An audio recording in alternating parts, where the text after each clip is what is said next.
The moon shines on the truth.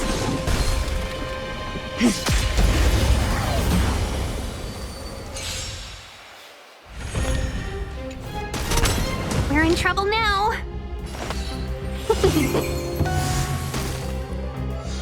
Stand down.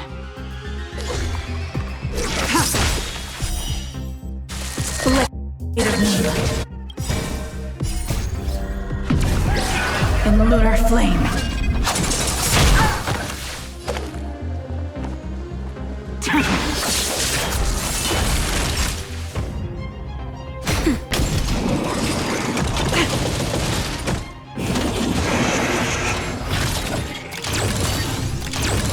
Let's be friends.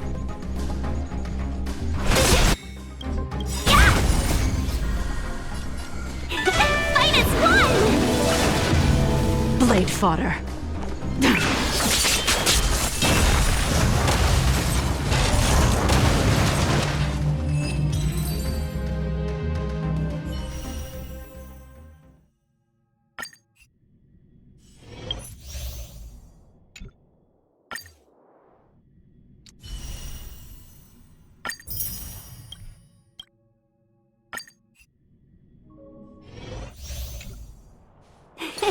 Cool it. Cool it. Yeah.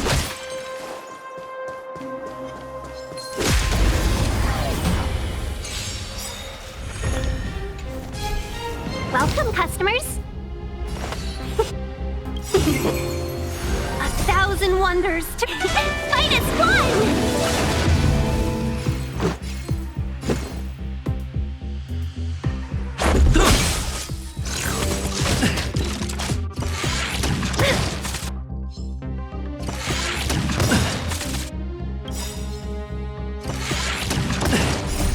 Rules are made to be broken. Let's be friends.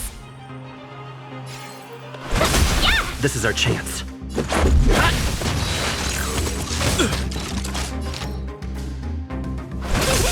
Let's make it quick.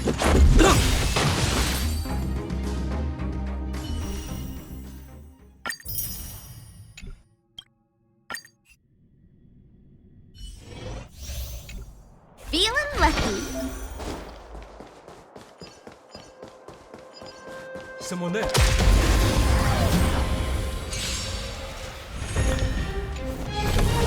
Let's go.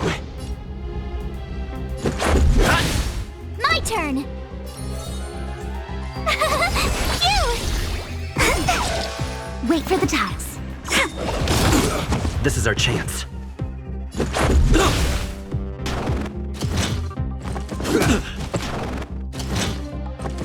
Luke can't run. Try that again. Come on. My turn.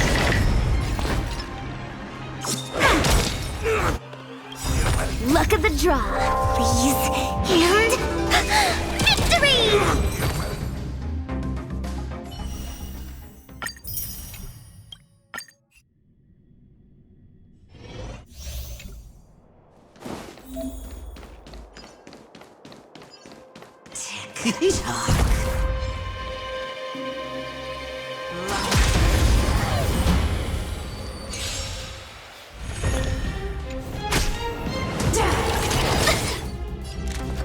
Who will it be? Everything. Oh, stars, give these trailblazers your blessing.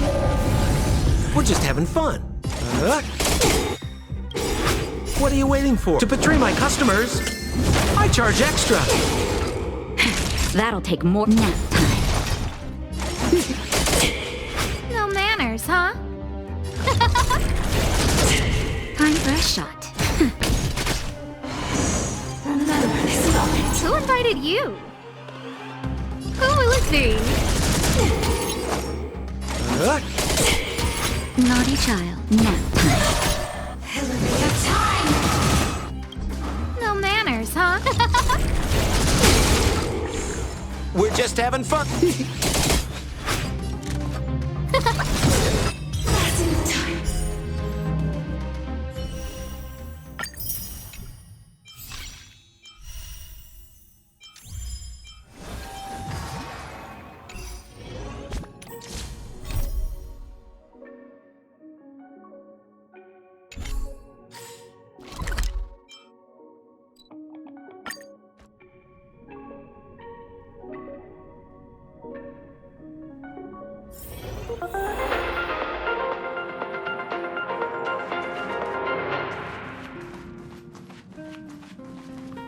Welcome to the Inner Astral Peace broadcast.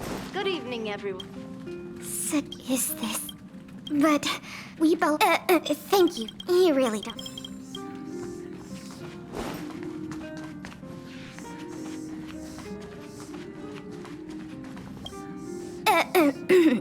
Sorry, excuse me. Just pretend I didn't say anything. Thank you for inviting me to board the express. I'll take a look around on my own. You don't have to accompany me. You really don't have to. I'd like to hang out on my own. Bye.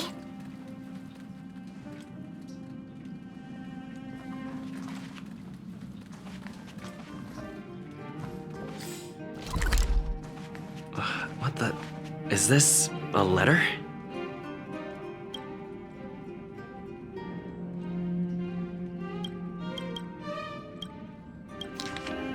Upend the ancient sea and return to old ground. It's a letter for Dan Heng, but who is it from? I should ask the conductor.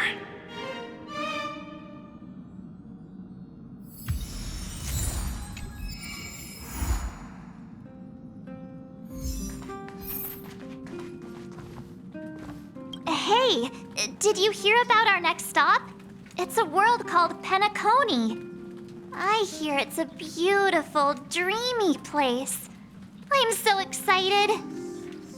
But Pom Pom said the banquet we were invited to is still a little ways off. What can I do to pass the time? Huh? Is that my phone? Must be the group chat.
That Dan Heng. He can't just ignore Branya. Let's go to his room and talk to him.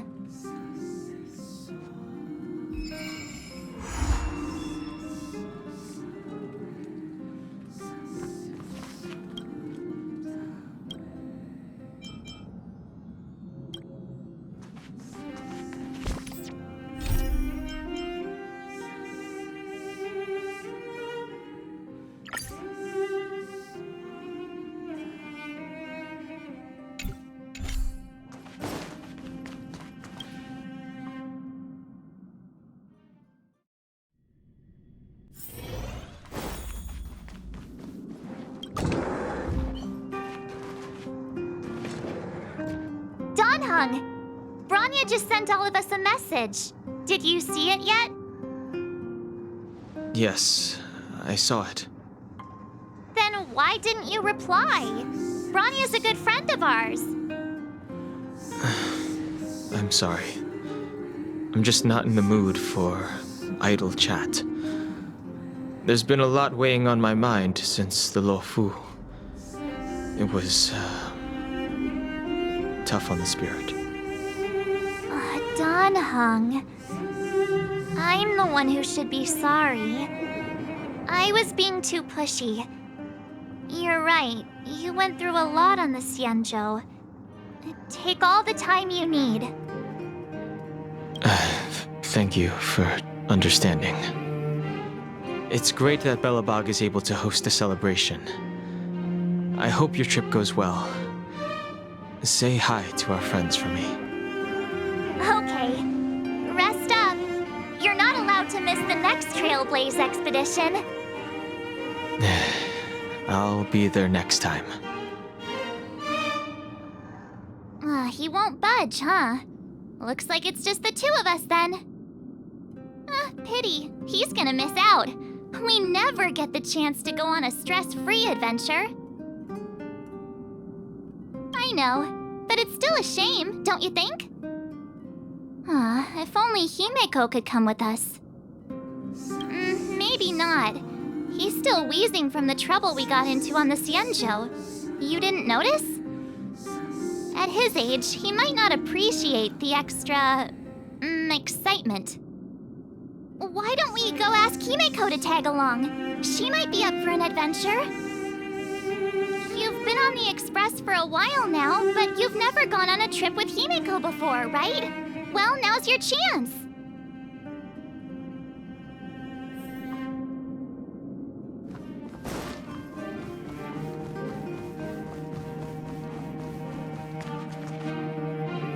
Hey, March.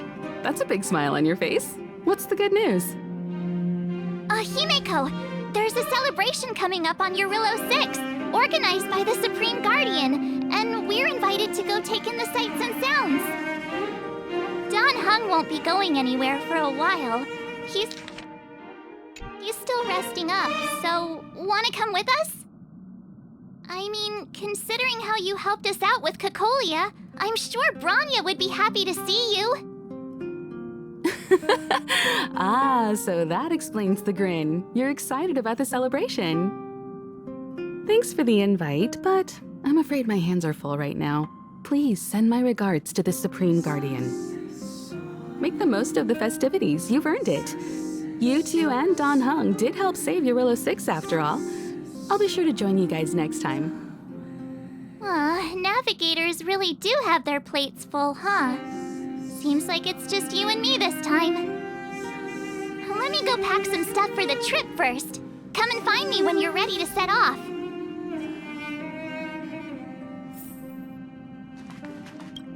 I've got a lot going on right now, but I'll try to make it next time.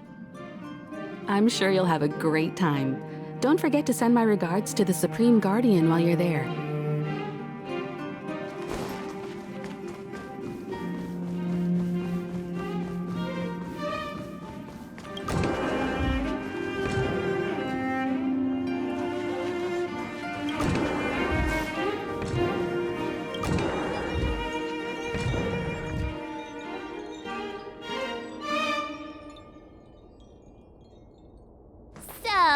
What do you think about my new dress? Pretty neat, right?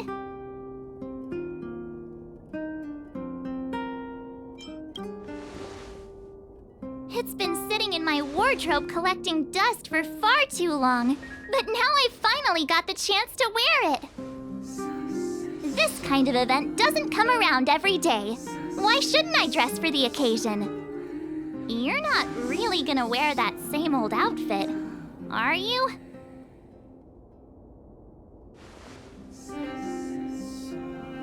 Let's just pretend I never said anything.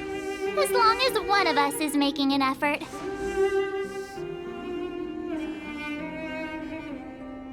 Pajamas, hot water bottle, pom-pom doll. That should be everything. Let's go! Wow, that was fast. Don't you have anything you want to bring with you?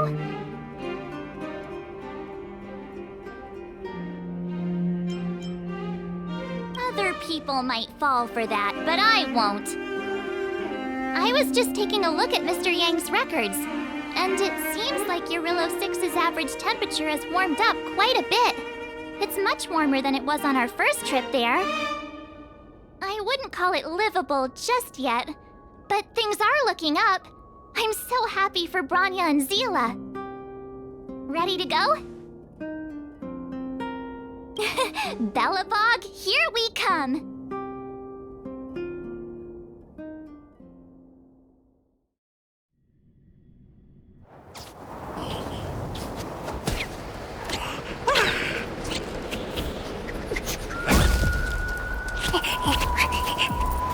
Galabog. 700 years.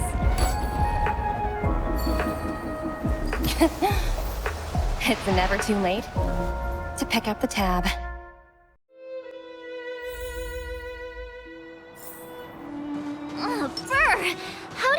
living in all this snow celebrate anything. Oh, one thing's for sure, though. Where there's a celebration... Oh, wait a sec. That person over there. That doesn't look like a Silvermane Guard uniform. All in black. Surely they're not... IPC? On this world? Am I going crazy?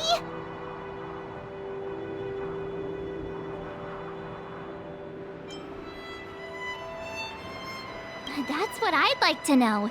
If they're here to look for Findy, then they're more than just a little late. There's only one way to find out. Let's go ask.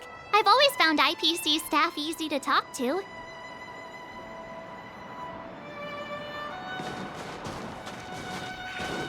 Hi, do you work for the Interastral Peace Corporation?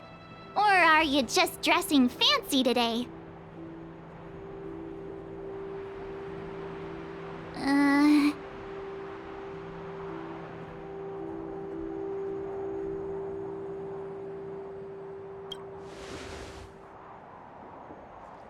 Boss, encounter with 2 unknowns. Want me to take them out? Over. To take us out? Take them out? Just hang tight for a second. I'm on my way. Don't do anything stupid.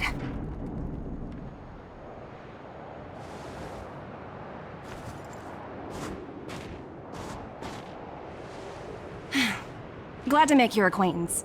I'm Topaz, an investment expert from the Interastral Peace Corporation. I'm here on Eurilla 6 for a special business assignment. You'll have to forgive my colleague here. People skills aren't his strong suit. Please don't take it to heart. Phew, you scared the life out of me.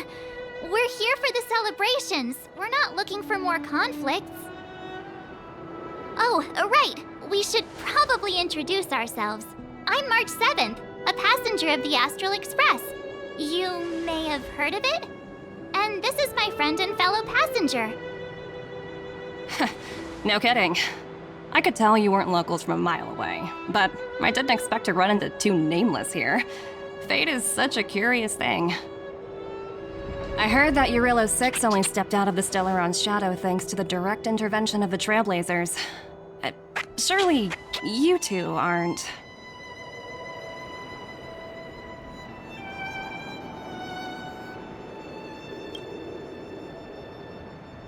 Huh? Jeez, can you be a little more humble?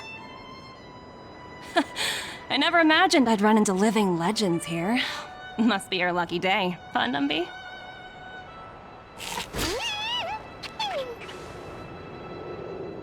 Wow, Miss Topaz. You're really young for an IPC executive. That's impressive. More good luck, I suppose. But it's not as cushy as you think. Scurrying from one side of the galaxy to the other. Going wherever businesses require me to be. Huh. Your job sounds pretty similar to the express cruise. Aside from the business, I guess. Oh, Branya moves fast. The crisis is only just over and she's already opened talks with the IPC. These talks aren't exactly what you might expect. But I have to agree. The Supreme Guardian definitely knows how to govern a city. That's the reason I'm here on Eurilla 6, to meet with her. Miss March, you said you were on your way to Belobog festivities, right? My apologies for delaying you both. Don't be sorry. It's not like we're in a rush. Want to come to the city with us? The snow plains are freezing, and it's easier than you think to get lost out here. Thanks for the concern, but I'll manage. It's my first time on this world. I'd like to take it in its vast, iconic snowscape for just a little longer. Who knows? Maybe we'll cross paths again during the celebrations. Oh, here's my contact information. I don't usually respond during work hours, but I'd be happy to chat off the clock. Wow, I actually managed to get an IPC executive's phone number without even trying.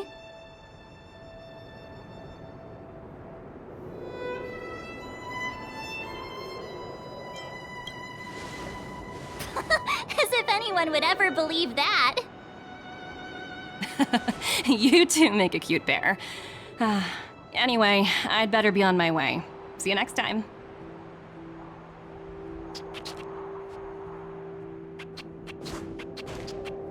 The universe is huge, yet we somehow stumbled onto the same path.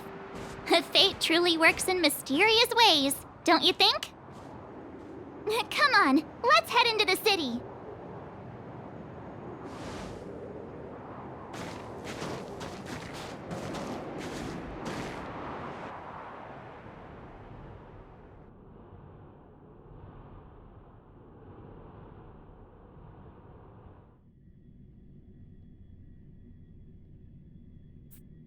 Wow, there are people everywhere.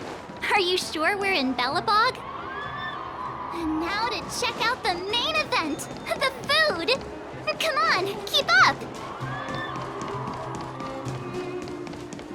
Is that Pela?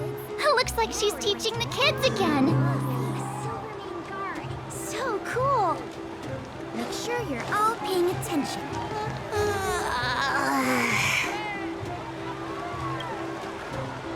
Next, I'll be introducing the history of the museum. Everyone listen carefully, okay? Belobog's History and Culture Museum was founded 600 years ago and was originally built to memorialize Supreme Guardian Alyssa. I'm so hungry. I wish I could have a red sunset salmon right now. It was built to memorialize Supreme Guardian Alyssa Rand, and also... Guess what?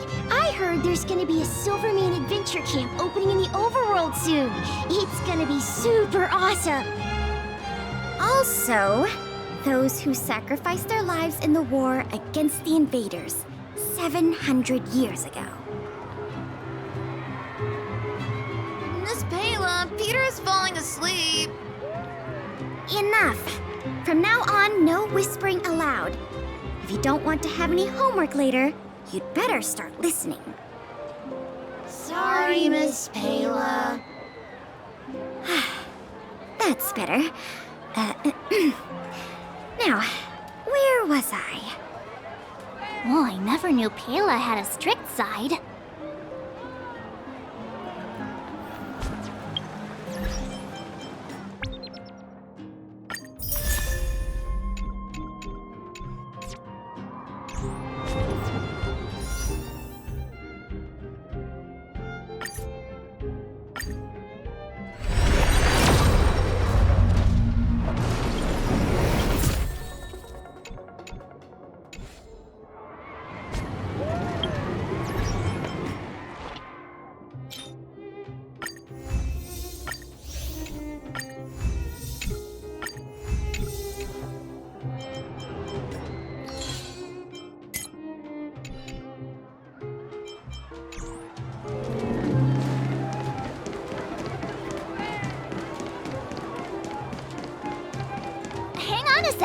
Isn't that Wallace up ahead? Looks like he's finally made some friends. I wonder what they're talking about. Norbert, why don't you tell everyone how you were released from jail so quickly? Selling cultural relics and impersonating Silvermane guards are both heinous crimes. Well, it was all thanks to my uncle, you know. Ah, I remember. Your uncle is Minister Knoll. He heads up the Department of Transportation, no? Yes, you knew that too? You're shameless, Norbert. Not to be rude, but if I were thrown in jail, I wouldn't possibly ask my father to bail me out. Do you think I wanted to? I'm not the type of person to abuse my status. Well, I don't really know about that. Get off my back, will you? I had to deal with hardened criminals in jail. Now that I'm free, my supposed friends are ganging up on me. Looks like things are getting heated. I think we'd better get out of here.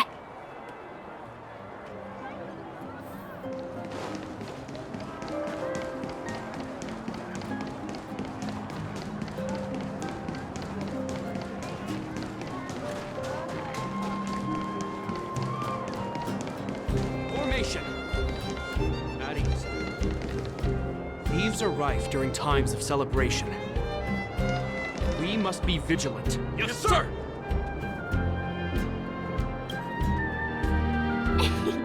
Ta-da! Guess who's back? It's you two. Welcome back to Belobog. The Supreme Guardian mentioned there'd be mystery guests attending the Soulworm celebrations, but I didn't think it'd be the Express crew. I hope you had a smooth journey. I should have dispatched Silvermane guards to welcome you on arrival. My apologies. Aw, it's fine. You really don't have to apologize. We're just passing through. It's no big deal. Understood. I hope you both enjoy the festivities. Please make sure you keep your personal belongings safe. Pickpockets tend to take advantage of events like this. We'll be performing additional patrols. Got it. We'll get out of your way then. Bye. Bye for now.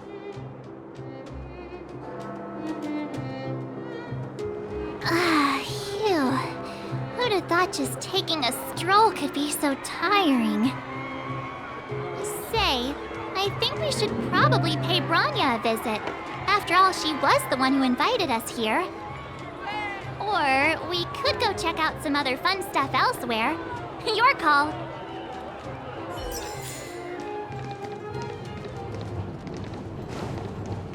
You know what.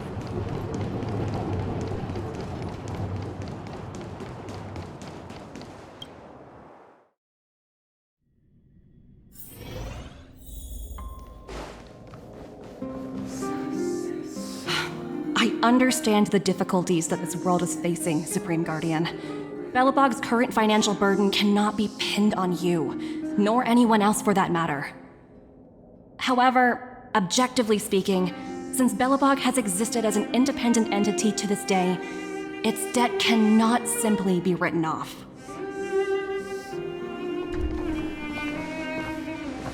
Oh, it looks like we have some visitors. Branya! And Topaz? You're here too? I guess you've already started your business talks. We'll get out of your way if... It's no bother. We've pretty much wrapped things up already anyway. Please consider my plans carefully, Supreme Guardian.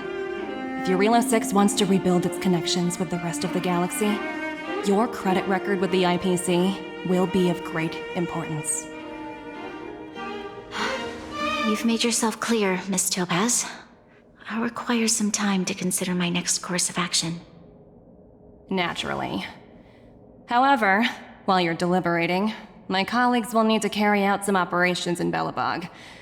I hope that your subjects in the underworld are cooperative. I'm sorry our business got in the way of a reunion with old friends. I'll get out of your way.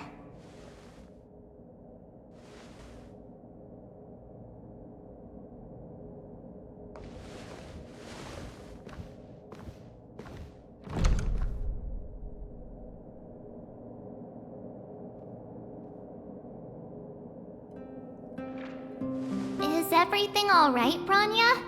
I didn't know Miss Topaz was so... intense. She seemed nice when we met her. It's good to see you two again. Welcome back to Belobog. I planned a special reception, but I had to deal with an unexpected guest. The lady you just witnessed, she claims to represent the IPC. There's no need to keep either of you in the dark. To tell the truth, I have too much weighing on my mind right now to even think about the Soulworm Festival.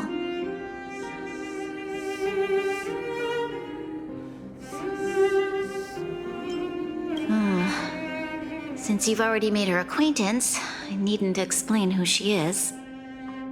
I'm sure you've heard pieces of Belobog's history the first time you visited. The Legion's invasion 700 years ago, how the Stellaron brought about the Eternal Freeze. It seems that much of Belobog's history from that time was buried deep beneath the snow.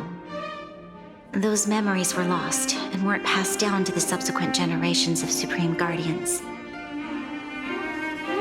Topaz shared with me the story of the Stellaron's descent upon Eurilo 6. How the original outsiders stationed here foresaw the impending disaster and chose to leave in large numbers. Among those outsiders were several investors from the Interastral Peace Corporation. Before they departed, they did something noteworthy. They sought out architects who refused to leave, those who insisted on defending their homes. The IPC provided these architects with significant funds to aid them against the coming disaster. It was with those funds that Belobog was able to construct its immense walls. Even the initial funding for the development of the first batch of automatons was drawn from the same pool. Wow, that's a pretty incredible story. So, does that mean Topaz's business here is to collect a debt from Belobog? Yes, I'm afraid so. That's ridiculous! And what's with the timing? What took them so long to get here? If it wasn't for us eliminating the Stellaron, they'd have nothing to collect. It's obvious they're just trying to take advantage. According to her account, the repayment period agreed upon by the architects and the IPC investors was 280 years. However, less than a century after the loan was taken out, the connection between Yarillo 6 and the rest of the galaxy was completely severed. The IPC deemed that the disaster had caused irreparable damage and that there was no civilization left to reclaim the debt from. As such, they considered the owed sum permanently lost. It wasn't until the Stellaron crisis was resolved that the IPC discovered that Belobog had survived. And that's when they sent Topaz over to collect the debt. And the interest. An astronomical amount. I don't even know how to read such a long string of numbers. Before you both arrived, Topaz warned me that if the payments were delayed, the IPC would give her the authority to employ strong measures. I had no idea things were like this. Here I was thinking the IPC had come to rebuild Belobog, not extort it.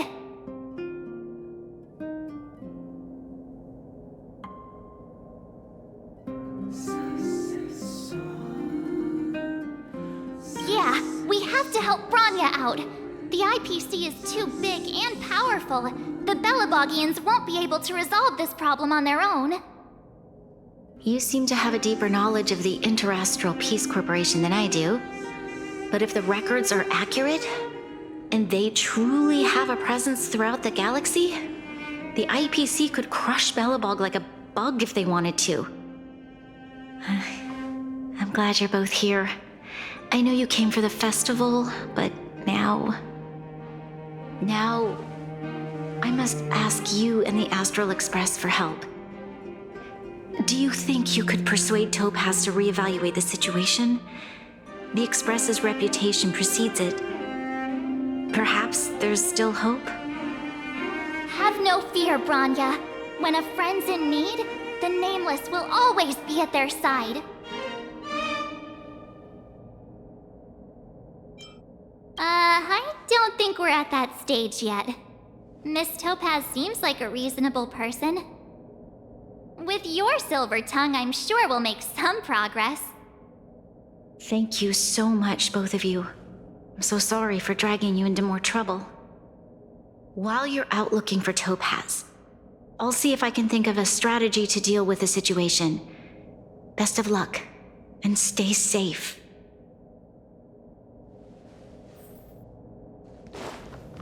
I apologize for dragging you into Belobog's affairs again, but when faced with an entity as powerful as the IPC, we need all the external help we can get. While you're out looking for Topaz, I'll see if I can think of a strategy to deal with the situation. Best of luck, and stay safe. Topaz shared with me the story of the Stellaron's descent upon Yarillo 6. How the original outsiders stationed here foresaw the impending disaster and chose to leave in large numbers.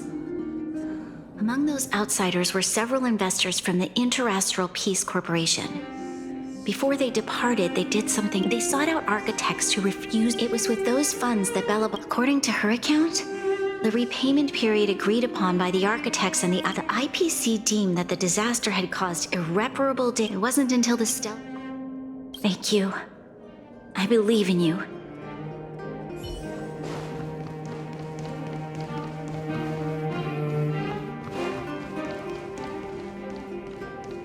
Oh, hey!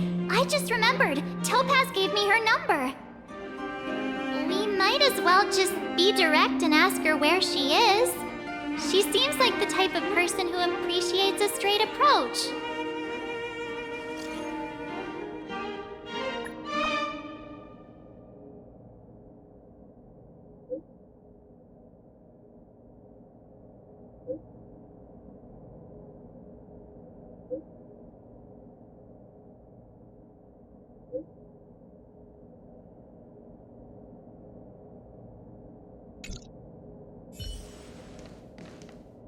Okay, got it.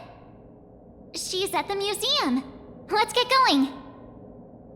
We better think about what we're gonna say. She might be young, but she is an IPC executive. She's definitely no pushover.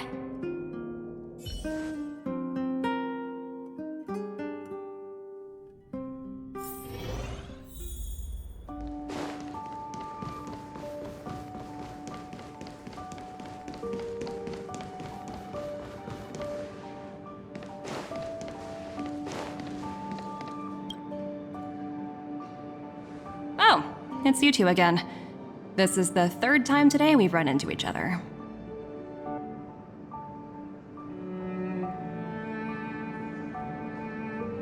Why, of course I will. Meeting friends from the Astral Express is always a moment worth cherishing. What do you make of this painting?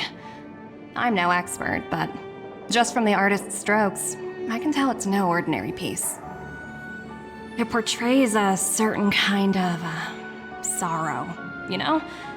Not your everyday kind of sadness. It runs much deeper than that. It's as if the artist had condensed history into one poignant but sorrowful image. The artist's brushwork depicts several generations' hardships.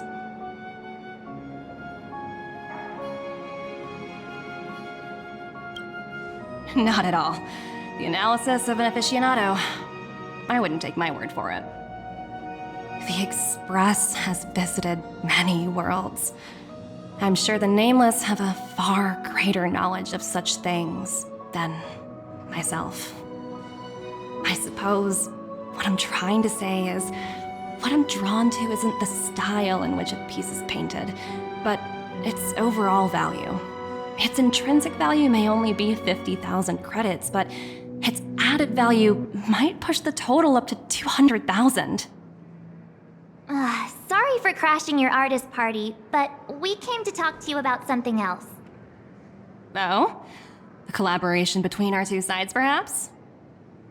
Not exactly. Actually, Let's walk and talk. This way. Most exhibits in this museum are of little value. But with a keen eye, it's possible to find a diamond in the rough, so to speak. Miss Topaz, Bronya's already told us about Belobog's debt situation. Oh. You two are closer than I expected with her. So, how can I help? Not sure in the arrangement, or... Help me out here. You know I'm not good at this kind of thing.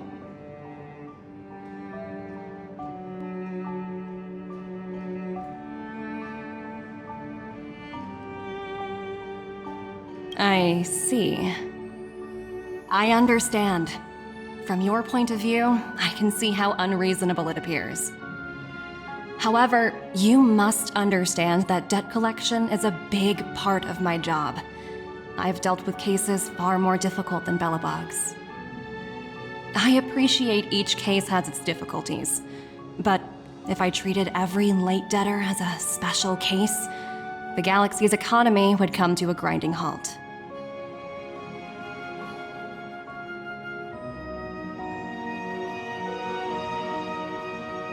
The Strategic Investment Department is well versed in handling such situations. We can offer the debtor various repayment solutions, but Eurillo 6 has far exceeded the allotted repayment period. I'm afraid milder solutions aren't the order of the day. So, I proposed to Branya. Oops, almost gave away trade secrets there, didn't I? That was a close one. The exhibits here are pretty ordinary. I estimate they're probably not worth much. Let's keep moving.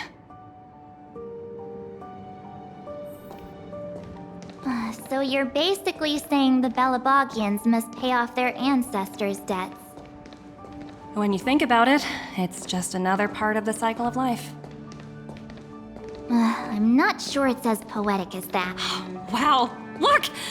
Is that little critter native to Eurillo 6? It's so white and fluffy.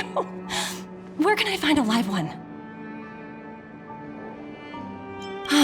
I suppose it probably is. Otherwise, it wouldn't be on display here. That's such a shame. I absolutely adore little animals. Have you guys met Numby yet? I guess they're off playing somewhere. So, Miss Topaz, what exactly will it take for the IPC to go easier on Belobog? Branya invested so much just to make this world a little better. And now, it feels like all of her efforts will be undone in the blink of an eye. It's just so cruel. What do you take the IPC for, Miss March? We're just the same as Belobog's architects. We're all followers of the preservation. No matter what solutions we propose, we will always take the welfare of the people of Belobog into consideration. Otherwise, we'd be no different from the Legion, would we? So you're saying there's nothing to worry about? But Branya... Don't worry yourself too much. The Supreme Guardian is a wise person. She'll understand. But, to answer your question directly, it'd take a miracle. I'll complete the Eurillo 6 project no matter what obstacles I encounter. This isn't going as planned. What should we do? I wouldn't waste too much energy on this matter. Why not make the most of the festive atmosphere? Oh, looks like one of my colleagues is after me. My apologies, but I should probably take this. Bye!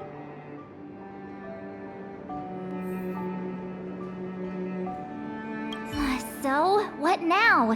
We spent ages trying to convince her and she didn't move an inch.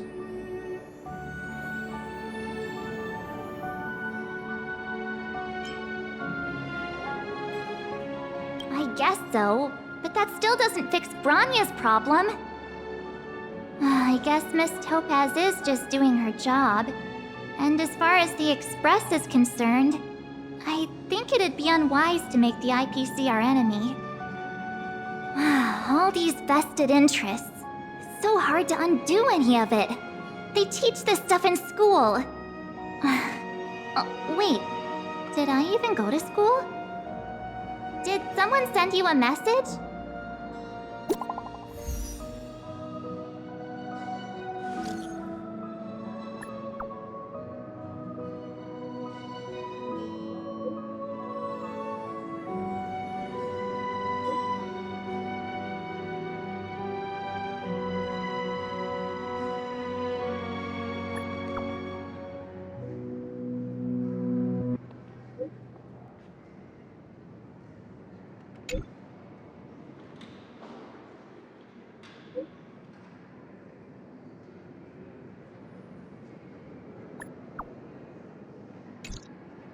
Huh? The IPC are causing trouble in the underworld? Already? Seriously? Topaz was just talking about taking the welfare of the people of Belobog into consideration. And now they're pulling this stunt? You really can't trust these money-hungry IPC suits for a minute.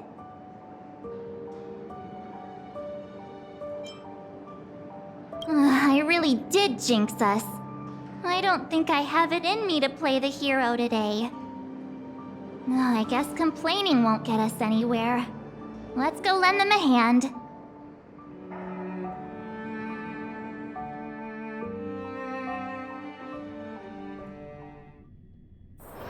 All remains as it did yesterday. Zila! Hey! Am I glad to see you two here? I'm not sure how much longer we can hold out.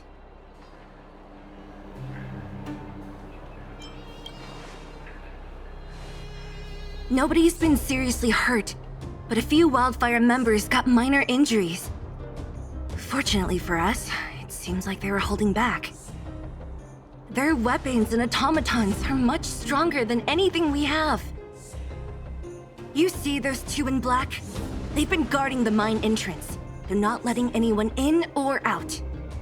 Hey! Just because you have fancy equipment doesn't mean you can bully us! Who do you think you are? What's the matter? Got nothing to say? What's going on inside the mine? Any ideas? A few miners made it out earlier. They looked pretty panicked. They said the whole mine had been seized by the people in black. These uninvited guests keep talking about asset evaluation, whatever that means. All I know is that they're seriously disrupting the lives of the Underworlders.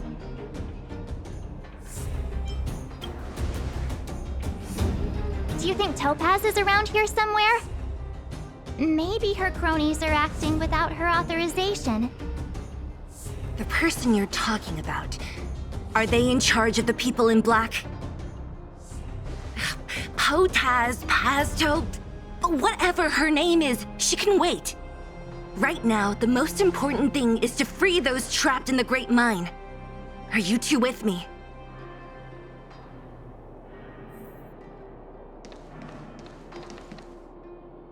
Hey, you two! Cat got your tongue or something? If you knew what was best for you, you'd get out of my way! You guys must be exhausted standing here all day. How about you take a little lunch break? I'm sure the IPC allows that, right?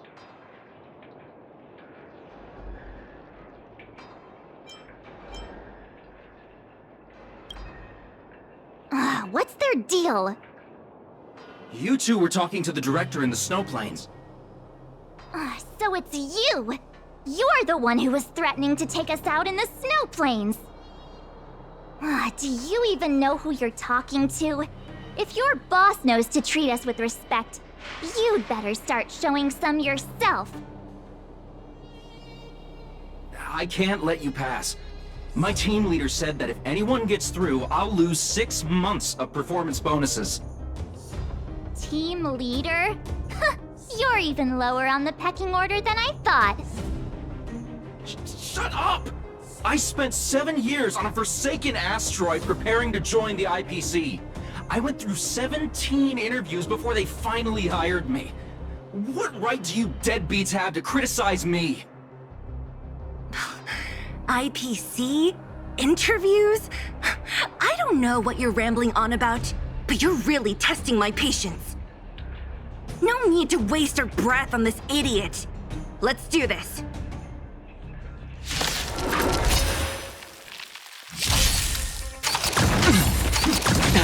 I see through you.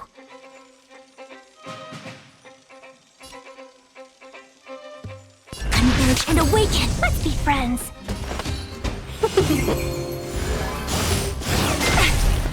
Enemy targets detected. Enemy data secure. Net markers activated. Time for a good old counterattack!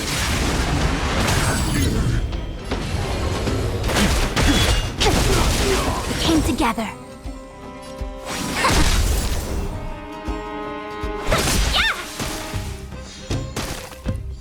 Commencing support. Ready for another? I sense a storm. Heaven surge. Rise!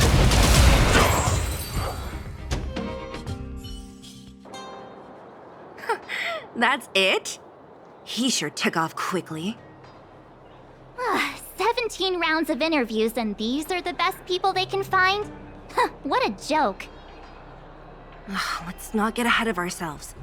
I've been warned that the ones in the mine won't go down without a fight. Let's set off when you're ready.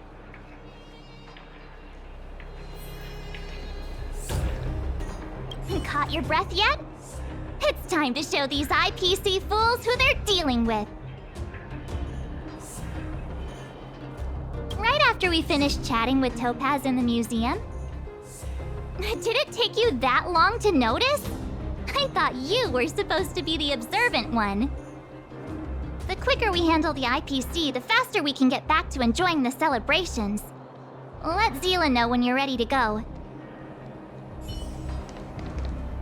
Ready for action? It's time to kick the IPC out of the underworld. Let's get moving.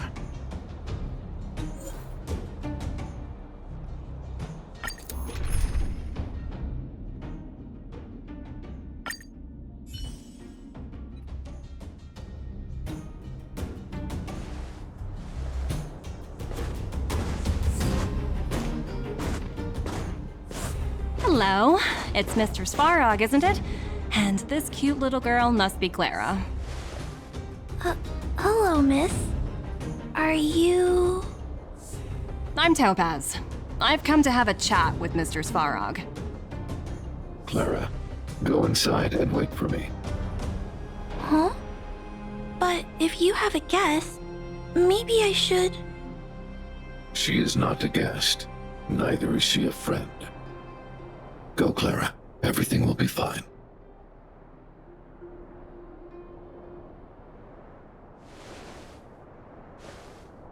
So, it seems my source was right. Who would have thought that such a strong bond could exist between a giant robot and a little girl? So heartwarming.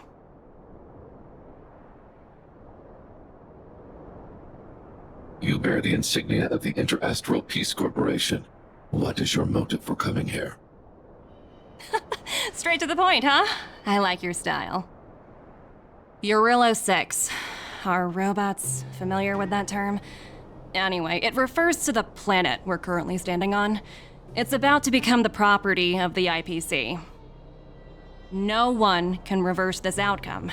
Not you, not the Nameless, nor any power in the galaxy. I only care about one thing right now. Demonstrating to the shareholders of the IPC that Eurillo 6 can generate value. In the long run, this is a way, the only way, to ensure Belobog's long-term interests. I need your help to achieve this goal. Long-term interests undefined. Analyzing objectives. Analysis failed. Tell me, emissary, how do you plan to convince the IPC leadership? That's simple. I'll show you. This is... Source code. Or to be more precise, source code that is able to take control of all mechanized units in Belobog. I'm sure you're familiar with this. All mechanized units manufactured in Belobog over the last 700 years utilize the underlying systems created by the IPC. The code is so refined that the engineers never saw any reason to change it. I assume you're also aware that there was once a large automaton factory in the underworld. Thousands upon thousands of automatons, enough to crush the Legion's vanguard, lay dormant within. This is my bargaining chip for negotiating with the higher-ups. I'll convince them that Eurillo 6 has a place in the company's long-term strategies. But first, I need a guide to show me where these automatons are buried. I understand. Your long-term interests can be defined as the survival of civilization at a macro level. What are your intentions for the people currently living here? Their future has already been purchased. All I can do is make them accept this fact, using a relatively peaceful approach.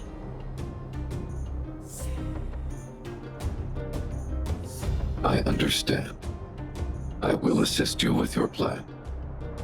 Oh, so you're not as stubborn as the rumors suggest.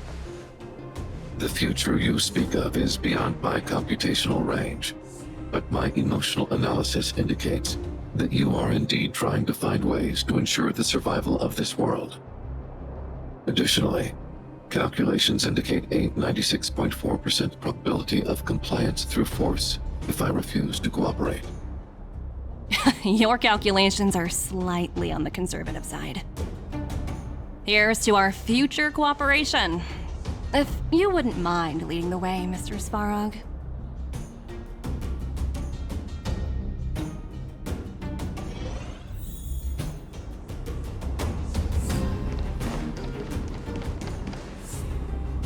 All the miners here, huddled together. Anyone else getting deja vu? Well, the situation here is pretty similar to when you first arrived. It's just that instead of a few thugs and broken robots, now we're dealing with much more formidable adversaries. Hey, check it out! Isn't that Topaz's little trotter over there? Oh, what was it again? Numby, right? What? Isn't that thing a fragmentum monster? She's keeping one as a pet? The IPC are all about their sci-fi sorcery, so it's not that surprising. Wanna go take a look?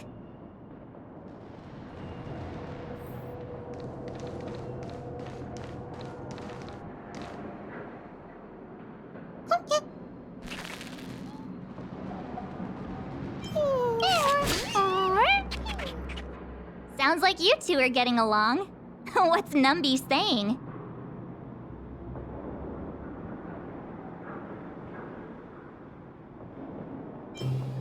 Wow, that's so deep. Come on, stop fooling around. Look, you guys. Looks like it wants to leave. Looks like they want to find their master. Let's follow them.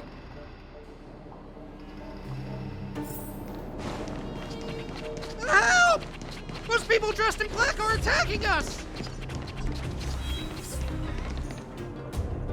Hey, I'm talking to you. Where do you guys store the Geomarrow? I really don't know anything! This place is filled with nothing but incompetence. Those cowards! I guess they want to do this the hard way.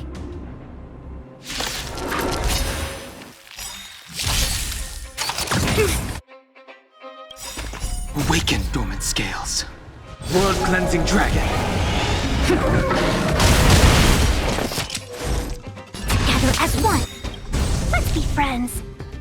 All things human creations.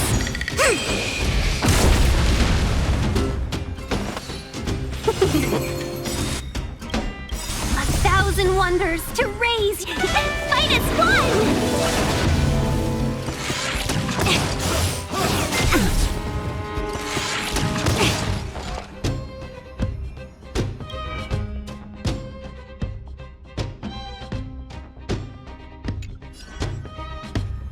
Ready for another?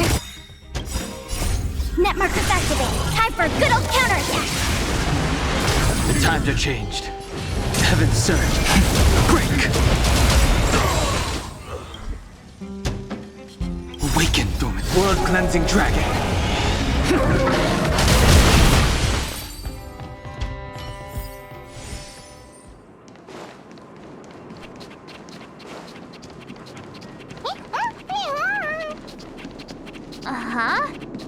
Looks like Numby's in a good mood. But aren't they on the IPC side? Strange.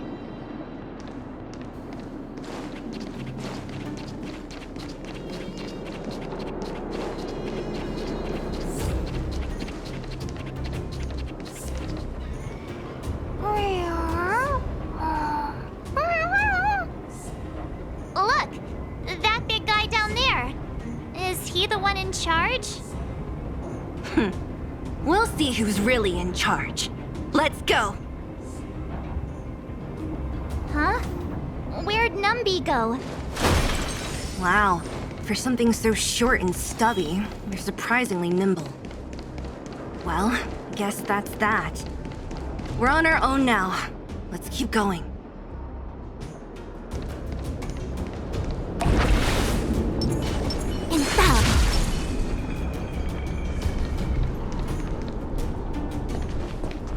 Hey, you! Are you in charge around here? The IPC is currently conducting asset evaluation work here. Local residents are advised to follow those responsible for evacuation to the... Don't lie to us! You seized the mine by force for yourself. You drove the locals out of their homes. I'm warning you. Get lost or suffer the consequences. Don't you dare show your face around here again! And who might you be? You have quite the attitude. This is our jurisdiction now. We are all powerful here.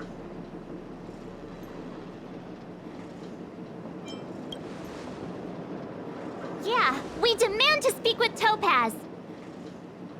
You know Topaz? Interesting. It doesn't matter. The Strategic Investment Department has no obligation to talk to anyone not related to this project. In cases where debtors fail to repay within a set time frame, the IPC reserves the right to skip negotiations and take over all assets. We're simply following the rules. What exactly is your problem? You know, it's funny how the rules always seem to work in your favor, don't you think?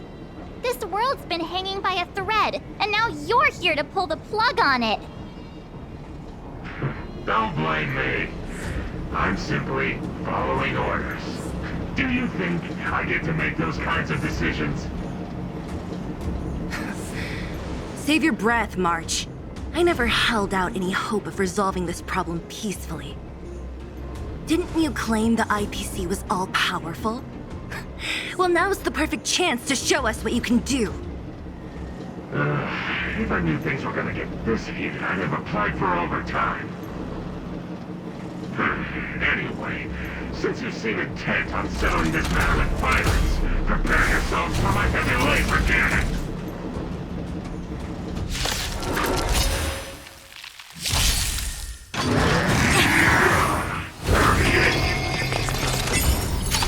No matter. Together as one. Let's be friends.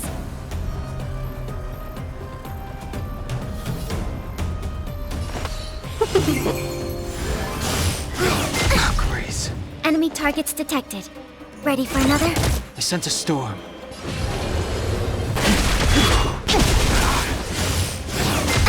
Can we talk?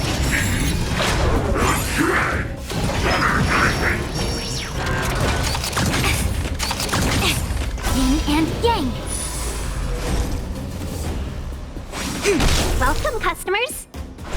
Yeah! Enemy data secure. Net markers activated. Time for a good old counterattack.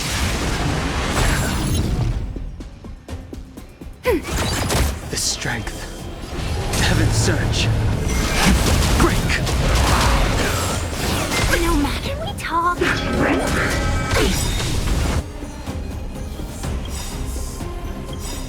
All things in this human creations. Enemy data secured. Net markers activated. Time for a good old counterattack. Awaken dormant scales. World cleansing dragon. Came together. Yeah! Ready for another? I sent a storm. Heaven's surge. Rise!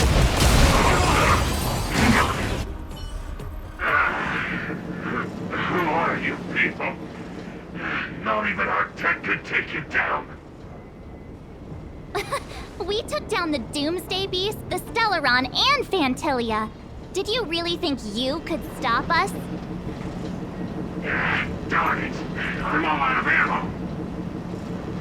Sir, we've just received word from the director! Director Topaz? What did she say? Teams are not to disrupt the lives of local inhabitants during the asset evaluation period. Teams that violate this directive will have their year-end bonuses reduced by 60%! 60%? We're done for! Attention all personnel! Evacuate the mine immediately! Erase all traces of your presence! So, are we all good here, or what? Yeah. Judging by the looks on their faces, I don't think they'll be back.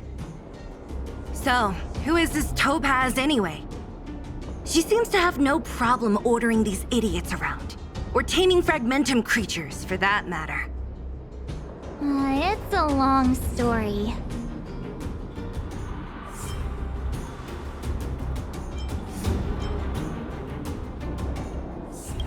Det? What do you mean? You should probably ask Branya to explain it to you. Why did this mess have to happen so close to the festivities? The timing couldn't have been any worse. Oh, looks like we've got a message.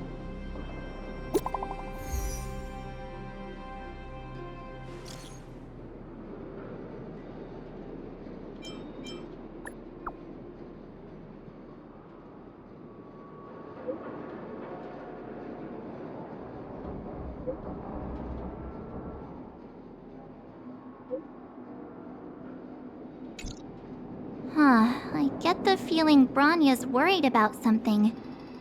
We'd better go back and see her. Are you coming with us, Zila? Go on without me. I still have stuff to take care of. The miners need to know what happened here. Branya messaged you, which means she thinks you can help. I trust her judgment. Got it, Zila. We'll do what we can to help Branya out. Come on, to Klipoth Fort!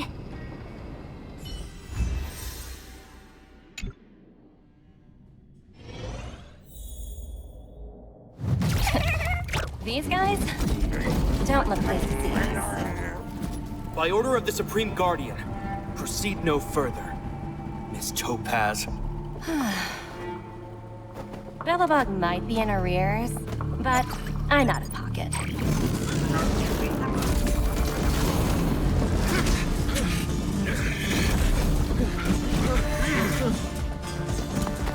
See you later, Captain.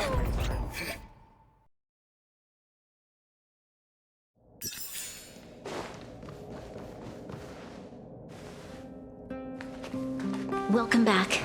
I appreciate your help more than I can express. It couldn't have been easy running all over the city. That's what friends are for, Branya. You don't sound like yourself. Is something wrong? I'm fine. I haven't rested in a while. There's just too much happening all at once.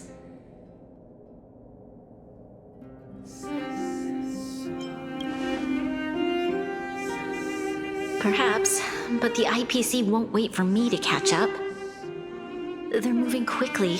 Belobog is crawling with their agents. All they talk about is asset evaluation. The silver lining is that apart from the mine incident you mentioned, there haven't been any major conflicts in other areas. I suppose Topaz must have issued an order against harassing the citizenry. Still, that hasn't stopped panic from building. People are confused. They don't know where these strangers in black came from, nor what their intentions are.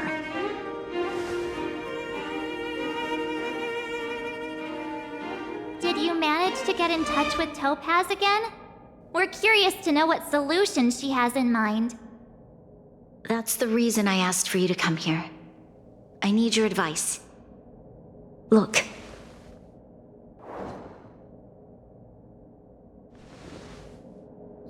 It's... The contract Topaz sent to me a little while ago. There's a handwritten letter attached. Please, take a look at the contents, and then tell me your thoughts. Miss Branya, if you'll permit me to call you that, I'd like to share a story with you from my own life. In your eyes, the IPC may seem heartless or cruel, but in reality, we all have a story to tell. As for myself, I was born on a small, unremarkable planet at the edge of the galaxy. a place whose name is known only to the native inhabitants. My home planet was extremely resource poor. To survive, people worked laboriously, manufacturing products for other civilizations in the galaxy, mostly in chemical or heavy industries. Given these circumstances, the natural environment of my home planet became increasingly harsh. I don't recall the exact moment when it happened, but people started wearing respirators just to walk down the street.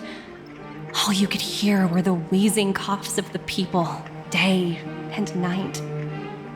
My home was facing its demise. The relatively wealthy chose interstellar migration and started anew. The majority who stayed could only struggle on amidst sewage, acid rain, and dust, waiting for the end. Finally, one fateful day, the IPC arrived on my home planet. They had the technology to repair our planet's damaged environment. In return for their help, they asked for just one thing: that all inhabitants sign a contract which would make them employees of the IPC. 2 years after signing the contract, the dark clouds and haze disappeared, and people began to take off their masks. After 3 years, vegetation and trees began to grow and thrive again. After 5 years, many animals, previously on the brink of extinction, reappeared. When I was finally old enough, I officially became a member of the Strategic Investment Department. I witnessed the changes that took place on my home world, and was determined to bring the same changes to many other worlds in the galaxy that were experiencing the same plight. I am writing to you, Miss Branya, with the genuine desire to express something important. I know freedom is precious to people, but in reality, there are things of much greater value, such as survival. How many generations of Belabogians will it take to embrace the stars again without assistance? Who can guarantee that every future Guardian will be as prudent and enlightened as you? How can you guarantee that a disaster such as the Stellaron crisis will not descend upon Belobog yet again? I have already negotiated the best possible deal for you. Once you sign this contract, all of Belobog's debts will be forgiven. In addition, the IPC will set up a special team to support the reconstruction of Eurillo 6. I can understand that for you, this is an extremely difficult decision, because you, and you alone, will bear the fate of all Belabogians. But because of this, I believe that you will make the right decision. A decision that will truly benefit your people. Her words do sound quite sincere. What do you make of it?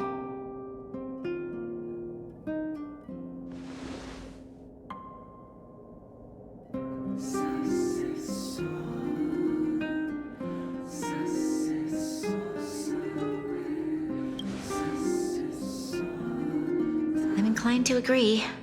It's hard to imagine she wrote that letter just to deceive me. In any case, she wasn't wrong when she said this would be an extremely difficult decision. This planet's fate, the civilization it carries, everything that's happened here and everything that will happen, it all rests in my hands. This definitely can't, and shouldn't, be a decision made by me alone.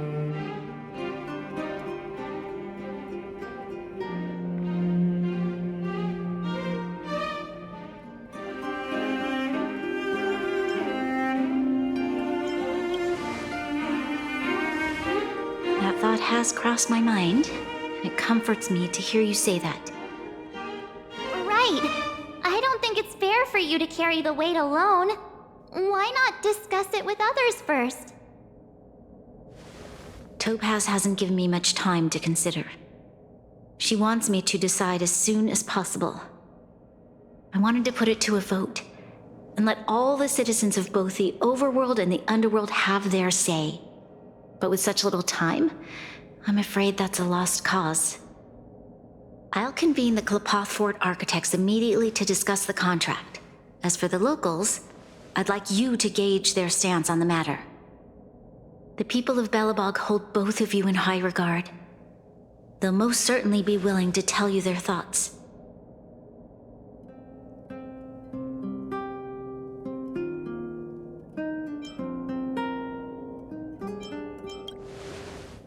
I think we should leave this matter to the Belabogians. Don't you agree? We've got your back. We failed to convince Topaz, but this should be a piece of cake. Thank you, March. I'll assemble the ministers. Let's meet up here again later. All right. If we want to make an informed decision, we need to hear from both the overworld and the underworld, right? Let's start with the overworld.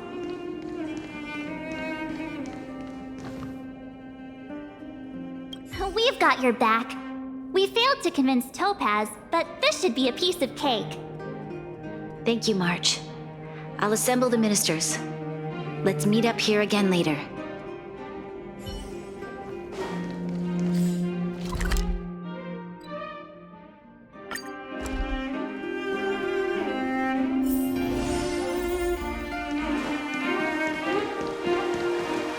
Careful now. Don't get your clothes wet. We meet again. How have you two been? Uh-oh. That look on your face tells me something's wrong. I hope it's nothing too serious. Sounds serious. I'm all ears.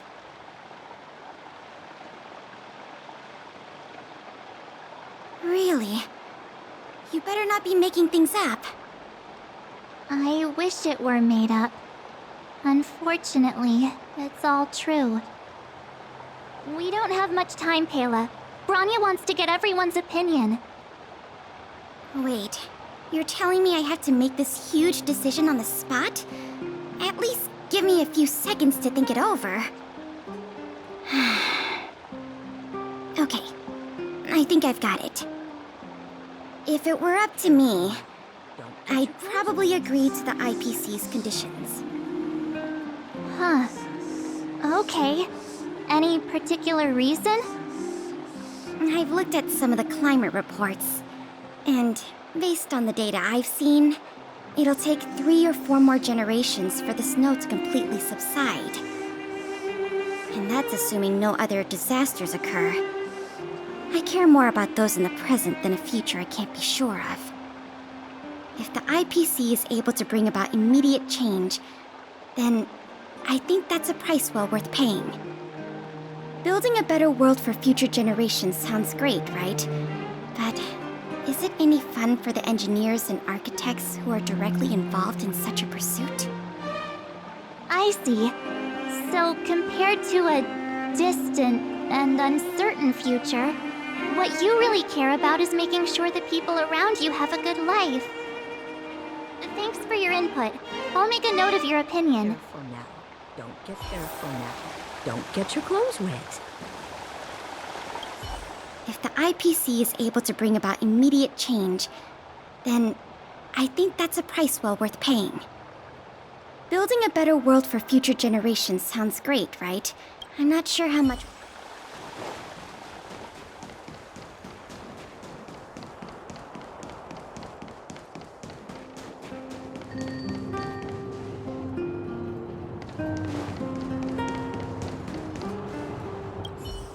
Well, look who we have here! You and March paying us a visit. What's the occasion? Uh-oh, sounds like something serious is happening. You'd better fill me in.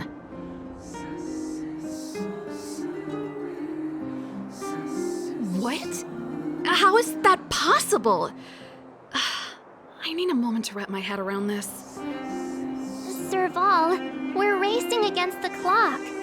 No time for head wrapping. It's okay. I've thought it through. If it were up to me, I'd sign the contract. What? Hold on, are you serious? I thought you'd be against it for sure. Surprised? My reasons are pretty simple. Signing this contract would mean we no longer have to worry about surviving. For most of the residents here, especially those in the underworld, that would be more than enough to persuade them. As for working for the company, people need to work no matter where they are, right? If the IPC tries to take too many liberties, we can always rise up against them. You know, I've always longed for the stars since I was a child, which is why I devoted myself to science and the studying of the Stellaron. If someone told me that I could do whatever research I wanted with only a small price to pay, I probably wouldn't hesitate. I see. I suppose that makes sense. Thanks for your input. I'll make a note of your opinion.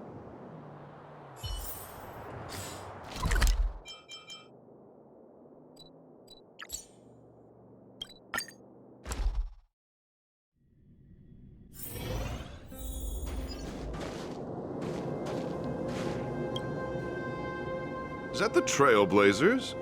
It's been a while. I didn't think you'd be back in Belobog so soon. It's been pretty hectic in the city lately. All these people dressed in black suddenly showed up, and even the Silvermane guards have had trouble dealing with them. You need my opinion? I'm happy to help.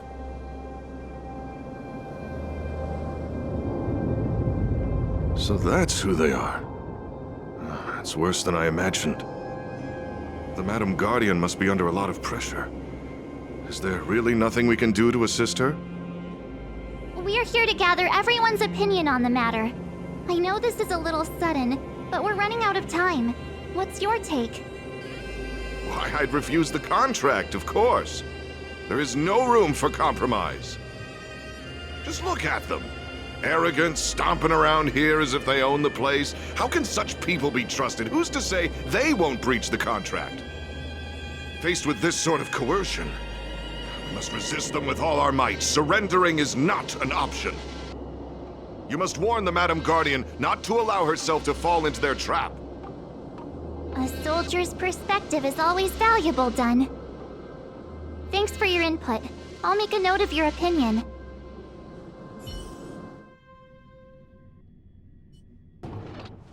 Did we miss anyone in the overworld? I think we asked just about everyone we needed to. From what I've gathered, it seems like most people in the overworld are leaning towards signing the IPC's contract. We'd better hurry to the underworld and see what Natasha and Zila make of it all.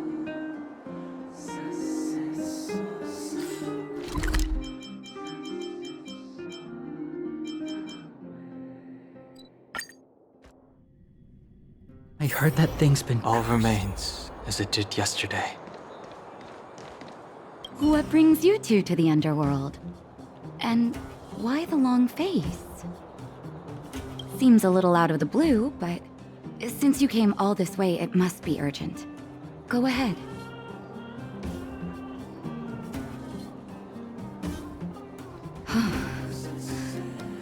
That is a lot of information to take in.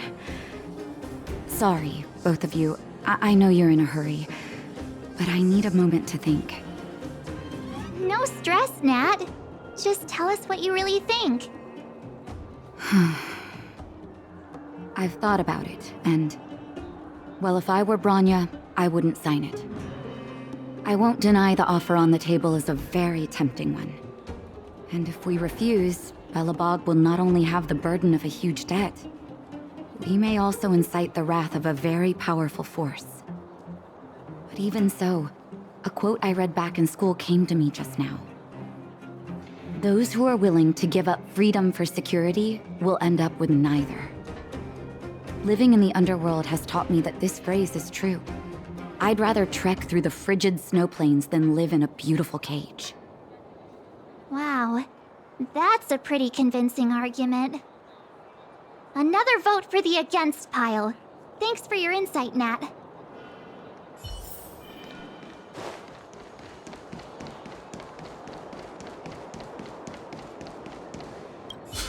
None other than the saviors of Belobog.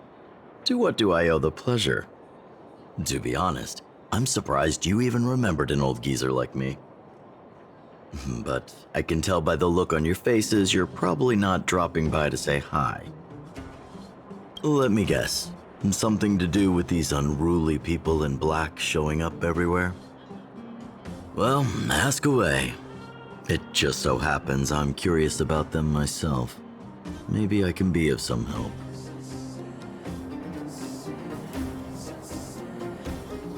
I see. That's a tricky situation, all right. A lot for anyone to handle, let alone someone as young as Lady Bronya. Mr. Oleg, out of all the people we know in Belobog, you have the most life experience. What do you think we should do? Want to hear the truth? I'm afraid great ambitions and lofty plans no longer hold much appeal for an old-timer like me. If this IPC does indeed possess the magical power to restore Belobog back to its former self overnight, then I think the answer is clear. Have you considered the opposite? What about if we refuse? The reconstruction plan already sounds like an endless endeavor. And with the added burden of a massive debt, well, is that something we can manage on our own? What worries me the most is how Lady Bronya will handle the backlash from her people. Will she be able to withstand the criticism? Is she prepared to carry the weight of a tarnished reputation for years to come?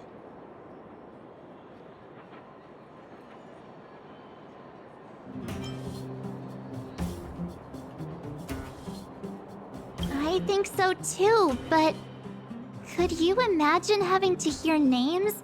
Like the traitorous ruler for the rest of your life?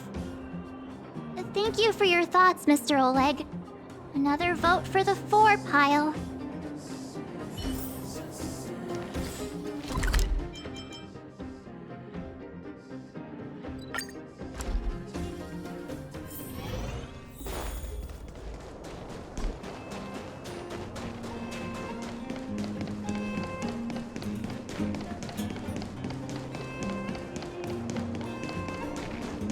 Miss March, Big Brother, what brings you to the underworld?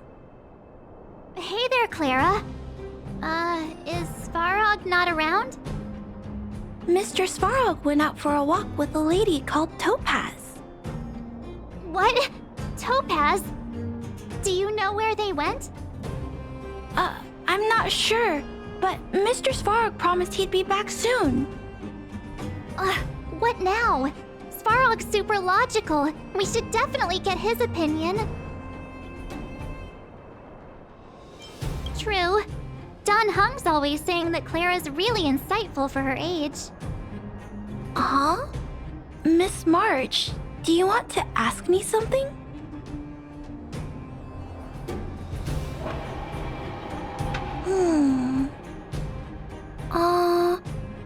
That's complicated.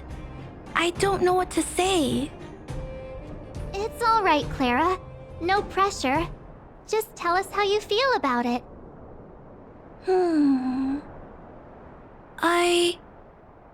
I think if we have a choice for the future, it should be everyone's decision. Because when I was playing with Hook, the moles, and the other kids, we talked about our dreams. Everyone has different dreams. If we accept Miss Topaz's offer, then doesn't that mean our dreams will never come true? Just taking away people's dreams like that. I don't know. It feels wrong. You're right. Children see the world as a place where anything is possible. Just the thought of our lives being predestined from birth makes me shiver. Thanks, Clara. Your thoughts mean a lot to us.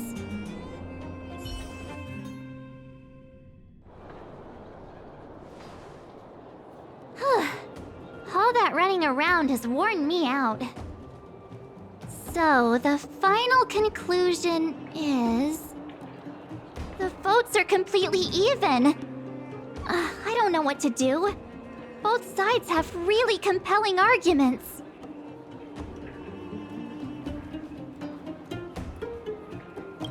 right! We haven't asked Zila. She's probably still in the Great Mine helping the miners. Come on, let's get going.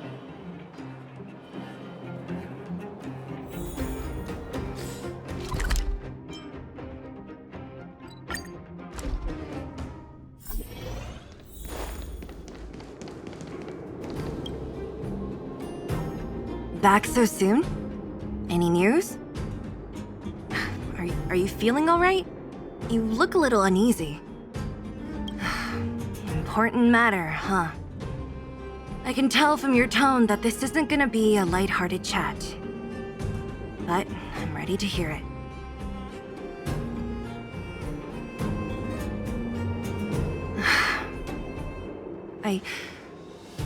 I think I get it. At first, I thought it was just a few IPC ruffians overstepping their boundaries. Yeah, you didn't think the future of Belobog was at stake, right? Right. I need a little time to process this. As it stands, the votes are even. Your opinion will make all the difference. In that case, I abstain. What?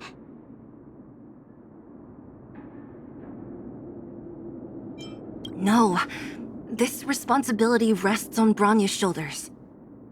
Not mine. No matter the choice she makes, she has far greater foresight than I do. She can see the bigger picture more clearly than I can. The vote is tied. If I were to give you my view, it would tip the scales and possibly impact her final choice. I'll respect whatever decision she makes, but it's not my place to make it for her. Understood, Zila. This is a difficult decision to make, and everyone feels differently about it. It's times like these that a leader must stand up and do what's needed. Right. It's Bronya's decision. She knows what's at stake. She won't run away from her duty. I trust her wholeheartedly. If she asks you, just let her know my reasoning. She'll understand. Well, it's all in Bronya's hands now. She has to make the final call.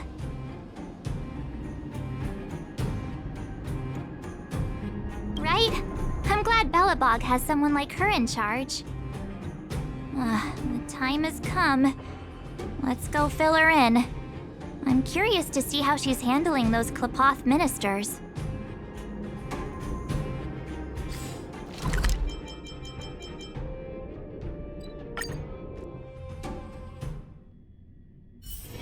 All remains as it did yesterday.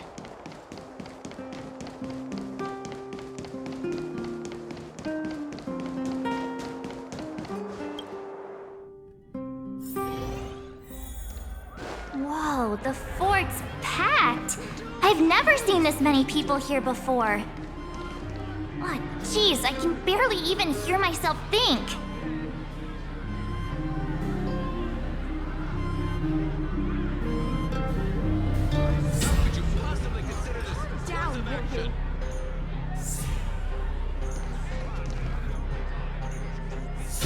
March, you're back.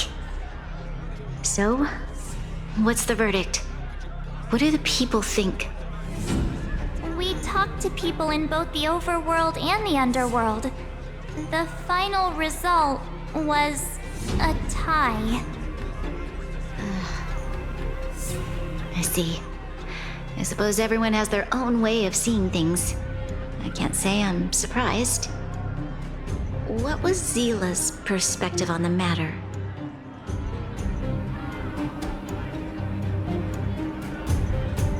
I should have known.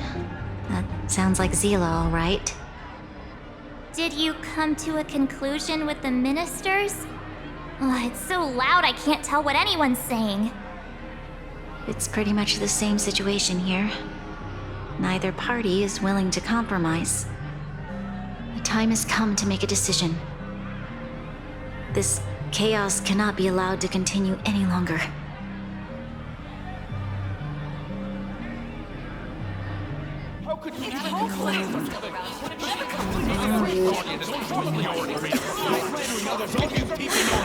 Enough! All of you! I know what to do. Wait! I have something to say to the Supreme Guardian. But aren't you? Himeko? Wait, is that the real you or a hologram?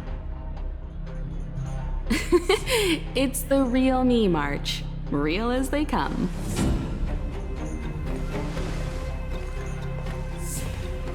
Miss Himeko, from the Astral Express? It's an honor. Thank you for all your help in our previous campaign. Things might have turned out differently without your support. If we had known of your arrival beforehand, the architects would have given you a proper welcome. I'm afraid the current circumstances are quite exceptional. I understand, Miss Rania. No need to explain. Your city is facing immense difficulties. My intention is simply to ensure that you have all the relevant intel.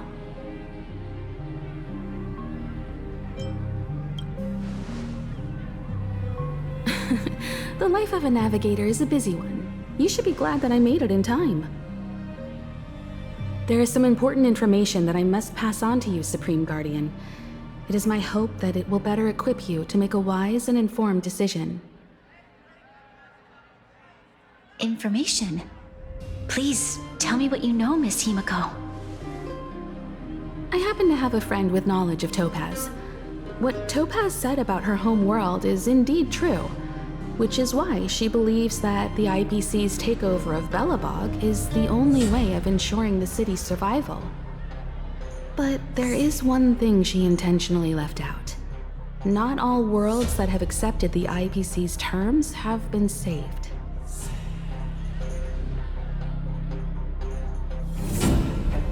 You mean? Performing ecological reconstruction on a planet carries inevitable risks. According to the intel provided by my friend, the success rate for the ecological reconstruction of worlds using the IPC's technology is 63%. Only 63% of planets succeed? That's not exactly comforting. This is the overall average across all IPC projects. The success rate of projects personally handled by Topaz is above 80%. She's undoubtedly one of the most capable people in her field. I wanted to bring these numbers, these probabilities, to light. I think it's only fair that you know all the facts before making a decision. Ultimately, it's up to you, Supreme Guardian, to make the final call. I understand. Thank you, Miss Himeko. This information is of great help. Regardless of how alluring their promises may be, this contract is nothing more than a gamble. As a leader, I cannot let the future of Belobog hinge on a roll of the dice.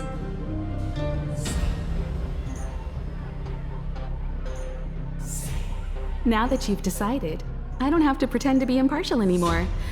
I think you're making the right choice, Branya. Astral friends, I have an idea, but for it to work, I'll need everyone's cooperation. I need some time to rally all the residents in the city, and then I'll meet with Topaz again. Please locate her for me. It doesn't matter where she is or what she's doing. And if the IPC is still trying to take over Belobog's assets, I ask that you do everything in your power to stop them. Don't worry. Leave it to us. We'll find her. It won't be easy dealing with her, but these two will help me get the job done. Belobog's future is not for sale. And we'll never forget the friends who stood by us in our time of need. Not once, but twice. Stay safe, everyone.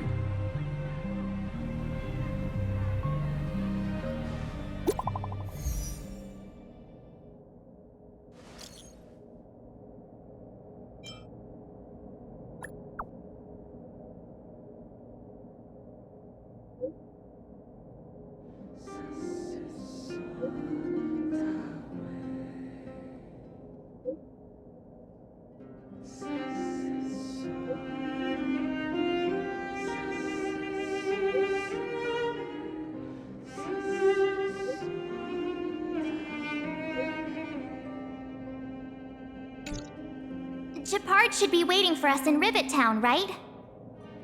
Here we go again. Back to our old stomping grounds for another adventure.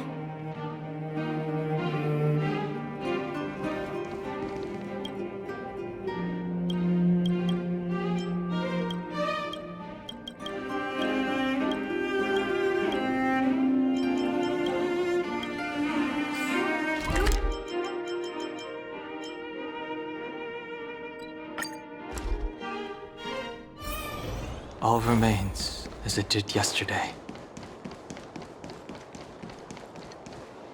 The Supreme Guardian has briefed me on the situation and asked that I assist you in locating Topaz. Ready to enter Rivet Town?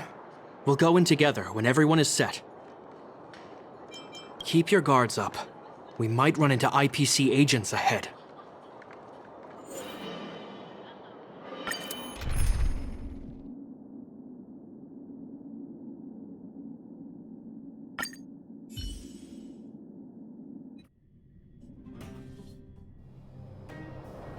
Destination reached.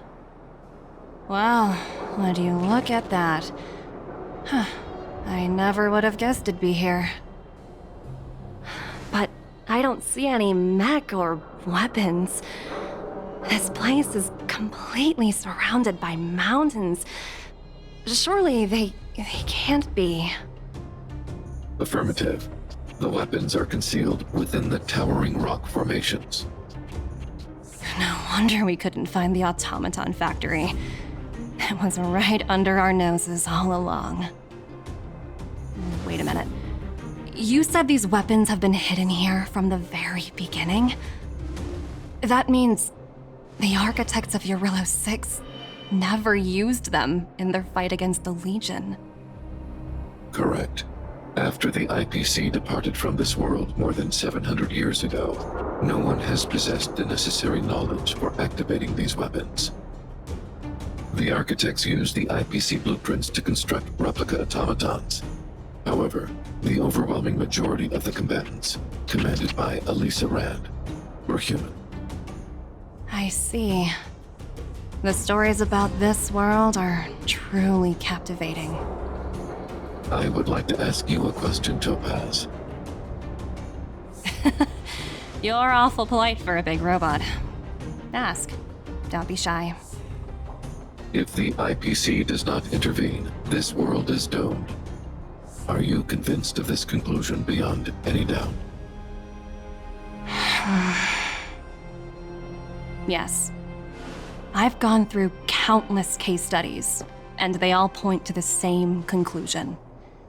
Any world that comes into contact with the Stellaron is doomed.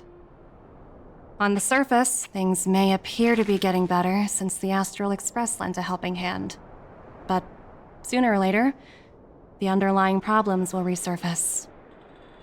A looming crisis can often lie hidden beneath the illusion of prosperity, unnoticed by many.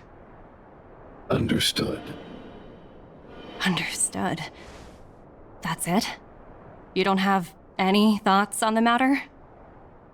Emotional readings indicate that your response is sincere and accurate. That is all I wish to confirm regarding this matter.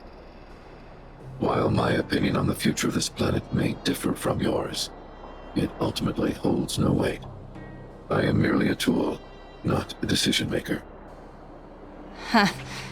If only my colleagues had the same self-awareness as you.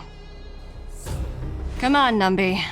We've got some assessing to do.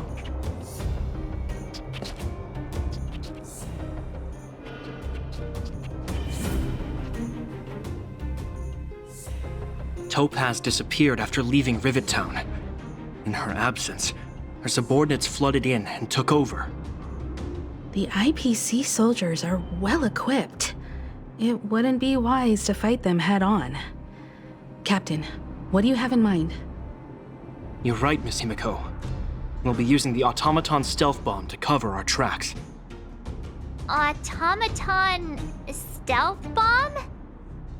I'll explain later. Let's get moving.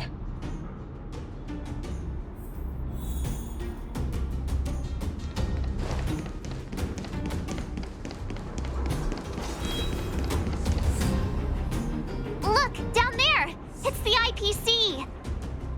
Keep noise to a minimum, everyone. We don't want to alert the enemy to our presence. It's time to deploy the automaton stealth bomb.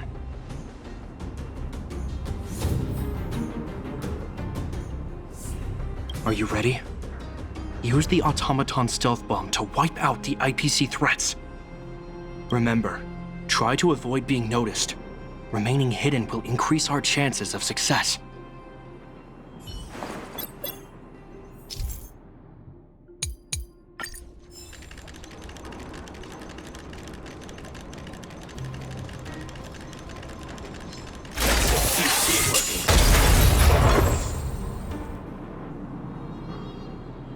Oh, wow!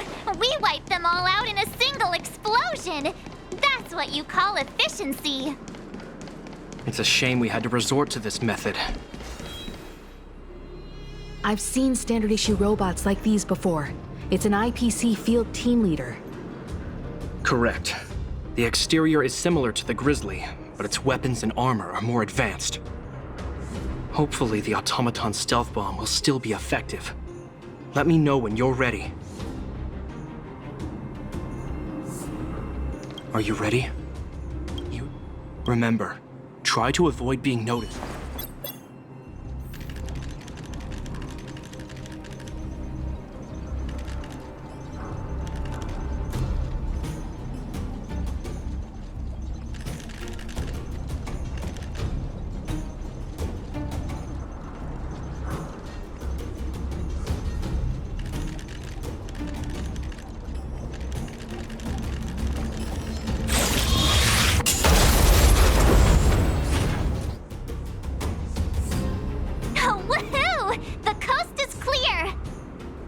To be honest, I didn't think it would be so powerful.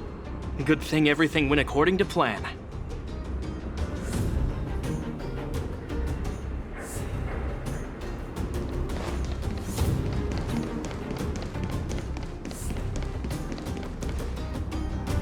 This is the road that Topaz took when she left Rivet Town.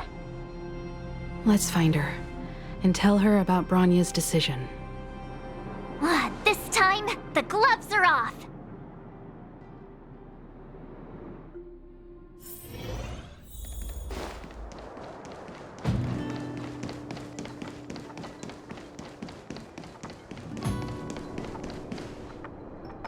Mr. Svarog? Are you alright? I hope Topaz and her IPC henchmen didn't hurt you. Greetings, outsiders. System functions are normal. I have had no conflict with the IPC's representatives. Such a result would be highly undesirable. Topaz is ahead. She had the means to force me to comply with her orders, but chose not to. From her perspective, the only way to preserve Belobog is by incorporating it into the IPC. While I do not agree with her viewpoint, I lack the computational power to provide evidence to the contrary. While it is unlikely, I still encourage the avoidance of any potential conflicts. Unlikely potential? Meaning there could still be conflicts. Don't worry, March. The Express never pursues conflict as a first means. But if it comes down to it, we won't back down either. That's how it's always been. Himiko's right. As long as we can look at ourselves in the mirror and know we did the right thing, that's all that matters.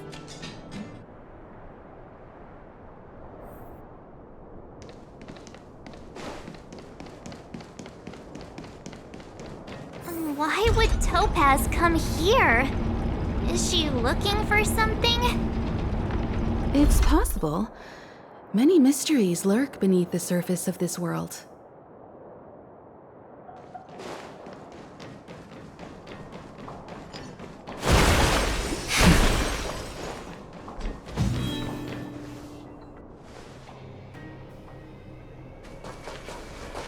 Oh, hey there, Slowpokes.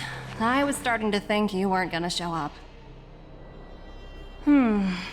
This lady next to Miss March looks oddly familiar.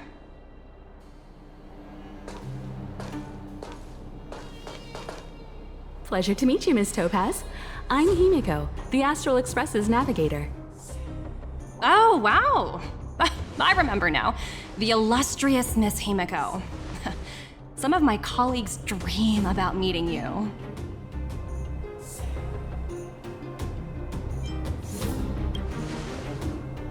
I'd be surprised if you didn't. Don't underestimate the reputation of the Nameless out among the stars. You're following in the footsteps of the great Akavili, after all.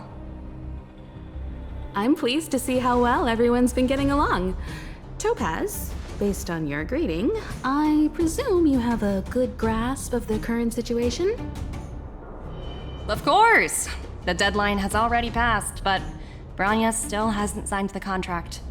I think I can guess what's holding her back. Please, don't misunderstand us, Miss Topaz. We have no intention of opposing the IPC or its board of directors, but we have very dear friends on Eurillo 6. Standing idly by and watching them sign an unfair contract goes against everything the Nameless are about. Miss Himeko, sorry for interrupting, but this doesn't sound like a negotiation. We needn't waste our time, March. She made her decision 10 minutes ago. There's no fooling the Astral Express. You're absolutely right. Differing views don't necessarily mean one person is right and the other is wrong. However, to keep things moving forward, there's usually only one solution.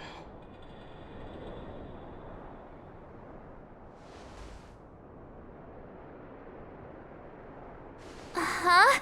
What do you mean? My superiors have granted me the approval I need.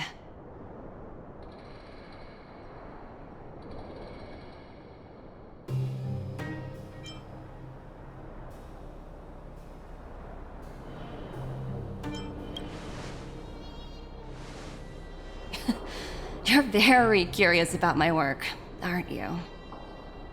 So many eager faces. I won't keep you in the dark any longer. Approval to launch an attack on the members of the Astral Express. The best kept secret to getting something over the line? Always be ready to turn the tables. Go, Numby.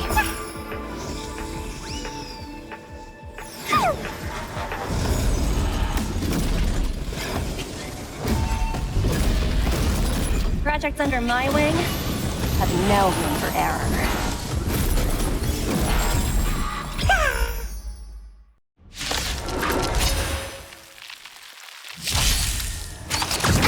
I see through you. Converge and awaken! Welcome, customers. 1,000 wonders to fight as one! Can we talk? Grace. Ready for another? Enemy data secured. Net markers activated. Time for a good old counterattack!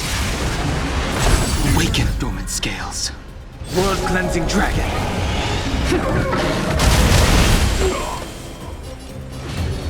Heaven surge.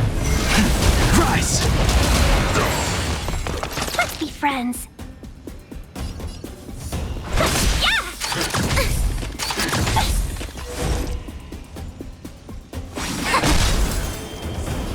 Heaven surge. Break! Awaken, dormant scales. World-cleansing dragon.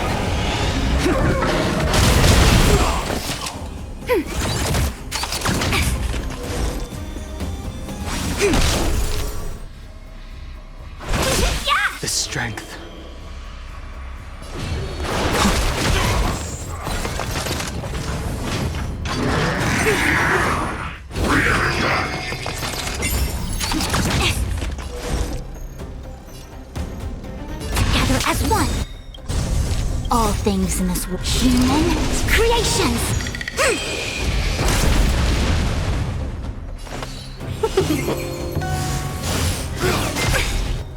Can we talk? Yin and yang! Enemy data secure. Net markers activated. Time for a good old counterattack. Ready for another? Heaven surge. Rise!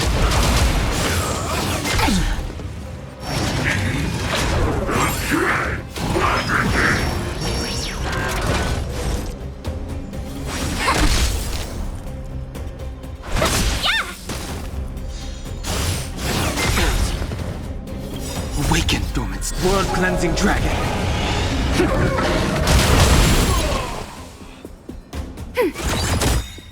Enemy data net markers activated. Time for a good old counterattack.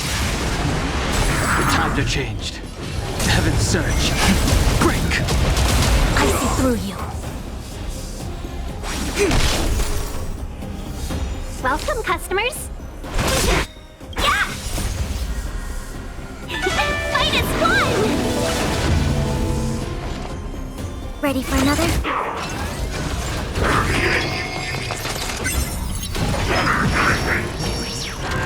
I sense a storm. Heaven surge. Rise!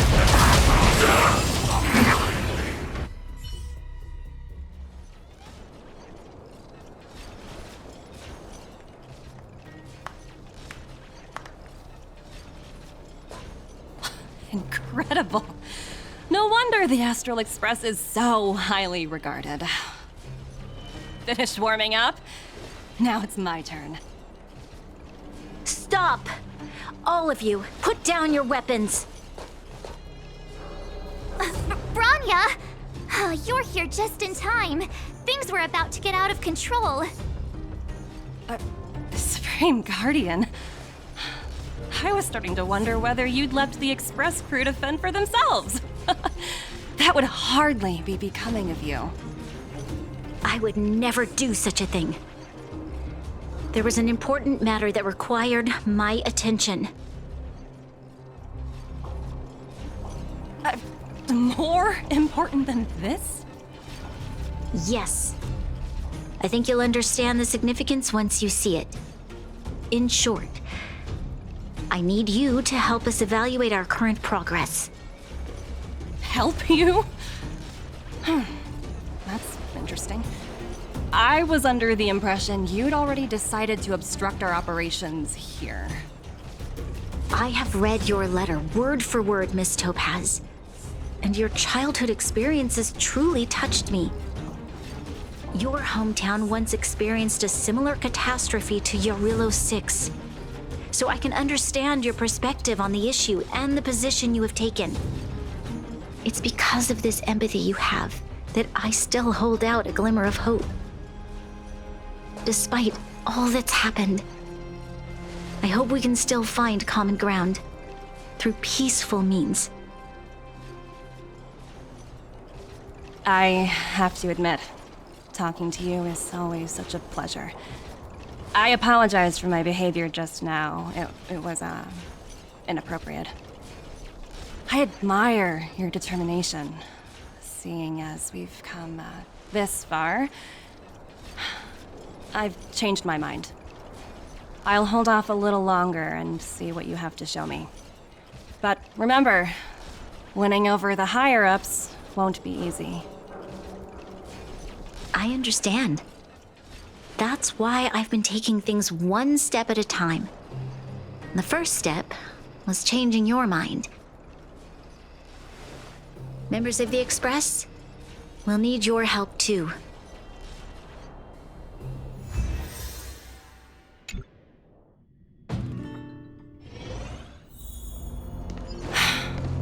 What a dismal sight. This district. Have you been here before? Yes. This is where we put an end to it all. And then began again. That's right.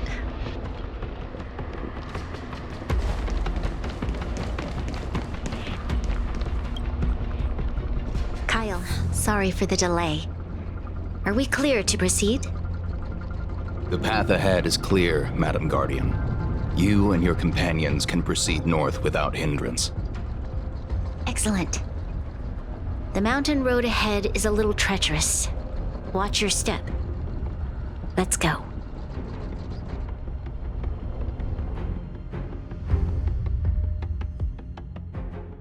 What is this place? We've never been here before, right? We've only recently discovered this domain. Let's keep moving forward. What I want to show you is just ahead.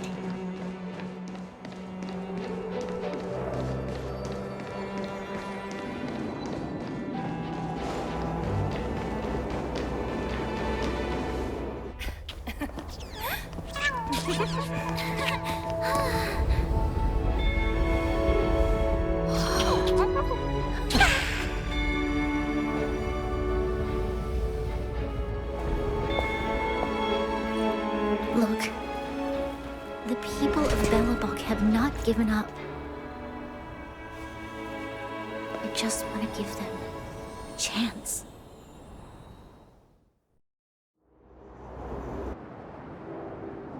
Do you two recognize that broken down machine over there?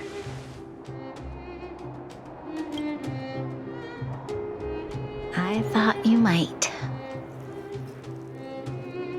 Miss Topaz, I know you've done a lot of research into Belobog. I was wondering if there was any information on the engine of creation in your records? Not at all. Which is why I find it so incredible. Such a massive feat of engineering, yet there's not a single mention of it in any of the Strategic Investment Department's reports. I may know the reason why. The engine of creation was constructed solely by the people of Belobog, without any external assistance.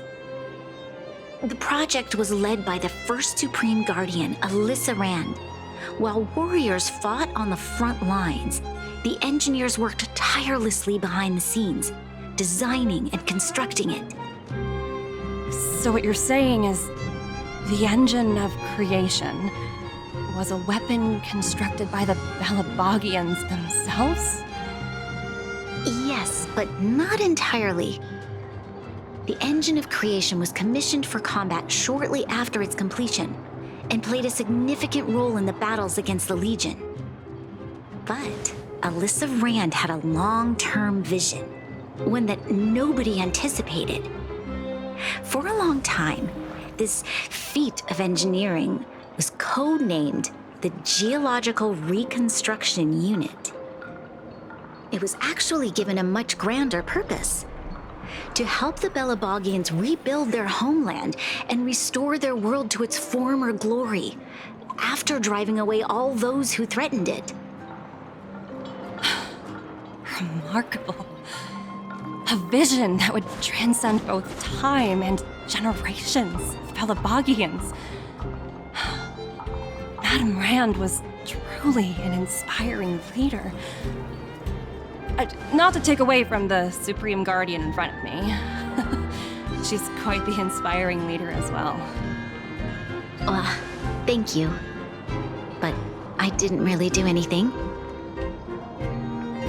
All I did was bring the people of Belobog together and make them aware that our hard-earned freedom was under immense threat once again. If we want to preserve this freedom, we must act and show those who doubt us that we Belobog have the will and the ability to control our own destiny. The outcome of our mobilization speaks for itself. The children of Belobog have made their decision. They have chosen to preserve this homeland with their own two hands. I must say, I didn't anticipate this at all.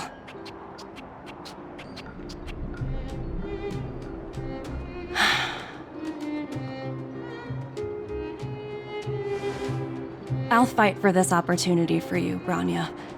I shouldn't have conflated your own circumstances with my childhood. That was a serious lapse of judgment on my part. My world never had a resolute leader, so people gave up on the idea of saving themselves long ago.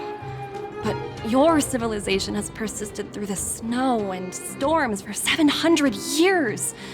A truly admirable feat. Then, are you willing to retract your previous decision? As for the debt, we'll find a way to gradually repay it. But it'll take some time. Unfortunately, the acquisition of Urillo 6 is a strategic decision that's been approved by the IPC's top brass. Even if I wanted to overturn it, convincing them would be extremely difficult. Unless...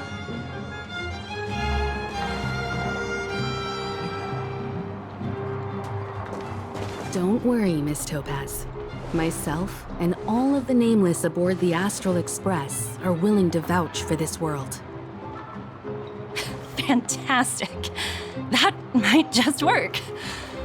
As for the reports and potential accountability, I'll handle it.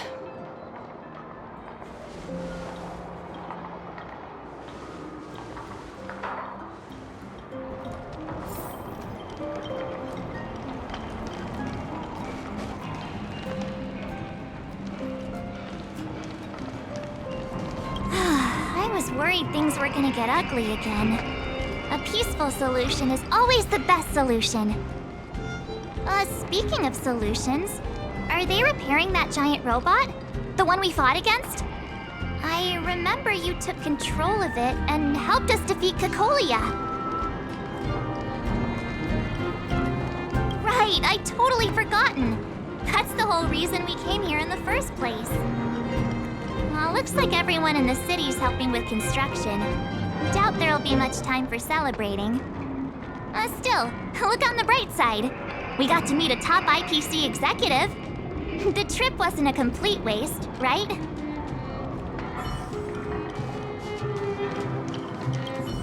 You know, I'd heard you and March speak highly of the Supreme Guardian before, but seeing her methods firsthand left me in awe. We should also be glad that Ms. Topaz is the one in charge of the Urillo 6 project. If it were someone else from the Strategic Investment Department, things might have gotten complicated.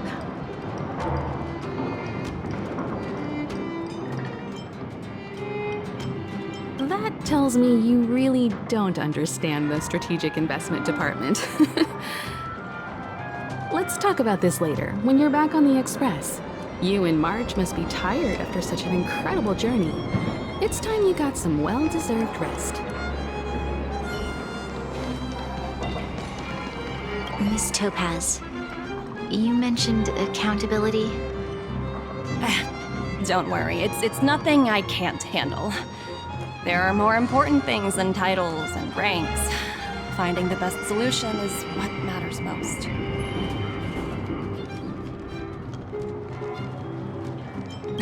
That's unlikely. At most, they might just lower my rank and reduce my bonus a bit. But don't worry, I work for far more than just a paycheck. Thank you so much for all you've done. I never thought we'd drag the Express into a crisis again, much less one that might cause a rift between you and the IPC. A rift? I wouldn't go that far. Also, it's me who's mostly to blame. I didn't keep my subordinates in check.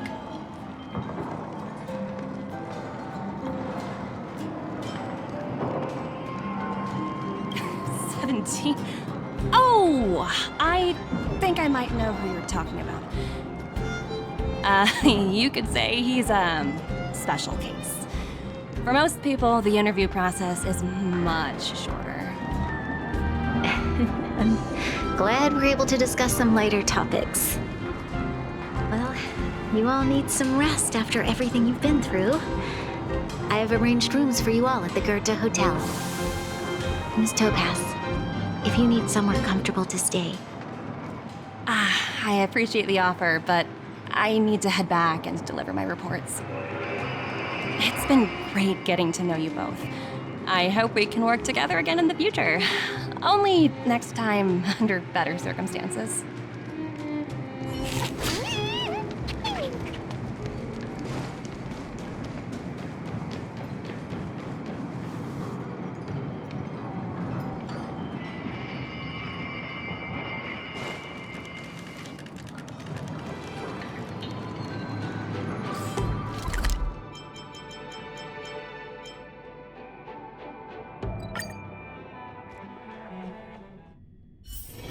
All remains as it did yesterday.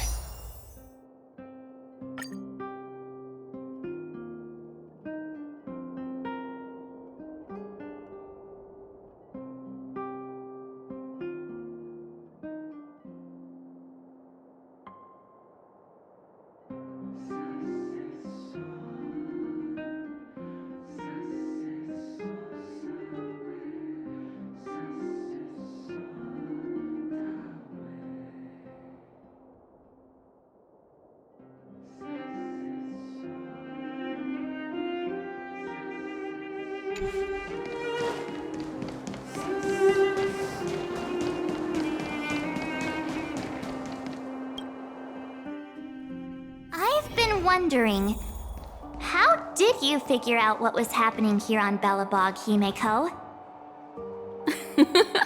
Well, you know, keeping an eye on the crew is just another part of a navigator's job.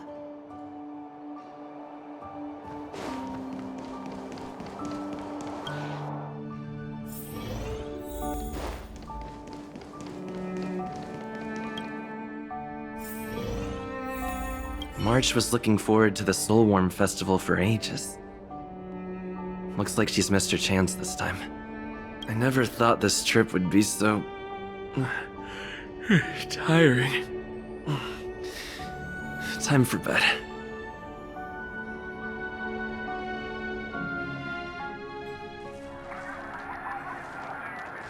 In light of the events that have transpired, we will be taking the following disciplinary measures against you.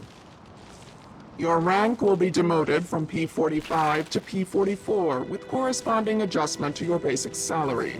All bonuses for the current cycle will be revoked, including stock options and performance bonuses. You will need to submit an additional report regarding this incident to Diamond. If you have any objections to this penalty, you may also file an appeal in writing. I have no objections. Understood.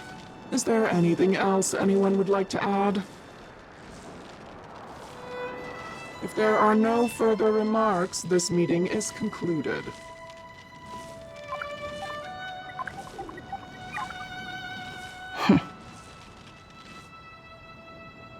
You only got demoted one rank?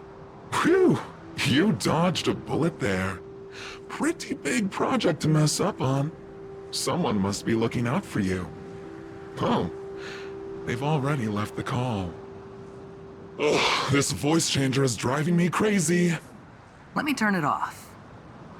Aventurine, why are you still on the line?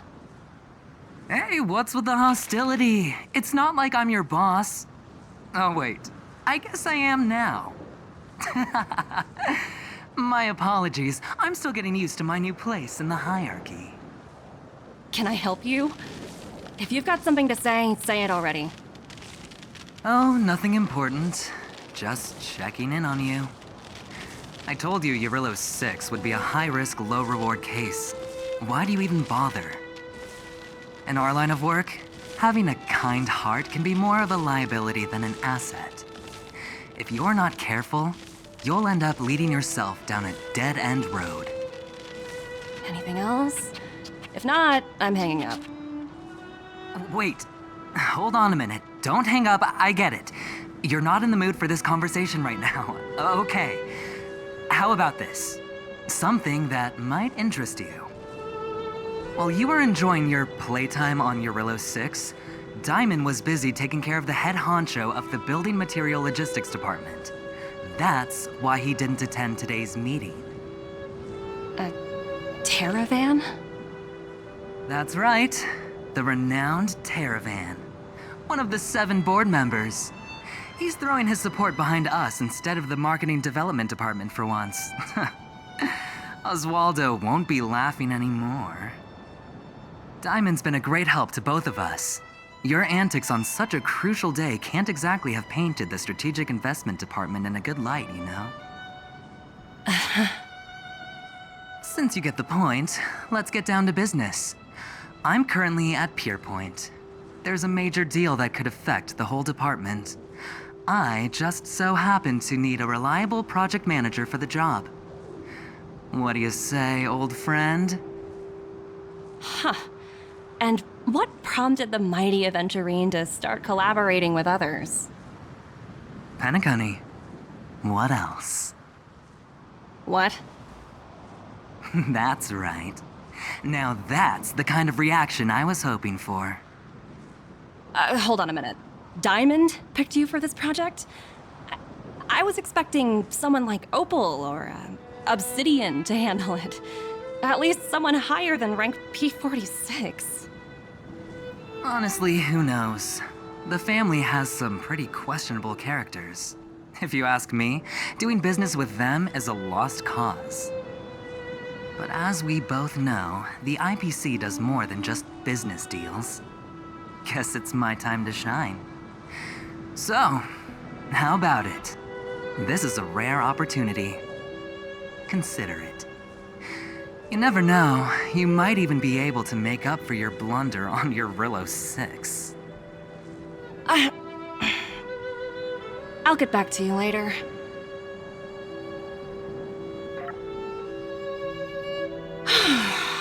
Seems like it's just one wild ride after another.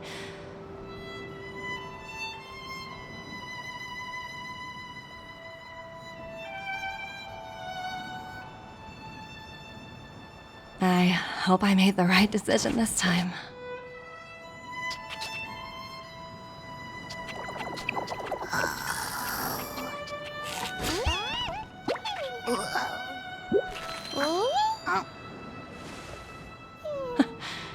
This snow is mesmerizing.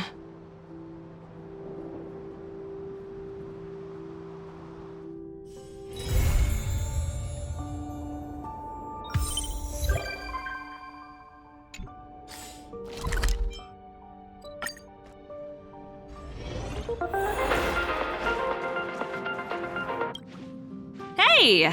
It's my first time on the Astral Express. I've heard quite a bit about the hospitality of the Nameless. Shouldn't you be showing me around?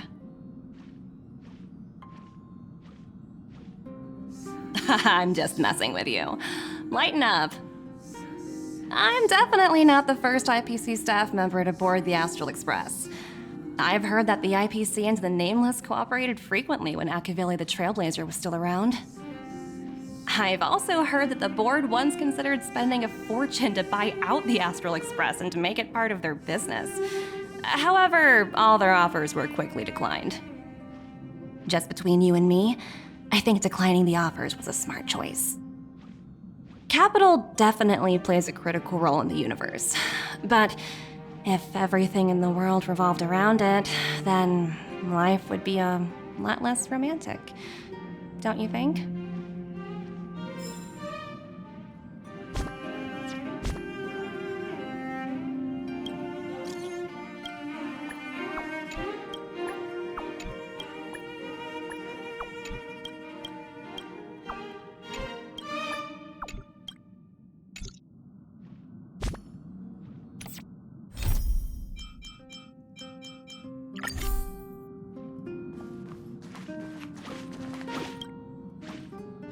Heave ho! Heave ho! Huh? Trailblazer, do you need help with something?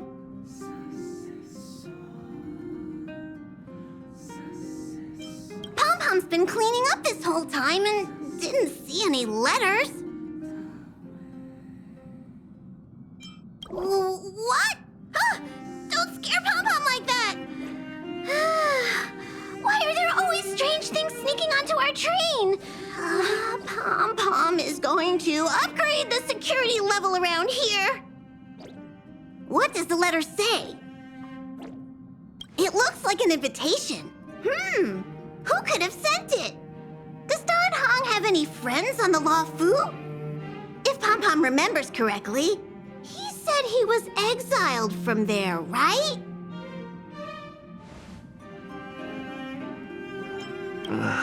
I highly doubt Don Hung's enemy would send an invitation letter. Why don't you show Don Hong the letter? You know where to find him.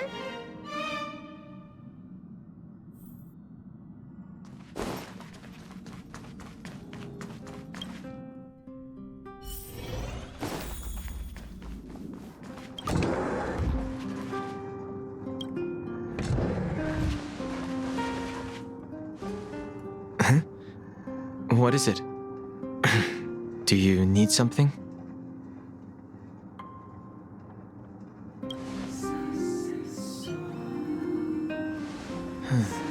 There's no signature. And it doesn't mention a time or place. Looks like whoever sent this expects me to remember. Unfortunately, I'm going to disappoint them.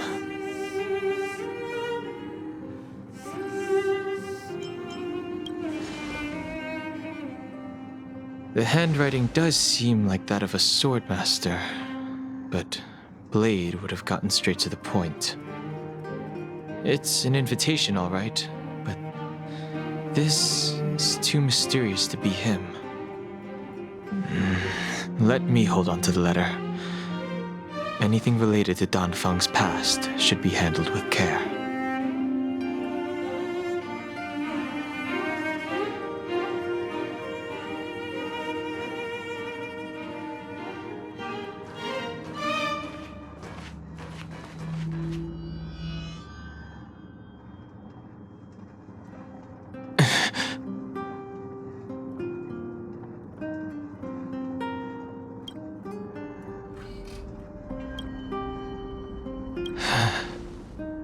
Just as I thought.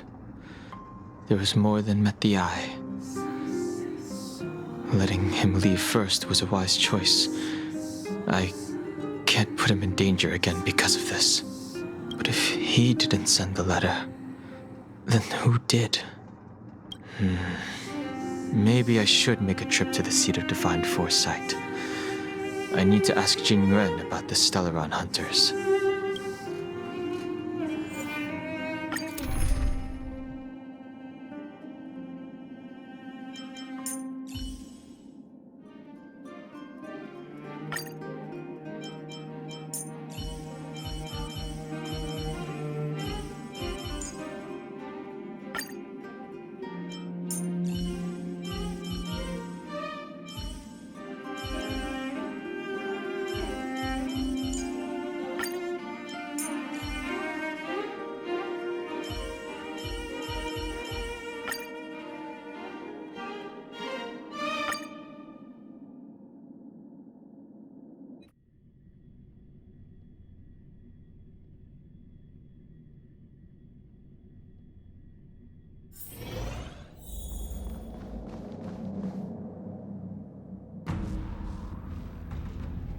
After all this time away from Alafu, the seat of divine foresight has only become more hostile.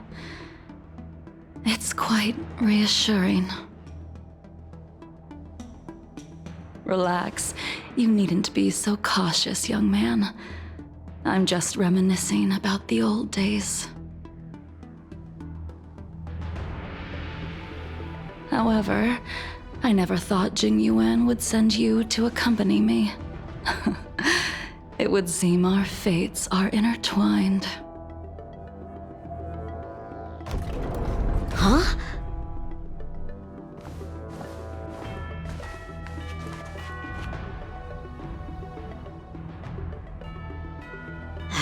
I've got my work cut out for me today.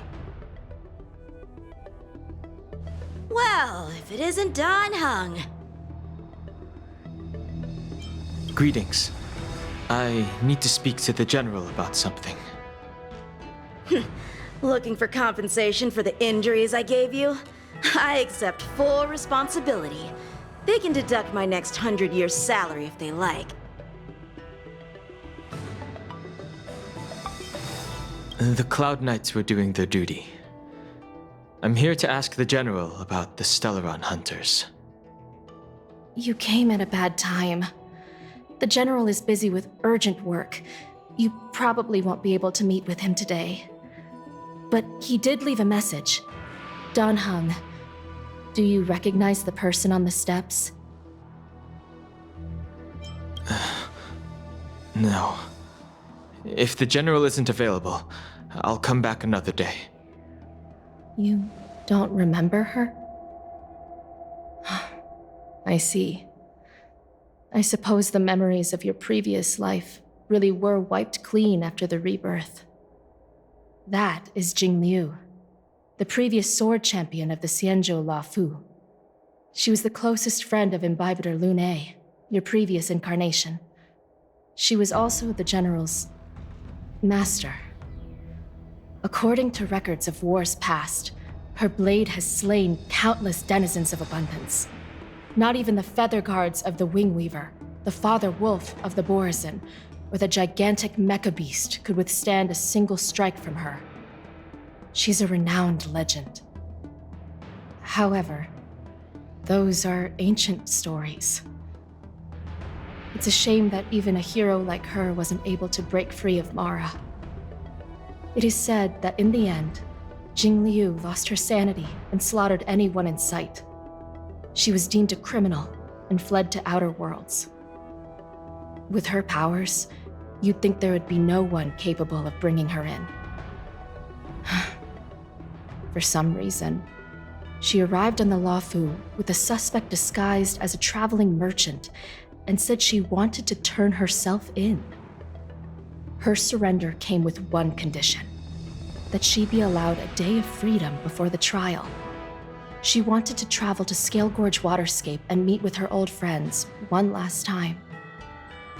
I can't believe Jing Yuan actually agreed.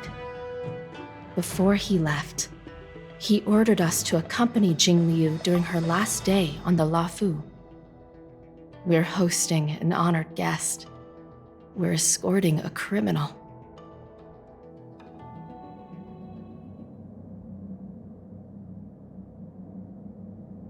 Imbibitor Lune, you're here. Since you traveled all this way, why don't you come and talk with me? Or should I call you by your name in this lifetime? Dan Heng.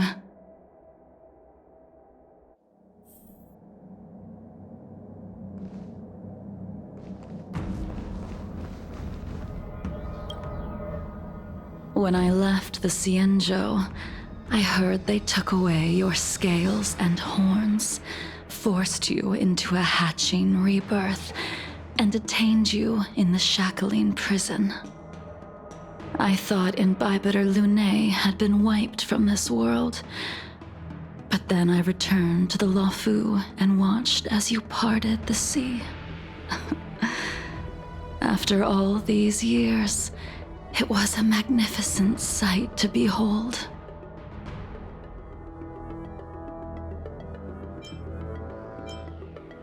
The life of Imbibitor Lune ended. I stand before you, a completely different person. I understand. The sins of a past life should be forgiven after rebirth. Now you are a nameless, traveling across the galaxy. But can anyone really bid farewell to their past? If my guess is correct, the Preceptors were unwilling to allow the Ichor line to end, and hoped for the Imbibitor Lune's resurrection. That is why they tampered with the molting rebirth, and turned you into what you are now.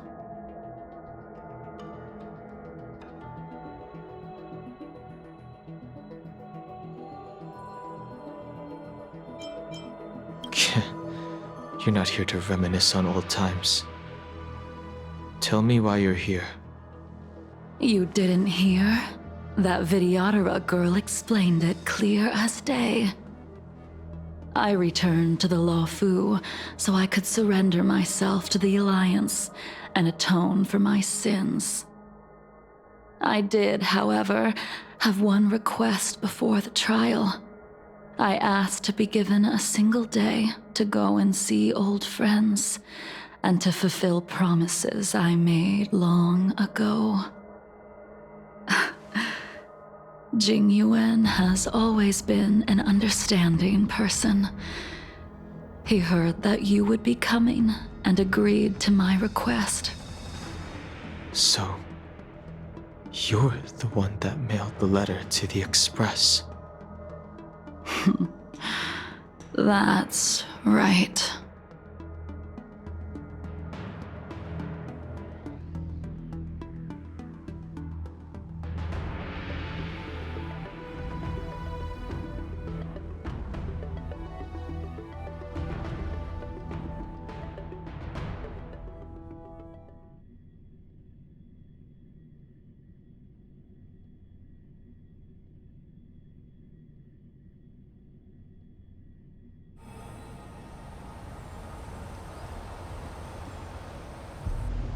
The sea's depths conceal no stone, and dragons' breaths reveal the moon. The scenery of Scale Gorge Waterscape is truly as magnificent as the poems describe. But as a suspect, shouldn't I be bound and interrogated in the shackling prison? Is it really appropriate to bring me to a place like this, General? Holding you in the shackling prison would be more trouble than it's worth. For security purposes, we will be performing your trial here. For security purposes? I suppose it's not my security you're talking about. The Stellaron's descent, the Ambrosial Arbor's resurrection, the Destruction Emanator's impersonation of the Amicassator. According to the Skyfaring Commission's investigations, you arrived on the Law Fu with a group of merchants, but didn't make a single trade during your stay. Your departure coincided with the day the calamities took place. You took advantage of the chaos to sneak into the shackling prison, but seemingly took no course of action. Now you claim that you are responsible for the Stellaron crisis and wish to surrender yourself. Your behavior truly is puzzling. I can't seem to piece together your motive. I was asked to deliver a token in my capacity as a traveling merchant. I knew nothing of its significance. I admit I did have my own agenda for entering the shackling prison, but in the end, I found that the Law Fu did not possess what I was looking for. It is through fear of punishment that I am choosing to surrender. The galaxy is a vast place, but I am merely a wanderer. It would be silly of me to think that I could outrun the Alliance. Merely a wanderer? You're too modest, Locha. Do I need to remind you of your actions at the Eternity Fortress and the Shroud Veil Star Zone? Or must I utter that tongue twister of a name?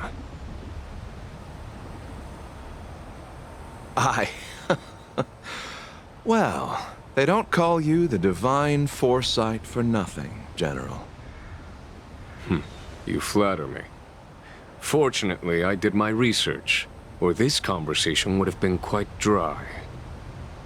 Seeing that you sense something is amiss, are you looking to defend me and clear my name of suspicion?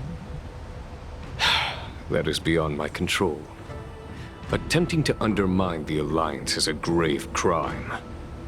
According to protocol, you are to be held on the Xianzhou Shuling for a joint trial before the Ten Lords Commission and the 7 Arbiter Generals.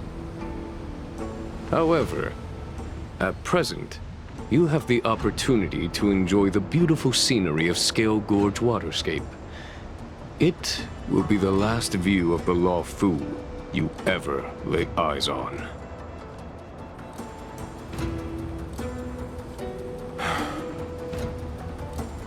She told me that the High Cloud Quintet once gathered and feasted here hundreds of years ago. The unparalleled sword techniques of your master, the mesmerizing cloud hymn magic of Imbibitor Lunae Dan Feng, the artful piloting skills of Bai Heng, the divine weapons crafted by the Juming artisan Ying Xing, and the unmatched stratagem of the General. The 5 of you vanquished evil from the world, creating legendary tales in your wake. Unfortunately, nothing lasts forever, and the High Cloud Quintet disbanded as each of you went your separate ways. You removed me from the shackling prison and decided to interrogate me here. But not for security purposes. You wish to discuss things that shouldn't be overheard. You wish to discuss the one person you've avoided mentioning up to now. Your master, Jingliu.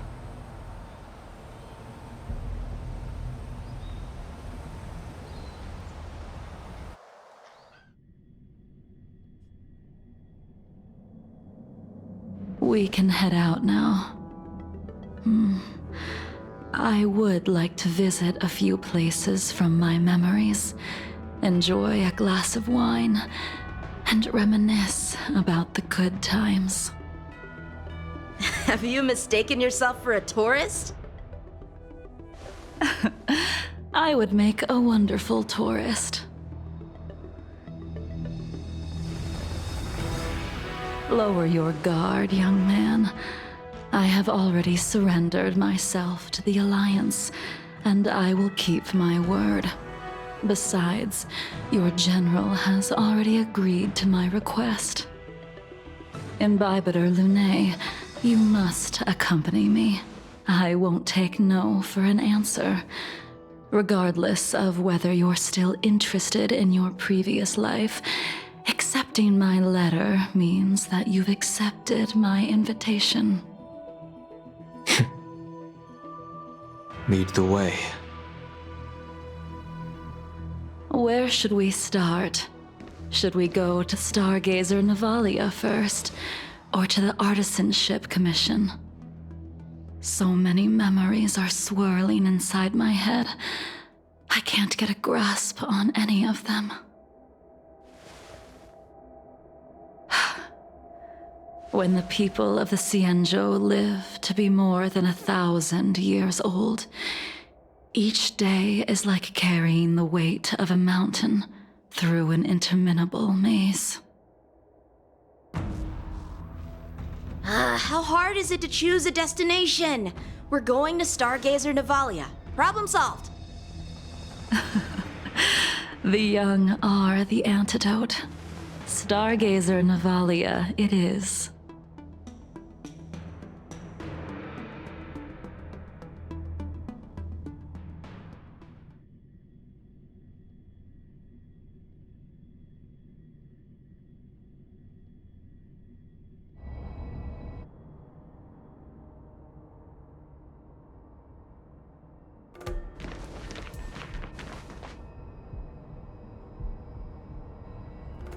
If it's star skiffs you wanted to see, we could have headed to the Jade Gate.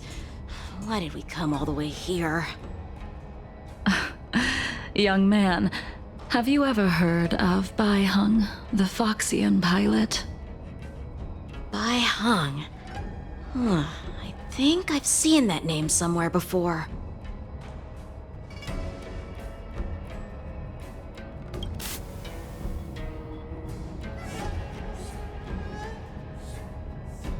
Let the noble High Elder drown the enemies in rain. We just need a watch from the sky, I presume?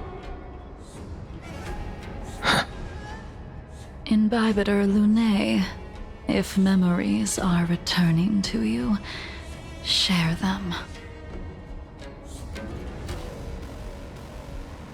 I think she was one of Imbibitor Lunae's comrades.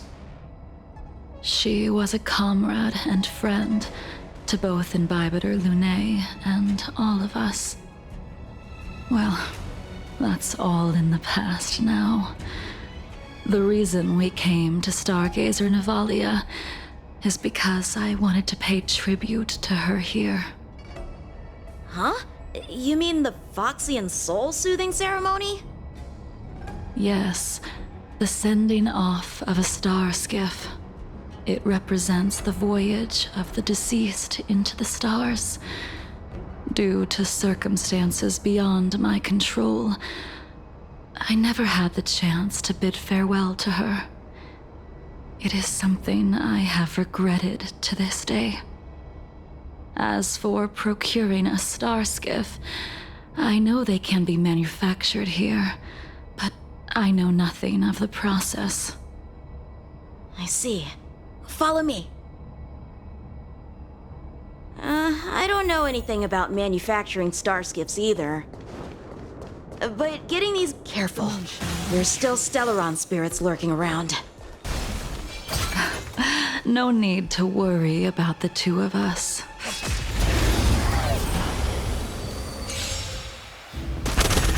Tedious. Blade of Moonlight.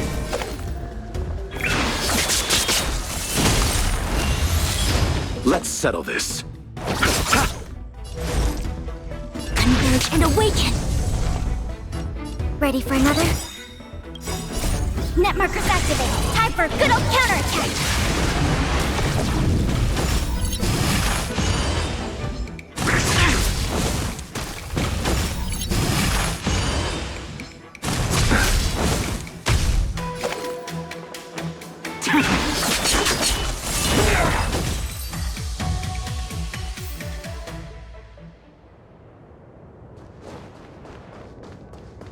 Who goes there? The moon shines on the truth.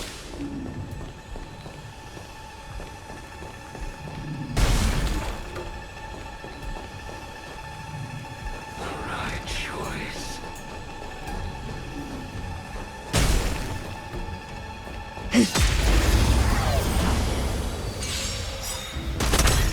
Stand down. All will be revealed. In the lunar flame. Later moonlight.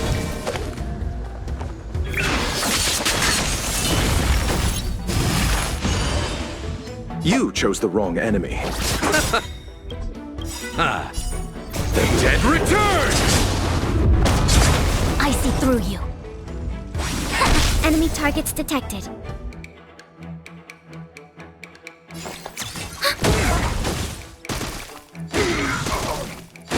Nowhere to run.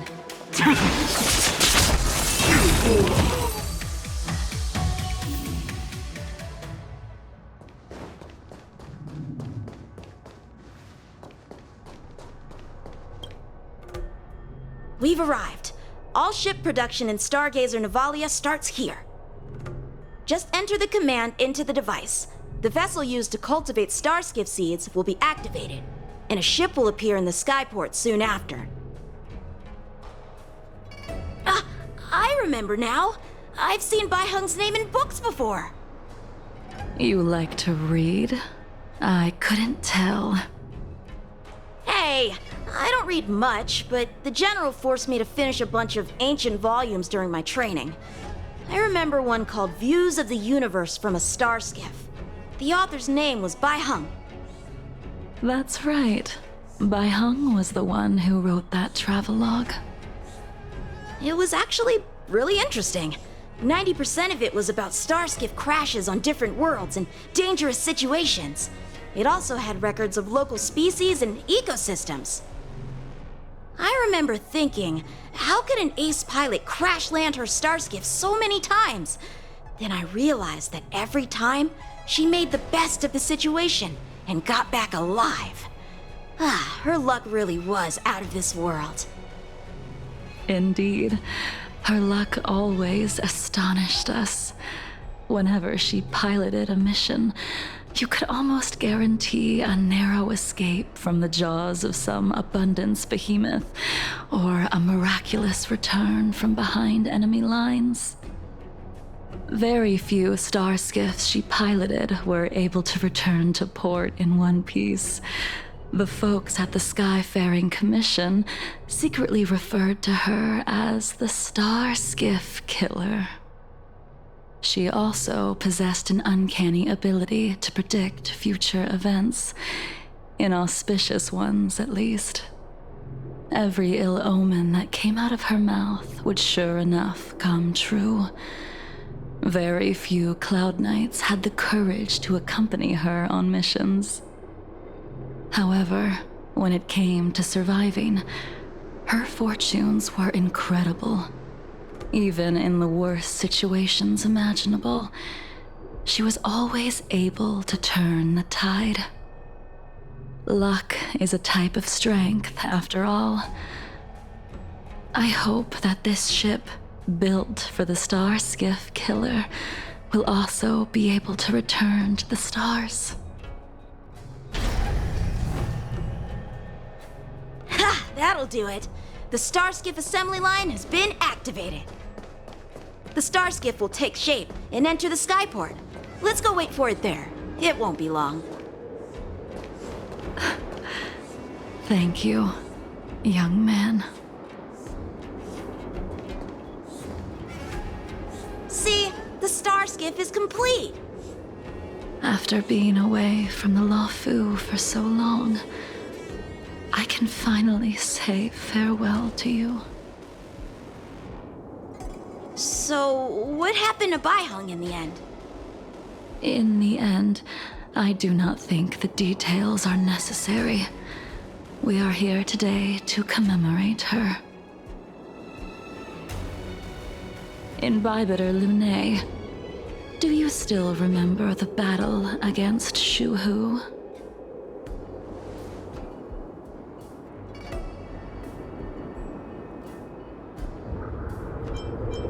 I can't remember anything.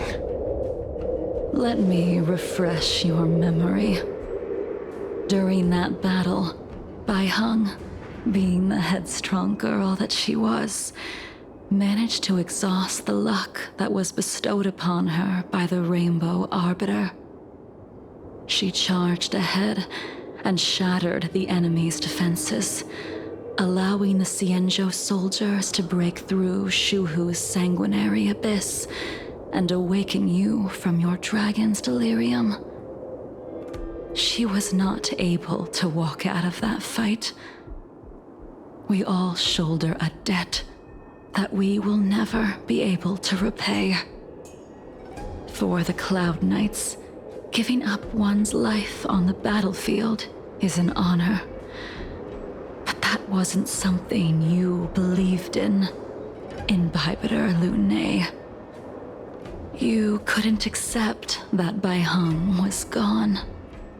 Instead of leaving her to eternal rest, you decided to...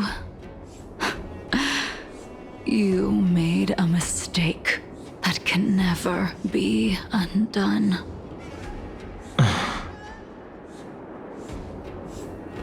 There is no need to respond, Bybiter Lune. Your answer is no longer important. And now, I will send off this star skiff.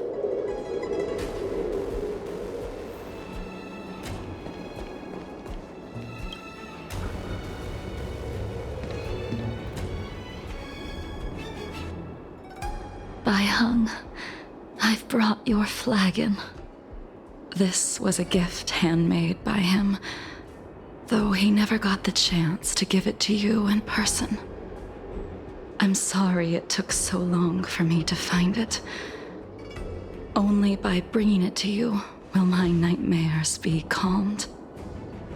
I will fulfill what you asked of me. I will keep my word, even if it requires me to cut down the stars in the sky.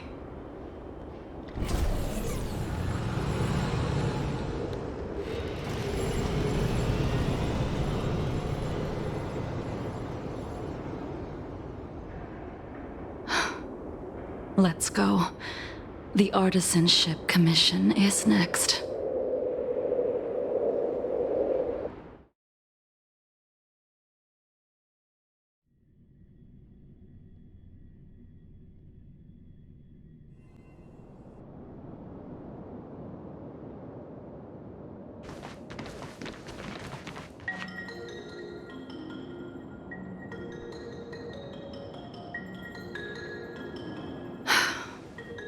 Since the Arbor's resurrection, the land has been crawling with abominations.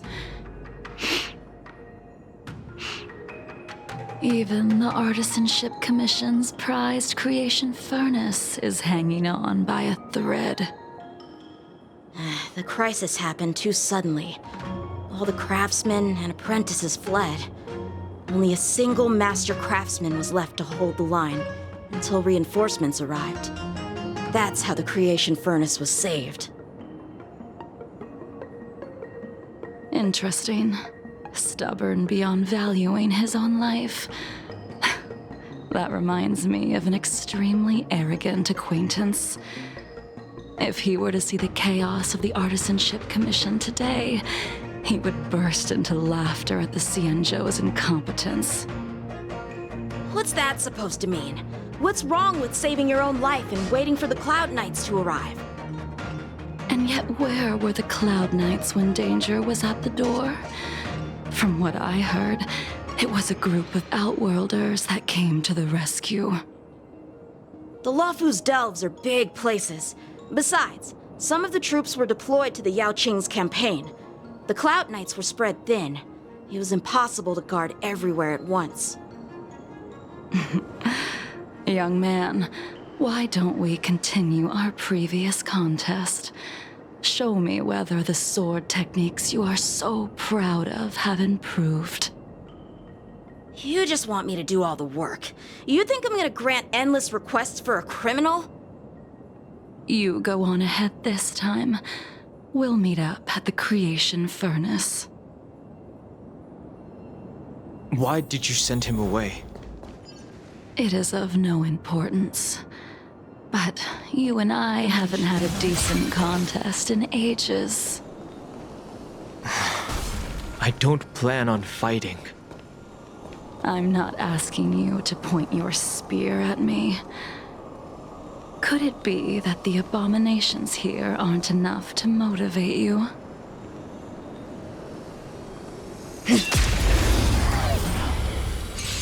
Even after your rebirth, your moves and techniques haven't changed one bit.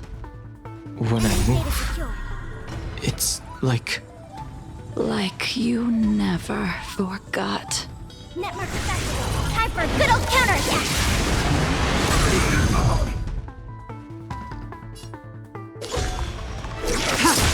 Let's settle this. Together as one. All things in this human creations. Ready for another?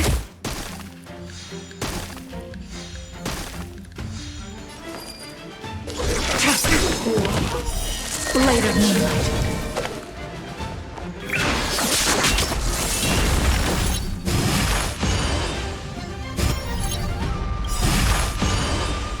All will be revealed.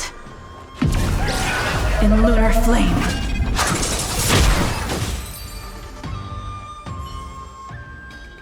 Come on already. What took you so long this time?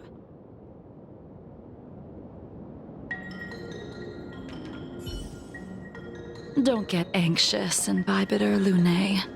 We have all the time in the world. Can't be. The moon shines on the truth.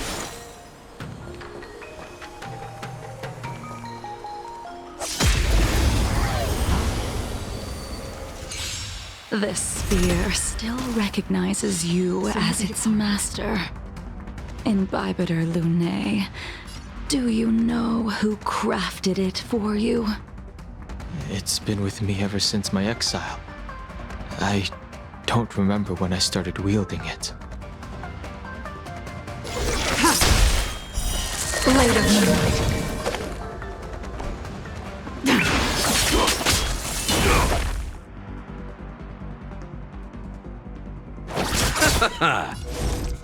Converge and awaken! Enemy data secure. Net markers activated. Time for a good old counterattack! No matter. Mortality means forever. Nowhere to run. All will be revealed. In lunar flame.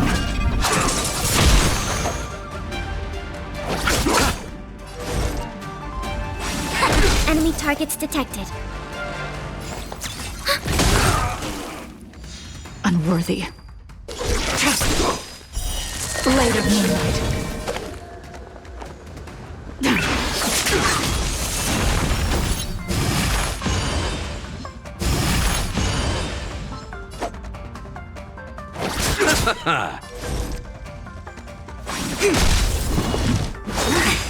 Secret of the saints. Eternal sleep, the dead Return! Yin and yang. Commencing support.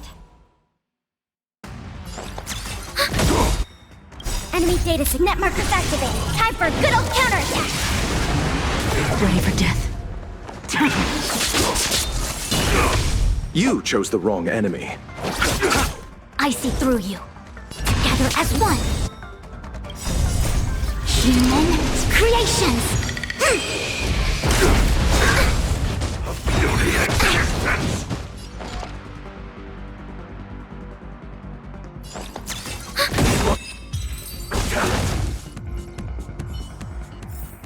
You can continue to convince yourself that you are merely the reincarnation of Dan Feng and have nothing to do with his sins. And you can keep insisting that you have forgotten everything. But you cannot run from combat, Dan Heng. Your spearmanship is identical to Imbibitor Lunay's. Combat is like smelting, purging the impurities with burning flames and exposing a person's true nature. Those are the words of the one who made Cloudpiercer for you. Do you remember? Out of all of us, you were the closest to him. It was strange, really, to see someone so arrogant get along with someone so proud.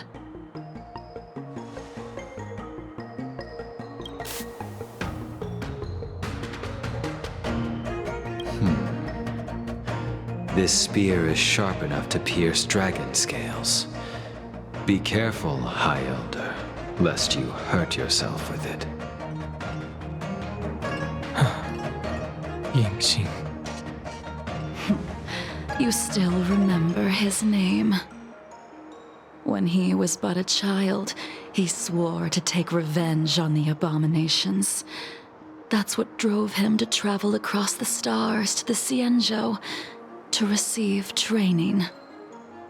When I first met him, he wasn't even as tall as my sword, but he was boasting about mastering all the crafts of the Artisanship Commission by the time he was 100 years old. The little brat was no less arrogant than the High Elder. At first, I wasn't too fond of his defiant nature, but when we met again, he was able to craft weapons that astonished the master craftsman. He even snatched the Artisanship Commission title of Furnace Master. Unfortunately, the Alliance would never allow a short-life species to run the Artisanship Commission. He was only able to prove his worth alongside us outcasts in the end.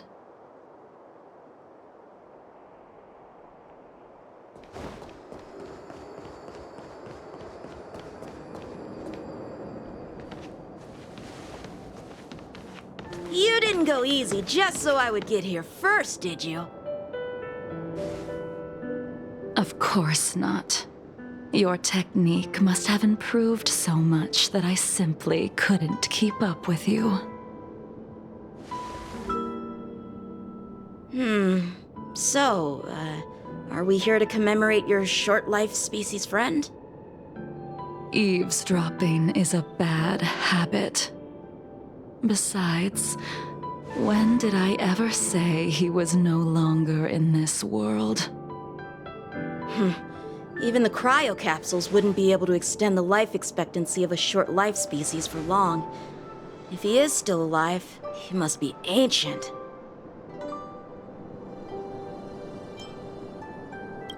He transformed into a long-life species? Correct. Such are the twists of destiny. Some people are born with unparalleled foresight and exceptional intelligence, but make the most ill-advised choices at destiny's crossroads. As smart as he was, he made the foolish attempt to use the flesh of the Abundance Emanator to aid Imbibitor Lunay in resurrecting his deceased companion. His stupidity turned him into a monster, cursed with immortality. His soul was shattered and became the evil that he hated most. The irony. For an old friend, you don't seem to have that much pity. I gave him a second chance. Does that not count? What did you do to him? He should have been eternally jailed in the shackling prison for his crimes. But I gave him a different kind of freedom. I took the shell that once held his soul and passed my sword techniques on to him. I let him die 100 deaths to remind him of the karma of his previous life. Afterward, I heard he was reborn and even gave himself a name. We've idled too long. Let's head to the Alchemy Commission.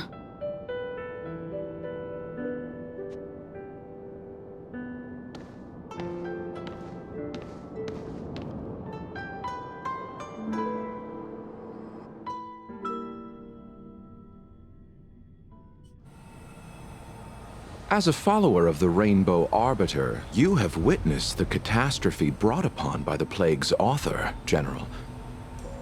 Living beings turning into undying monsters, eventually used as sacrifices to the abundance. What do you think should be done to put an end to it, General?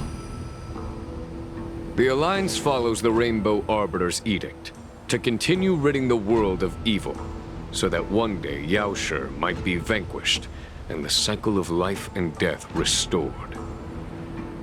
Under the auspices of the Rainbow Arbiter, the faithful Cloud Knights continue the hunt. Their devotion and sacrifices are indeed commendable, but their devotedness has made them close-minded. Take me, for example. My powers originate from the abundance, yet my goals are aligned with the Alliance. The Hunt is not the only faction in the universe that wants Yaoshi dead.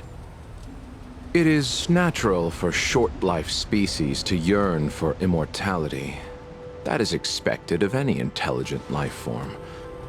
To want to eliminate these thoughts would be equivalent to killing an eon. Such a goal is so impossible as to be laughable, to be honest. So, in order to sever Yaoshi's curse, one must look to the source for a different solution. Your master happened upon a revelation and returned from the Mara. She has traveled many worlds and discovered a solution. I'm listening. I apologize, General. I'm afraid the next move will have to be made on the Shu Ling. As I expected. Your surrender is just the next step in your scheme. You wish to avail yourself of the Ten Lords' decree to enter Shu Ling and stand before the 6 generals, even the Marshal. That is your true agenda.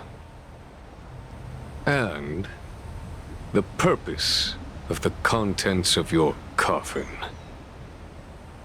General, you said it yourself. This is beyond your control. It is the law of the Alliance. We cannot deviate from it. Splendid, well done. This was a spectacular move. You've changed, Jingyuan. The man I knew would never have admitted he was bested.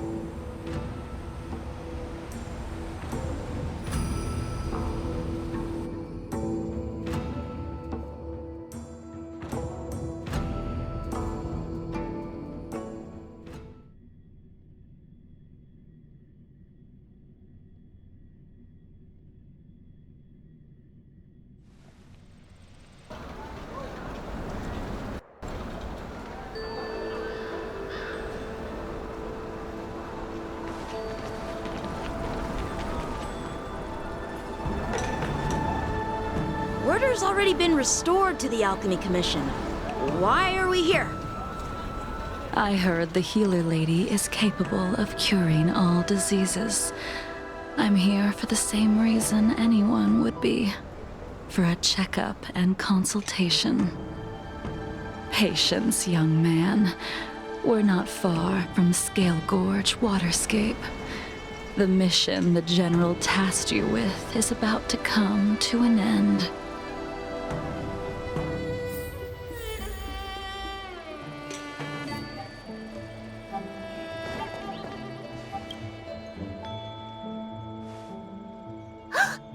Dunhung? What a surprise! Are you not feeling well? Please, come this way.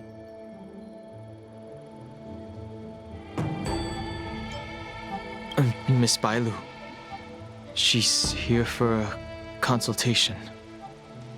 Oh, I see. Are you here for your eyes? Or is it something else? My eyes are fine.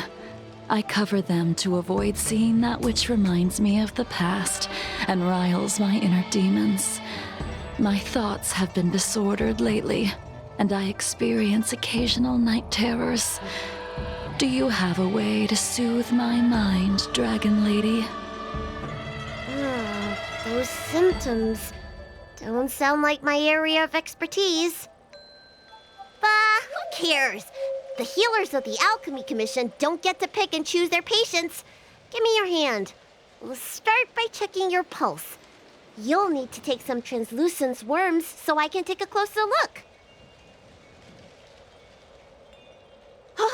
Your hand! It's freezing! Please wait. Dunhung, can I speak to you for a minute? Your friend here has a very peculiar condition. Her pulse is extremely faint. Normally, this would mean that she...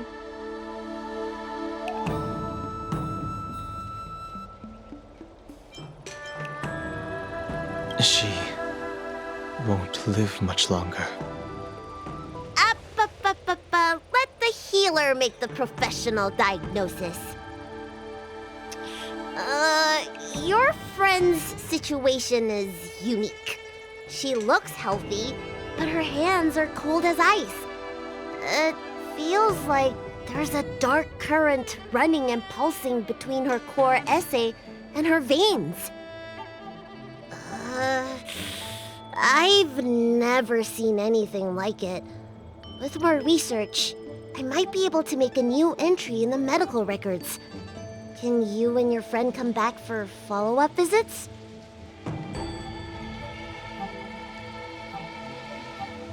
She's a criminal. That's up to the Cloud Knights and the Ten Lords Commission. Oh, talk about not judging a book by its cover. She looks so kind and elegant. How could she be a criminal? Not my concern. I'll do my best. No matter what I administer, she's gonna need to drink a ton of warm water from this point on. Come with me. I'll prescribe her some soul-returning vitality infusion. It won't cure her, but I'll... Wait! Where did my big medicine box go? I'm sorry. Ever since the disciples of Sanctus Medicus were expelled, things have been a mess around here. Dunhung, you mind coming with me to retrieve my medicine? I could use your skills. Are you in trouble, Dragon Lady? I'll come along as well. No. No trouble at all. It's no bother. A little walk will do me good.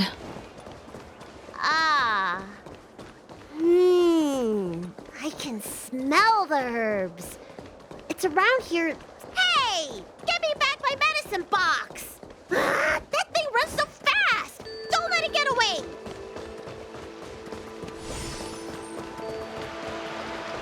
The moon shines on the truth. Let's wait.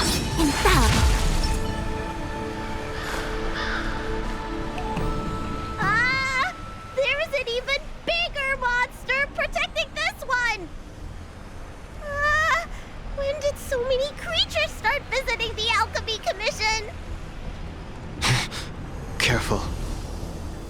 Allow me to eliminate these obstacles, Dragon Lady. Stand back. The chill of my sword freezes everything in its path. Repay! Soon to be departed.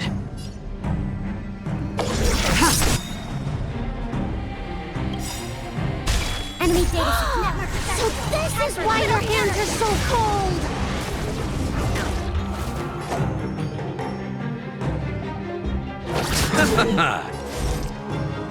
Gather as one! Enemy targets detected. All will be revealed. In lunar flame. Blade of moonlight.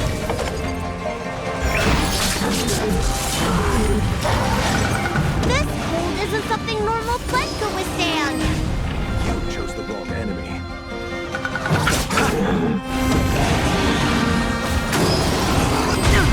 A quick divination. Try harder.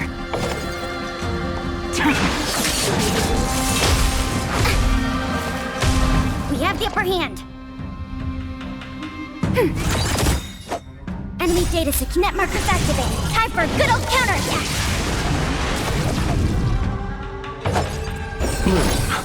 Reciprocity. Excellent. Eternals, the dead return!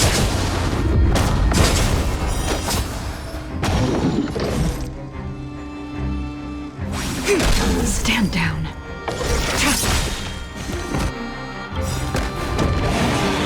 All will be revealed. In lunar flame. Blade of moonlight.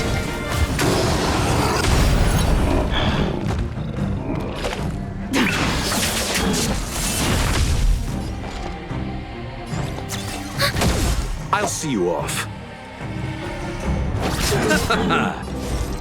Converge and awaken. Human creations. Ready for death. Commencing support. Ready for another? Net markers activated. Time for a good old counterattack. You chose the wrong enemy.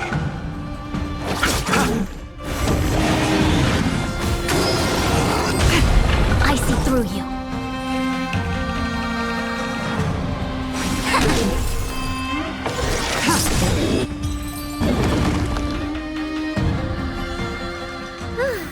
All right. Let me make sure nothing's missing. Excellent. The calming valerian and chi strengthening infusions are here. Let's head back. Never make a patient wait too long.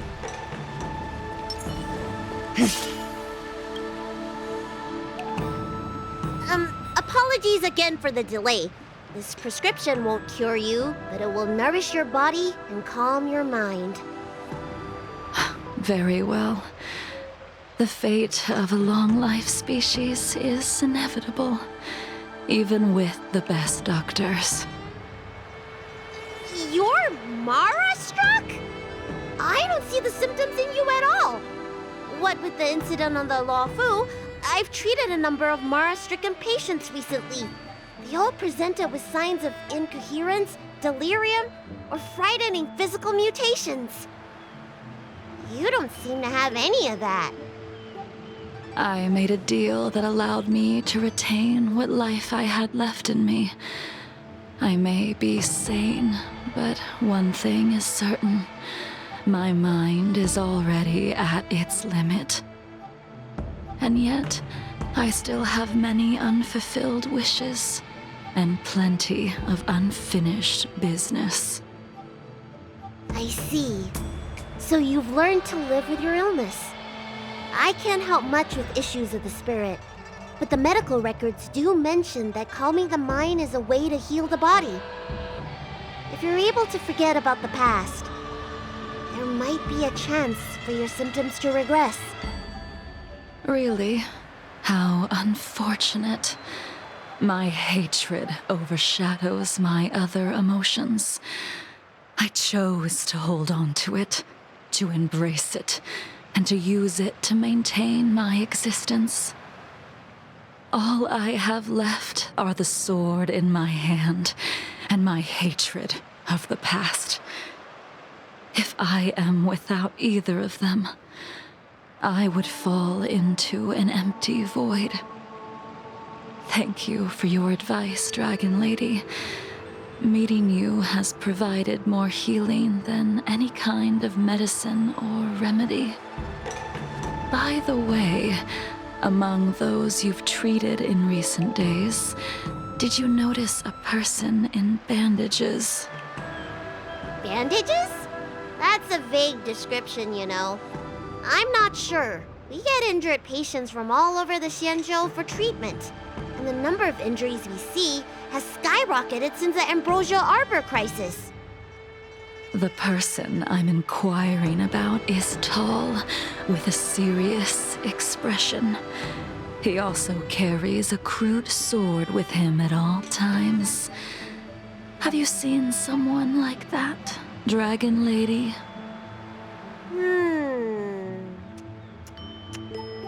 Oh, yes! Someone came by today that matches that description. He must have suffered some kind of sword wound. He had a strong scent of blood. Though, from the way he behaved, it must have been fairly minor. He didn't even take the medicine I prescribed. He's probably looking for a different kind of medicine. Well then, it would seem that everything is in place. Let's go meet our old friend.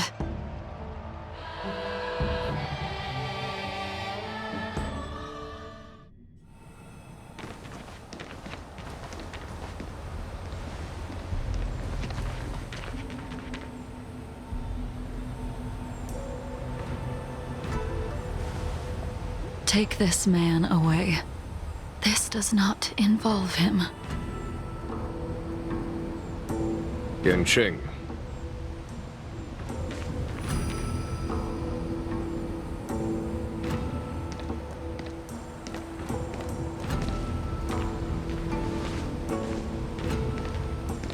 And so, everyone is present.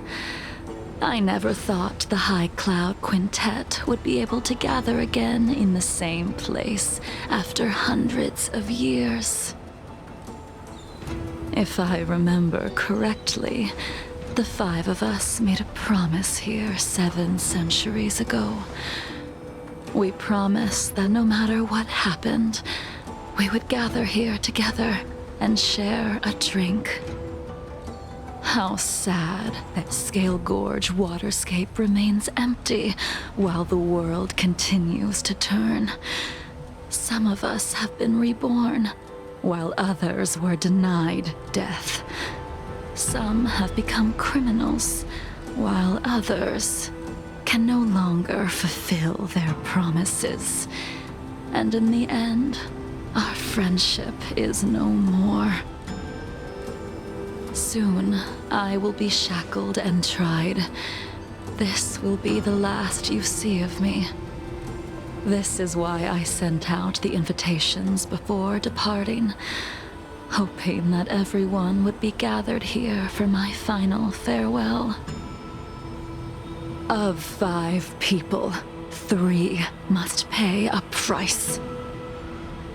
Imbibitor Lunae, the chief culprit, chose to use the transmutation arcanum as a means of resurrection, begetting terrible transformation and great calamity in the process. He dishonored the name of the fallen. Ying Sing, the accomplice, arrogant and oblivious, used the flesh of the Abundance Emanator to assist Imbibitor Lunae in his evil. He fell, becoming an immortal abomination. As for Jingliu, the sinner, she succumbed to Mara, slaughtered her people, and abandoned her oath. Now it is time we pay for what we have done. Dan Heng, you can never escape the shadow of Imbibitor Lune. He is your origin, and his sins will accompany you in your path forward until you meet your eventual doom. Blade, what a fitting name. In the remainder of your infinite life, you will experience only murder and your own death, all the while pleading for a place to rest. This is the only way you are able to relinquish Ying Sing's regrets. And I will face the punishment of the Alliance and suffer an eternal punishment before paying an even worse price. That is the only way to keep the memory of the pain of the past from fading away. High Cloud Quintet, it is time to say goodbye.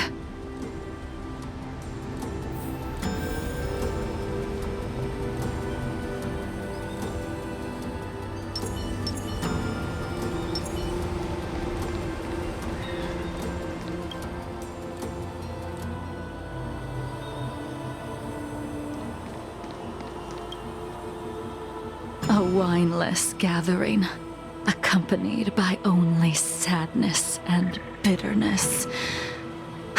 What a depressing reunion. Jingliu, is it not time you sent me to the Shuling? The laws of the Alliance cannot be subject to change. Unfortunately, your next stop will be the Yuchi.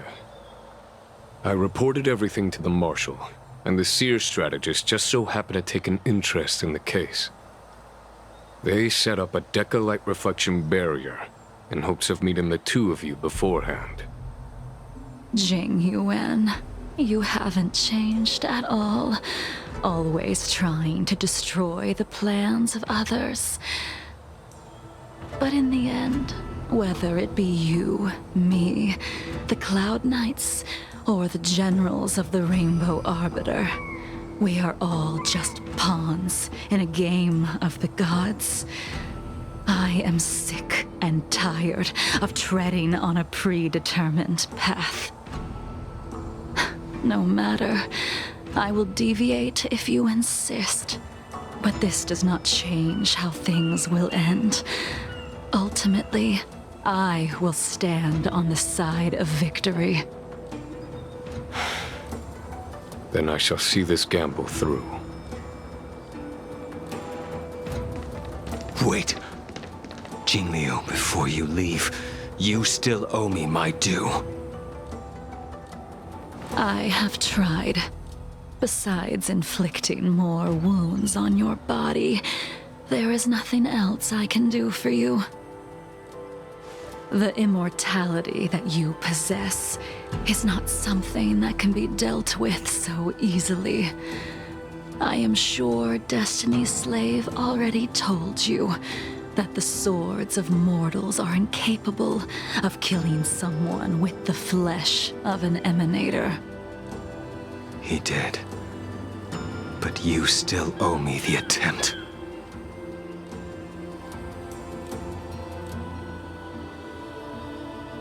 I told you when I taught you the way of the sword. I am uninterested in drawing my blade against someone who does not long for life, who wants only to be slaughtered. You will only draw against an opponent. Jingliu, allow me to repay you for your teachings. Savor the moment.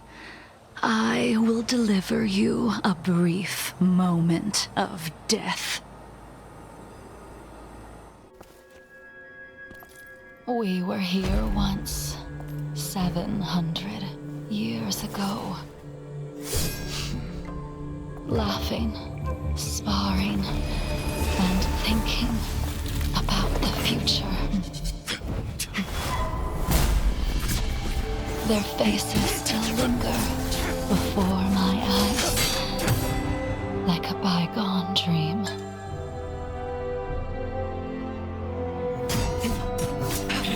I thought those joyful days would flow indefinitely before us, like a Ciencho lifetime. Yet, dreams will eventually fade like clouds from the sky.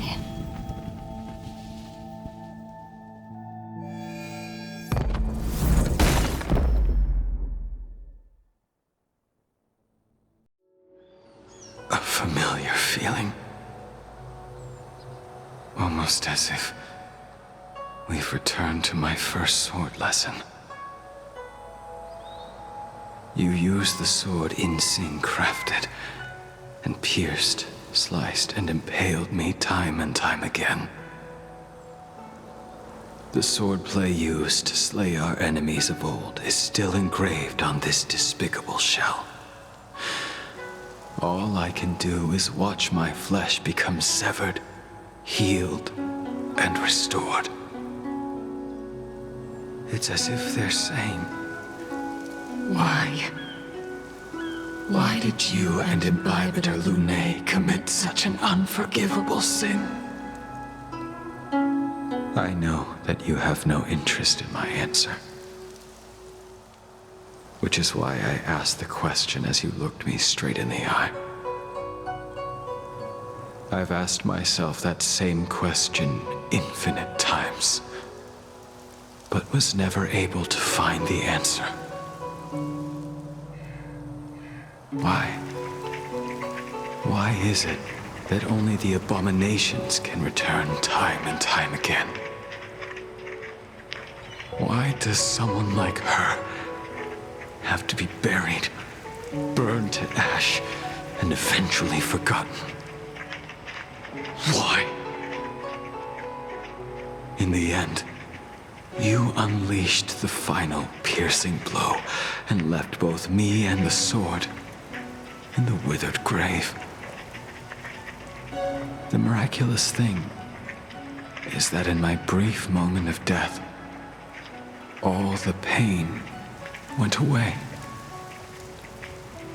Like when we drank to drown our sorrows.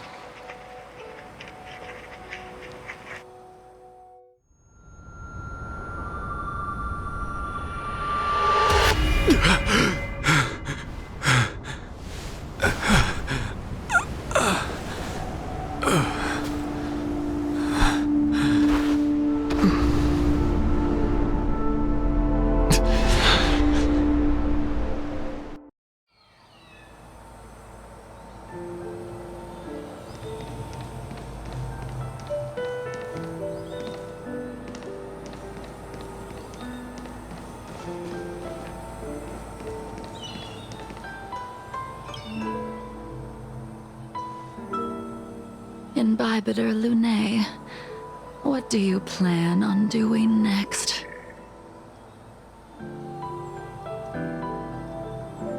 Once this gathering ends, I will return to the Express to continue my journey.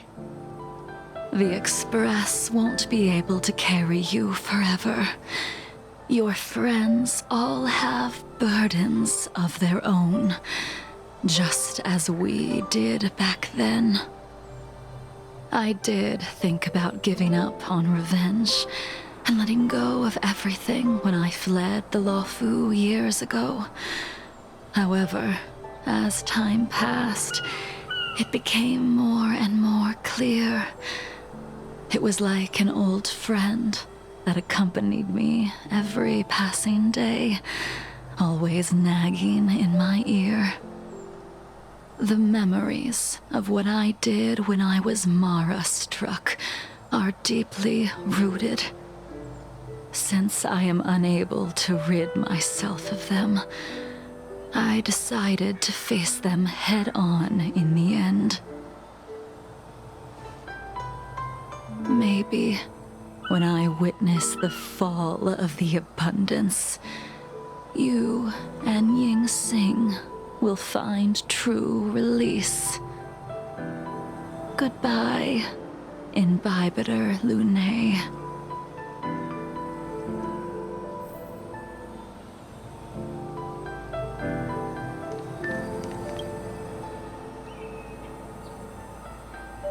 Dan Heng, the General wants me to forget about everything I saw today.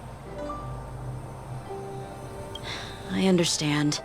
These disputes are far too complicated for me right now. Swordplay is a lot simpler. I have some close friends of my own in the Cloud Knights. Will we fall out the way you guys did? Goodbye for now, Dan Heng. I hope the next time we meet, it'll be under happier circumstances.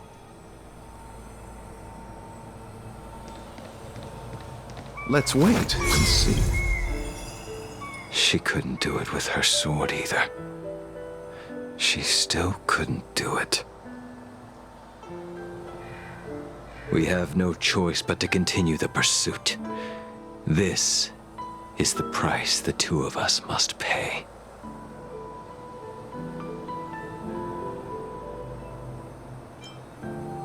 I will see it through.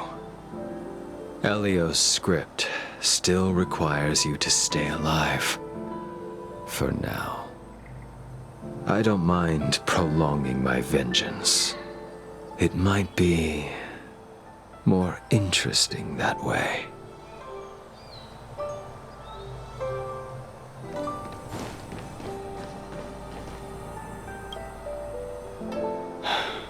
She's gone.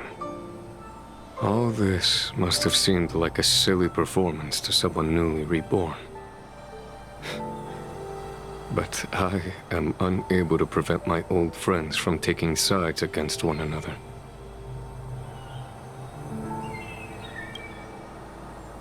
Who you are is a question that only you can find the answer to.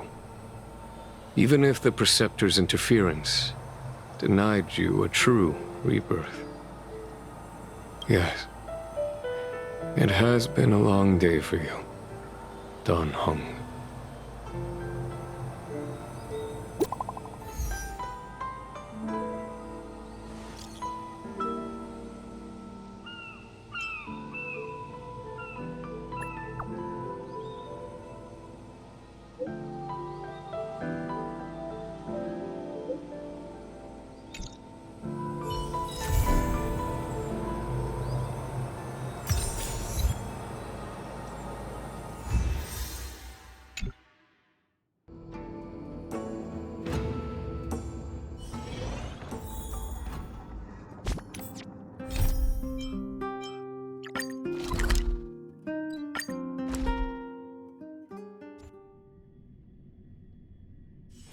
All remains as it did yesterday. Huh? Who's Wilder? And what's Ethereum Wars? A game ad? Using the IPC's cutting-edge ether copying technology, we can record any creature you've seen inside of an ether coin. Just print it out and compete against other players. Let your ether spirits fight for your glory. Oh, seems pretty neat, don't you think? Right? I knew you were a gamer. Want to check it out on the way? Awesome! I've heard that Stellaron Hunter girl uses this kind of tech. Maybe we can see it in action. It's at the Rivet Town Plaza, right? Let's hit the road. There's no time like the present.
Ready for another?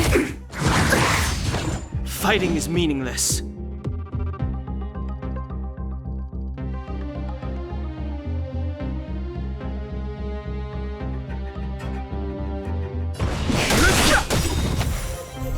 I've no interest in conflict.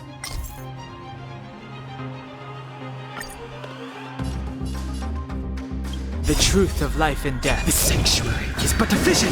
Break!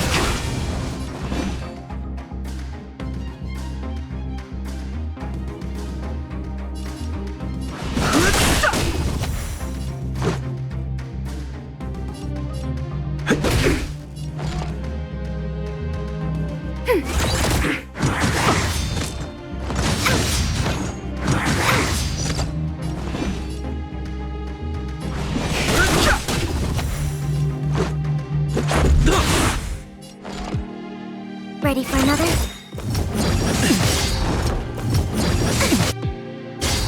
Enemy data net markers activate. Time for a good old counterattack. Fighting is meaningless. Let's make it quick. Commencing support. I've no interest in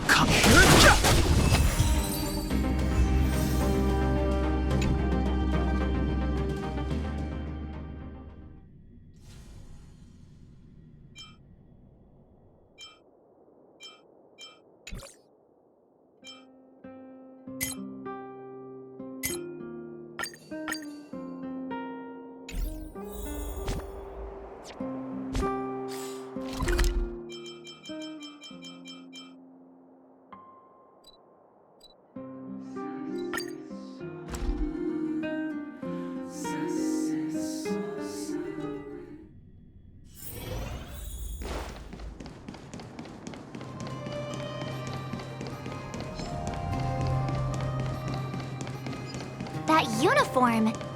Was it him that texted you?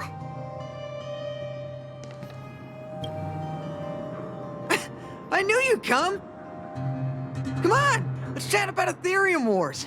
I've been playing it for 18 years, so ask me anything. I'll tell you everything I know. Yeah! Can you give us an overview? Why, it'd be my pleasure. I could talk to you about Ethereum Wars all day. Ethereum Wars. The name says it all.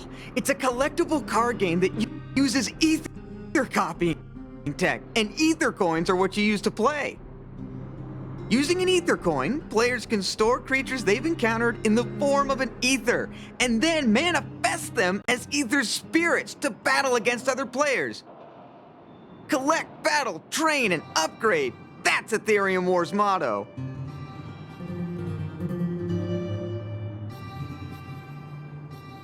I never expected the corporation to know anything about ether copying tech. I thought that was something only punk lordy hackers could handle. Haha, you're right.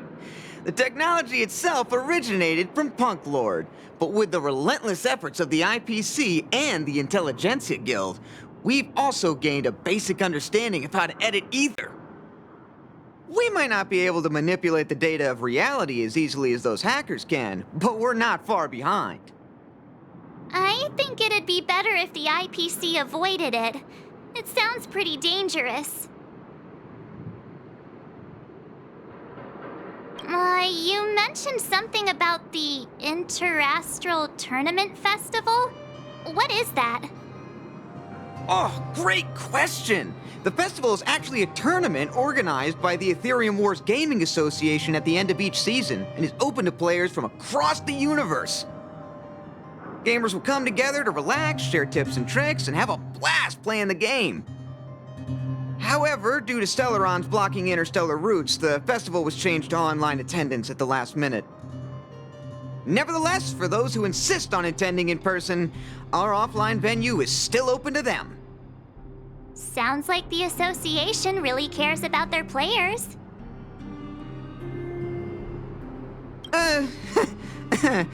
Well, that's... Do we have to start an interrogation right now?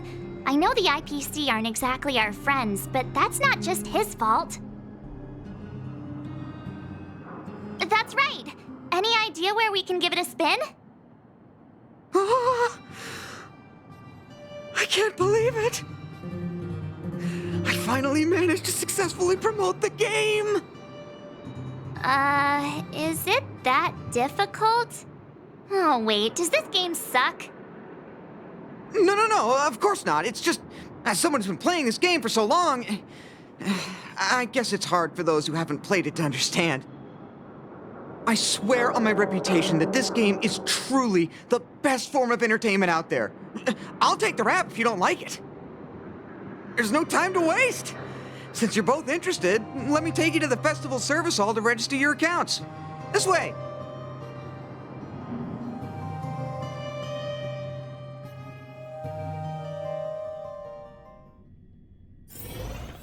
Ah, the atmosphere here is so different now. It's so lively. So you guys have been here before? The corporation recently saw the potential in Eurillo 6 and decided to renovate this old Take a look. This is where the Interastral Tournament Festival will be held this year. The Ethereum Wars Gaming Association specifically chose this planet to help rejuvenate it and bring it up to date with the latest trends. Good. Everything is going according to plan. Is that... Mr. Giovanni, is that you? Oh, Wilder! I was just wondering where you'd got to. And you brought along a handsome gentleman and a beautiful young lady. Welcome to my arena! If I'm not mistaken, you're the Trailblazers, right? So, I presume you two have heard about the Interastral Tournament Festival. Have you come to show off your skills? Oh, psst! Look at his mask! Pretty cool, don't you think?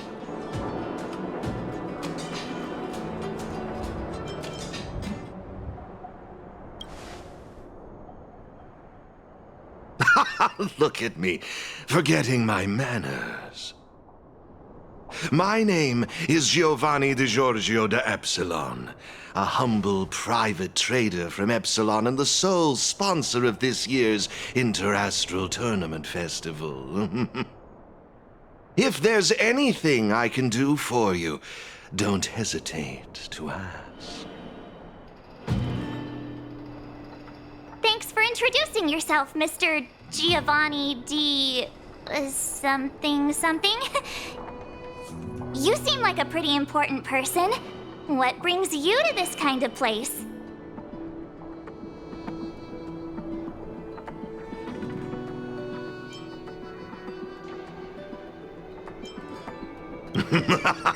How humorous!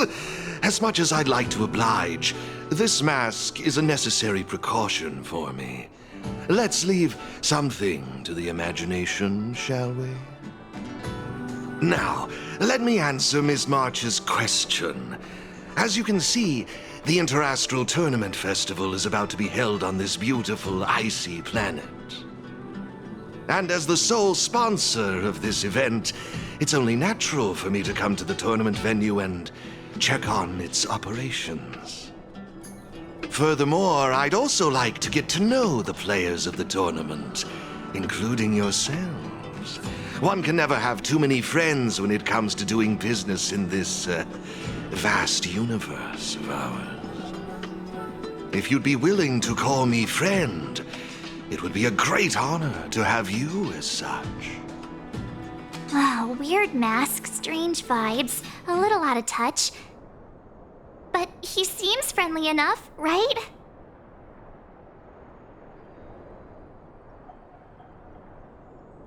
I suppose. Pleasure to meet you, Mr. Giovanni. To have made friends like you. Oh, what a joyous day.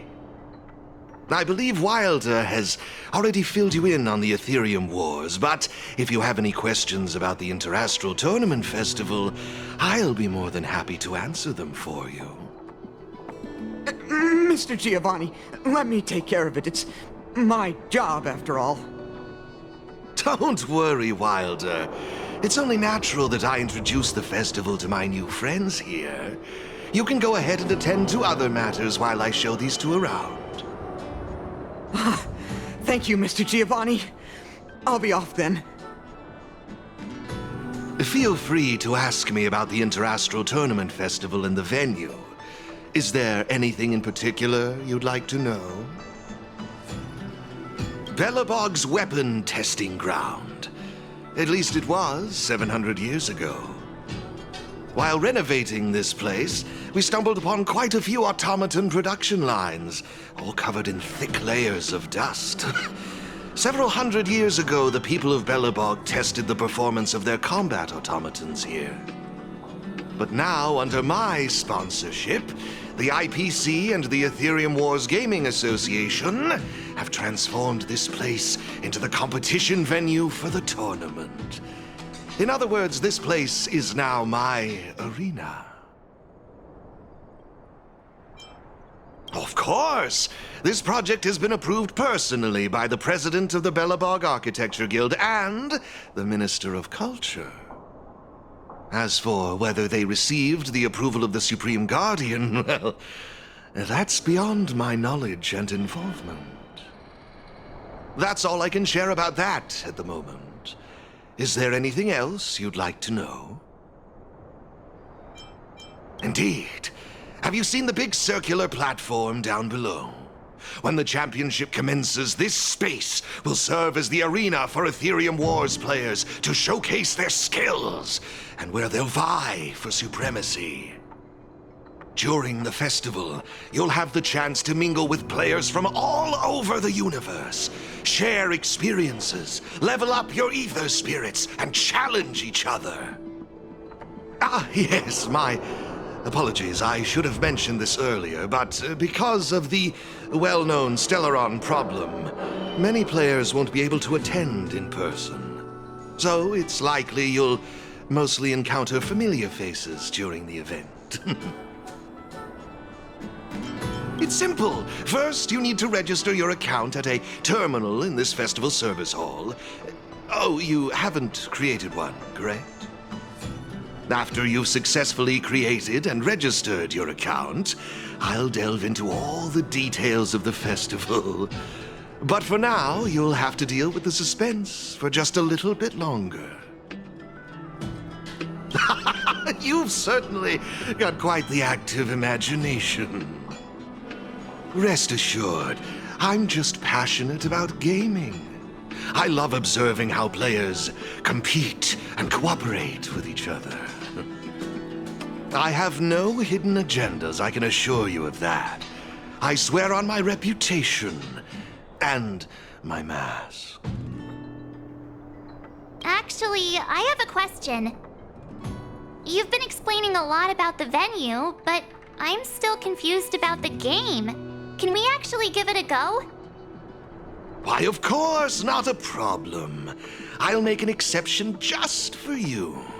You can borrow my ether spirits and experience the thrill of battle. What's all the commotion? Hey, twerp! Hand over that coin! Oh, you little brat! Who said you could touch this?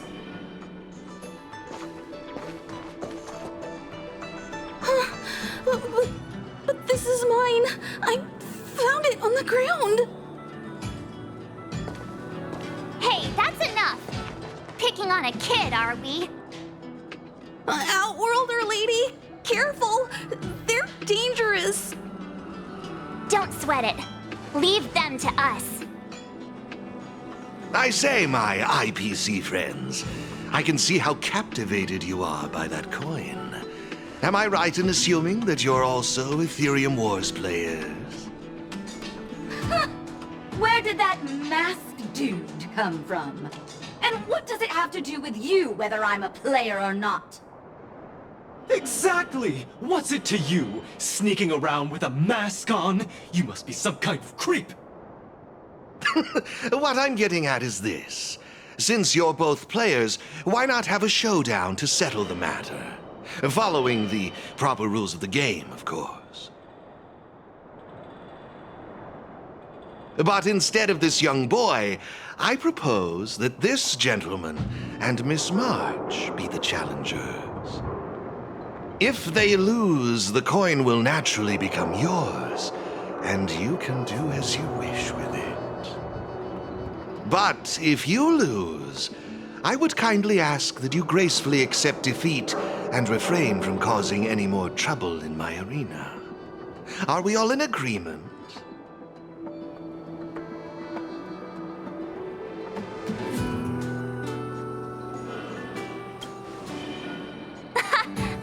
Feeling you'd say that. Here are a few beginner-level ether spirits for you. They'll help you get the hang of the game's pace and rules. If you have trouble handling these beginner spirits, it might indicate that this game isn't the best choice for you. You've got some nerve. You're in for a rude awakening. Prepare to face the might of Topaz's support squad!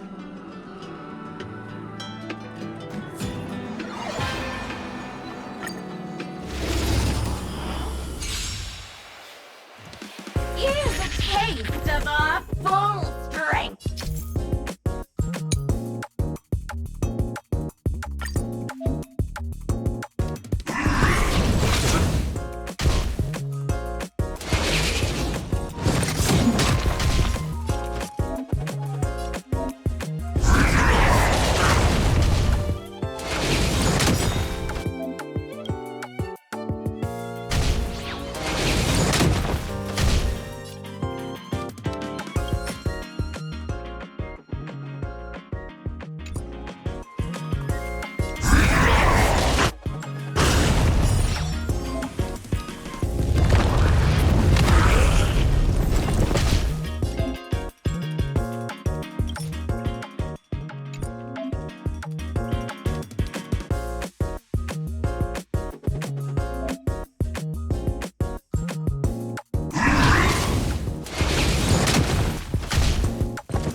We sure showed those troublemakers who's boss. Are you okay, Eric? Thanks, Miss March. I'm fine. Good. Why were those IPC workers threatening you?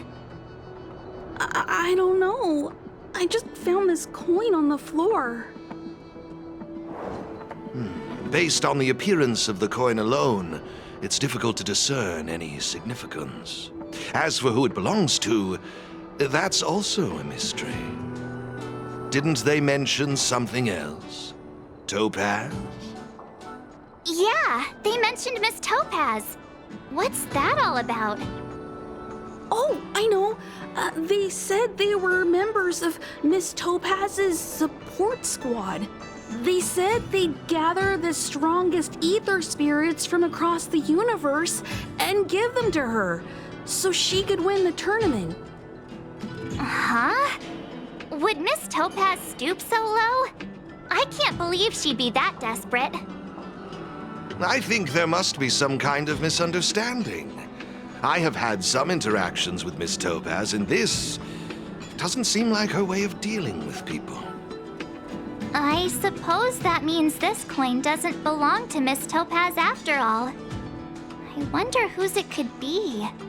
It doesn't seem to have any info on it. Indeed. There is no information on the ether coin that could help us trace it back to its owner.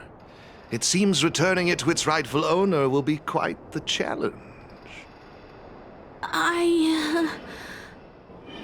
I think it'd be better if you kept it. Hey, have you forgotten your manners? I have no clue what this is or how to play that Ethereum Wars thingy. I bet you guys can find a better use for this coin than me. I see. Well, when you put it that way, looks like we'll hold on to it for now. What do you think, Mr. Giovanni? I have no objections. After all, trading and training are all part of Ethereum Wars. I say, why not put the coin to good use?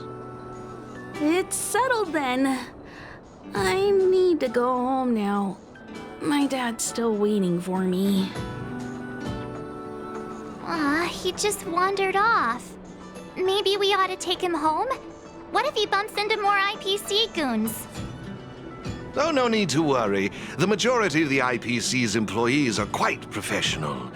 Wouldn't dream of tarnishing their company's reputation. Now, I suggest that both of you summon the coin's ether spirit. After all, it's the first one that you've truly acquired for yourselves. It'd be nice for you to get to know each other, don't you think? Oh, you're right!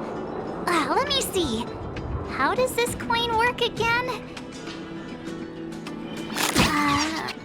There we go! It's a warp trotter? A warp trotter? This is quite a rare ether spirit, but they're not very powerful. Why would those IPC folks be after it?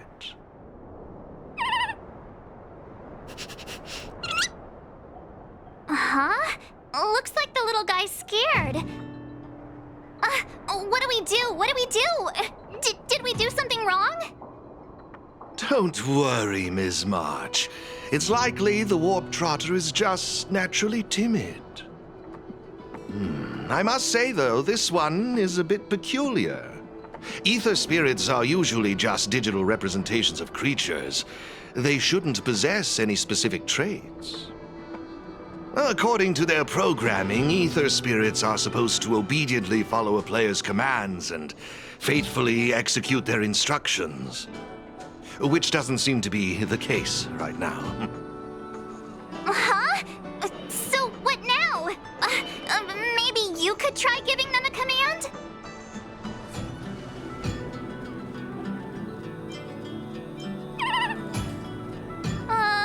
Looks like it didn't work.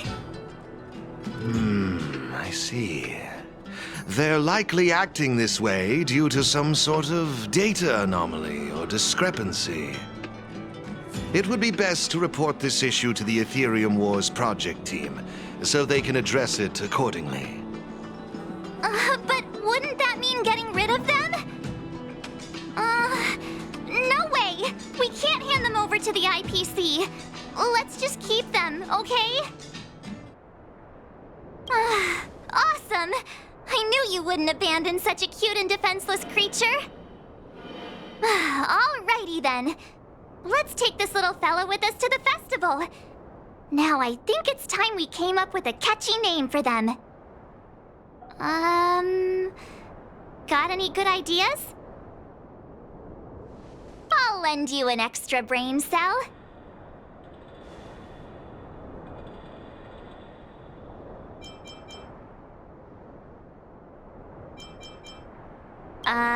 That's like naming your cat, Cat. It's up to you. Do you want to try something different?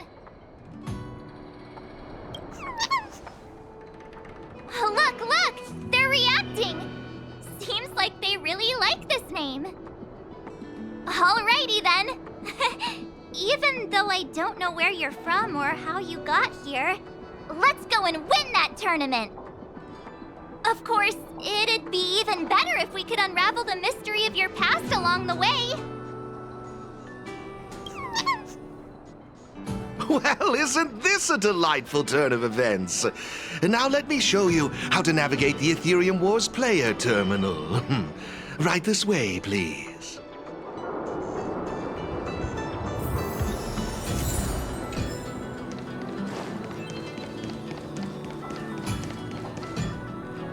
This is the Ethereum Wars player terminal. Give it a try.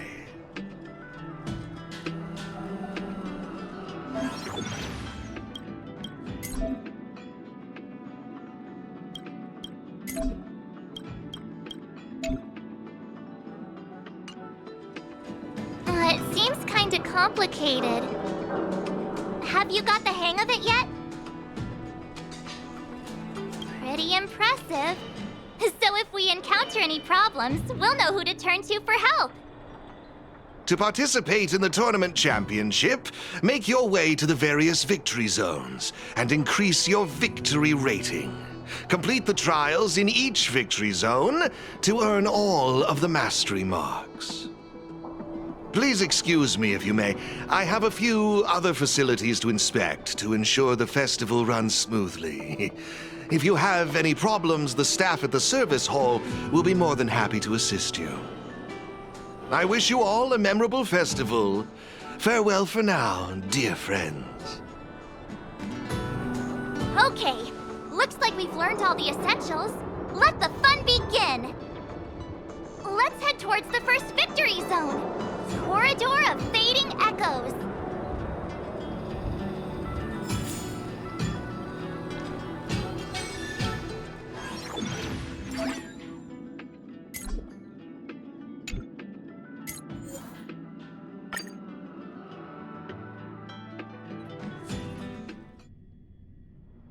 Ah, this is it! The entrance to the Corridor of Fading Echoes Victory Zone. I just looked up some tips on the Interastral Network. These victory zones are leased by the IPC and the Gaming Association from various planets. The IPC's reach is impressive. Ready to head out? Can't wait to find out what's inside these victory zones! Hey look! It's Mr. Giovanni! Mr. Giovanni! I didn't expect to see you again so soon.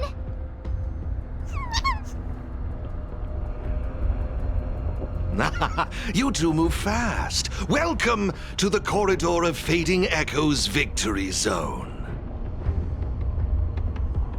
Oh, great question. As the event's sponsor, I'm tasked with inspecting all facilities, and this place, the previous tournament's arena, is my first port of call. Am I correct in saying that this is your first time entering a victory zone? In case you want to hear the rules again, players can enhance their victory rating by engaging in various activities within the victory zone, such as collecting roaming data and participating in sparring matches with other players.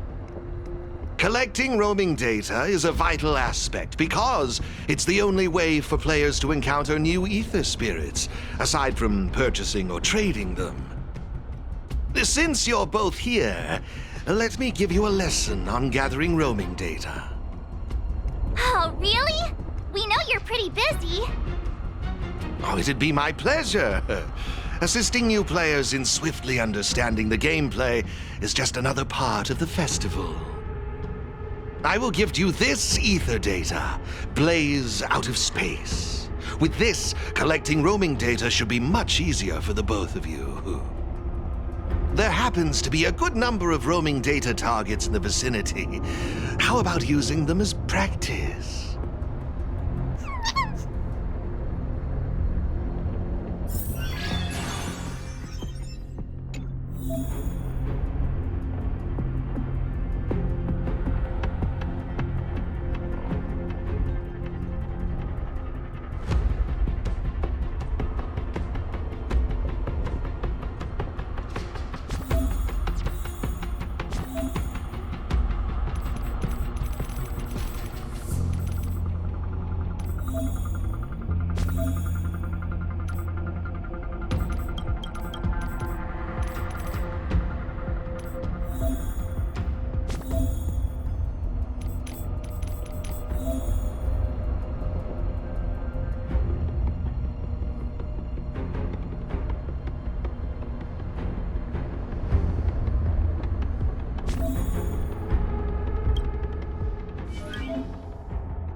It looks like your team isn't complete yet.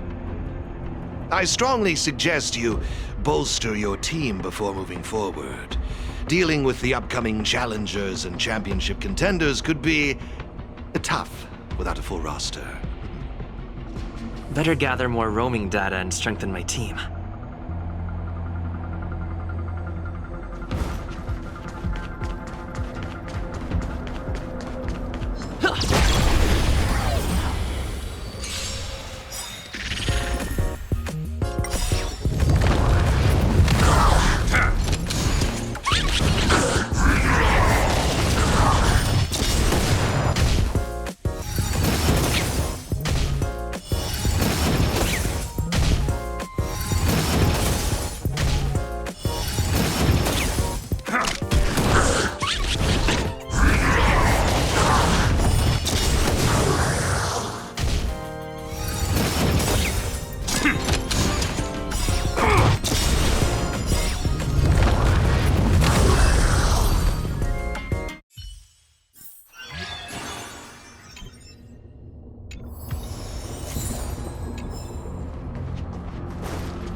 Impressive! I see you're both living up to your renowned trailblazer reputations. It would seem you two have a natural talent for gaming. That's us, all right.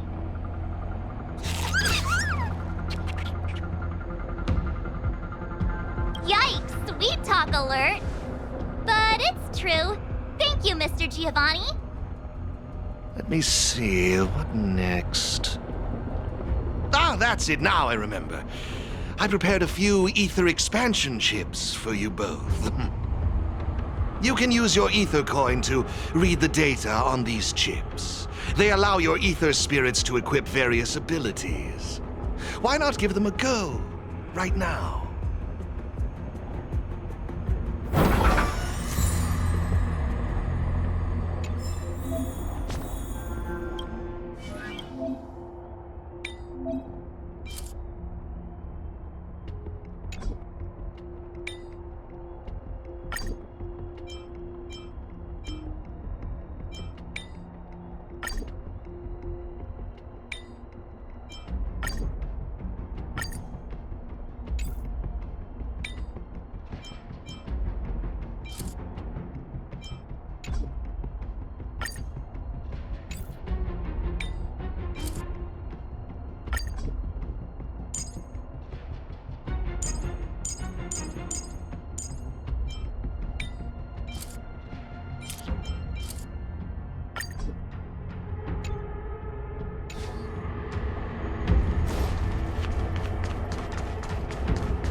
Hey, everyone's here! You and Little March, too. What lucky charm lured these two great heroes our way? Serval, Pela! Has it really been that long? It's great to see you too.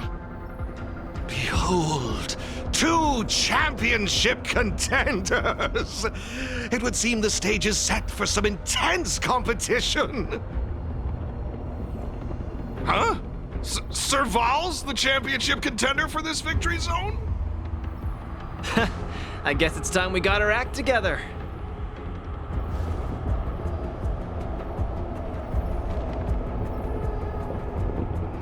Long time no see! Good to see you, outsider. Serval? Pale... I mean, intelligence officer? Huh. So is this game already popular in Belobog? Yeah, but I guess no one in Belobog had much of a clue about video games before the IPC showed up. I gotta say, Ethereum Wars is really fun. I've been grinding for several days straight. Barely even had time to eat. I wish you'd put the same effort into other things. So, Miss Serval, Miss Pela, how are you feeling? Have you gotten accustomed to the title of championship contender yet? Totally used to it. Pela and I have already struck fear into the hearts of more than a few newbies. Should we really be bragging about something like this? It's good that you've gotten used to it. Entrusting the victory zone to the two of you was the right decision. Since you're all here, how about we let Miss Serval and Miss Pela, our championship contenders, explain the rules to everyone? No problem. The rules are actually quite simple.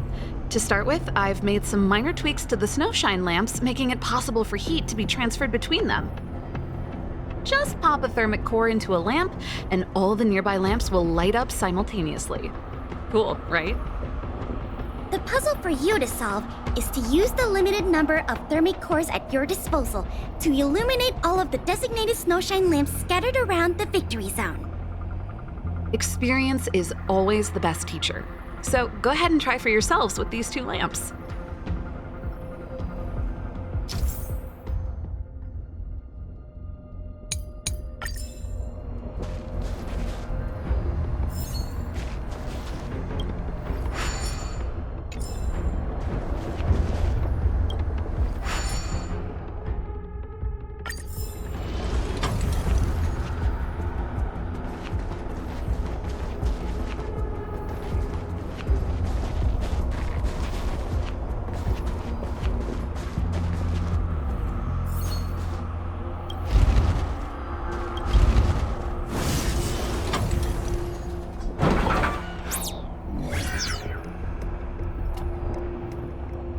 You see?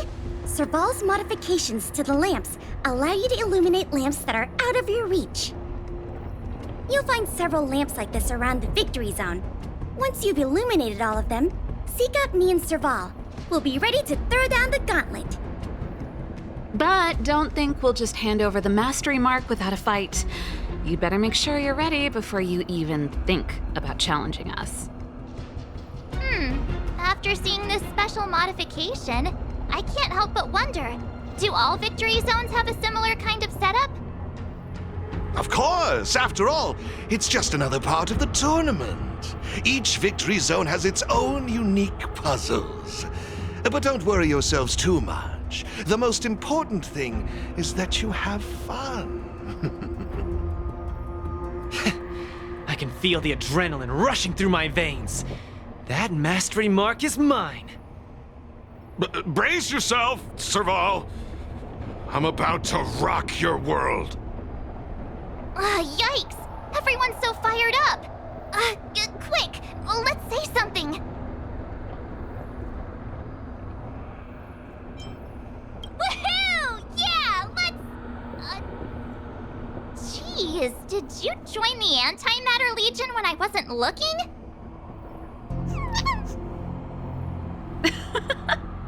The enthusiasm is cute, but don't think just because you're still figuring out the game that Pela and I will take it easy on you. There are 3 thermic cores. You'll need them to solve the puzzles in the victory zone. Let's see what you've got. Now that's exactly the festive atmosphere I'm looking for. Investing in this event was most certainly the right decision. Please excuse me. I must inspect the next victory zone. Best of luck to you both. Thank you, Mr. Giovanni. Let's get moving. Time to show Pela and Serval what we're made of.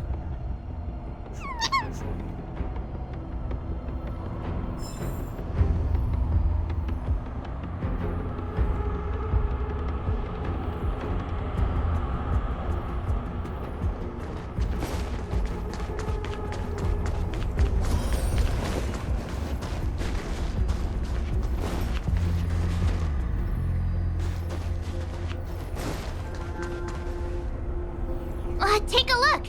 It looks like there's a lamp behind that wall. There should be a lamp nearby. Inserting a thermic core should do the trick.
it's done. Come on, let's go find the next one.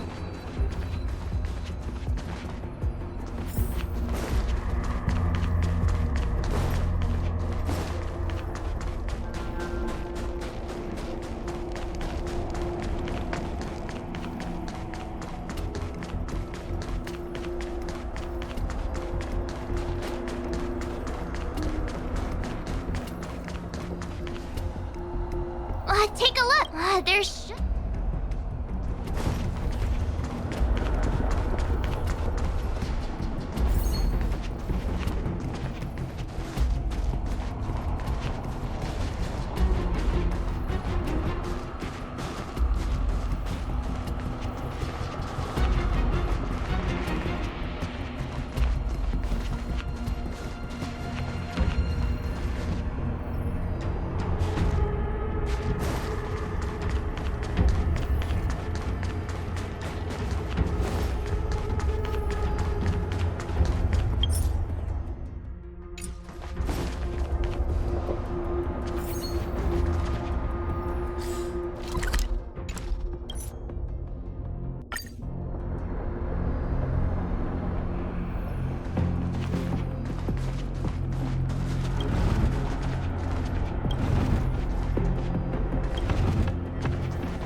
Whoa, it actually works!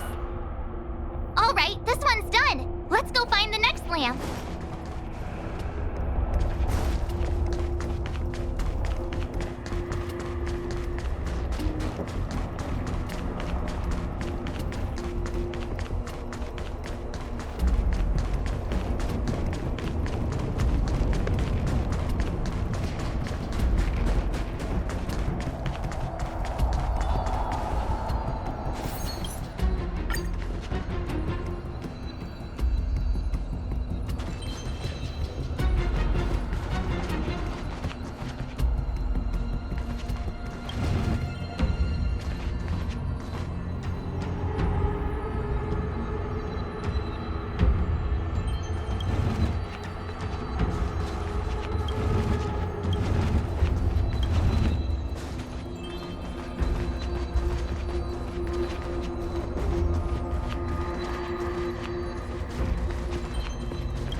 too obvious?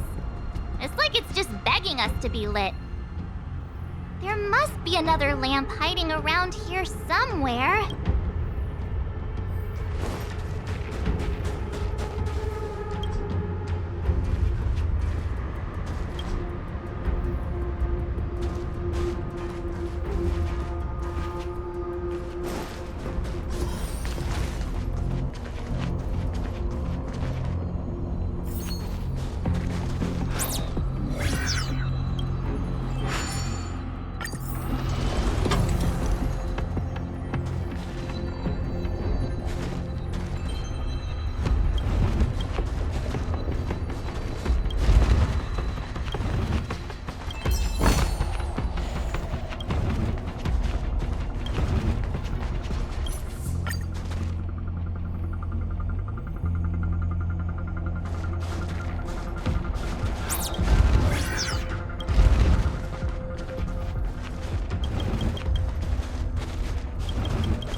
Idea.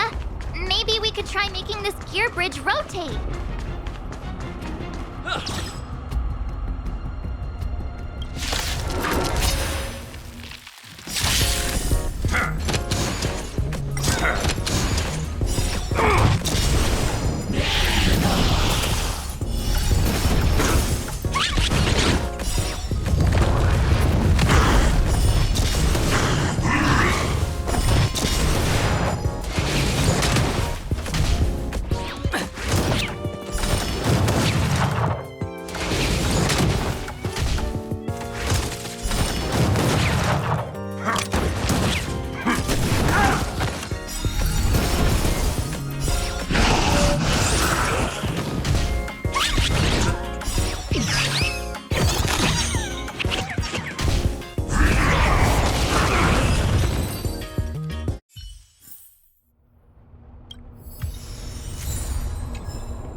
zone.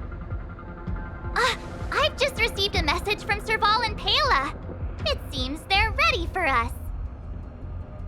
It's time to show those contenders who the real bosses are.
It's the Trailblazers!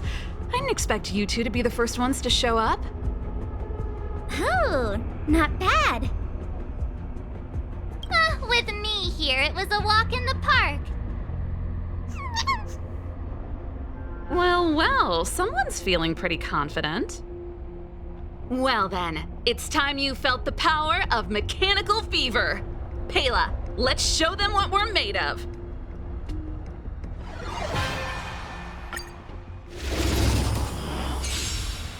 The essence of turn-based games lies in the numbers. So you better get ready to witness the precision of my calculations. Things are heating up!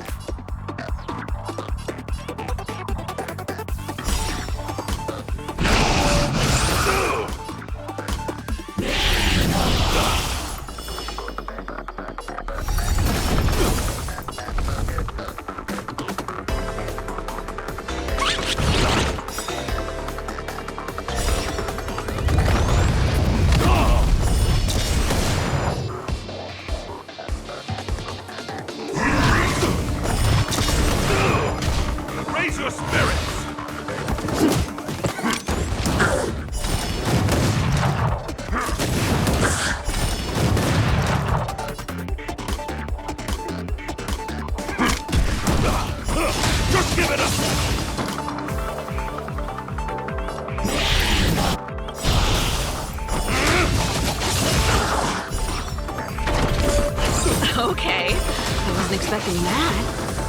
Time to channel some rockstar energy!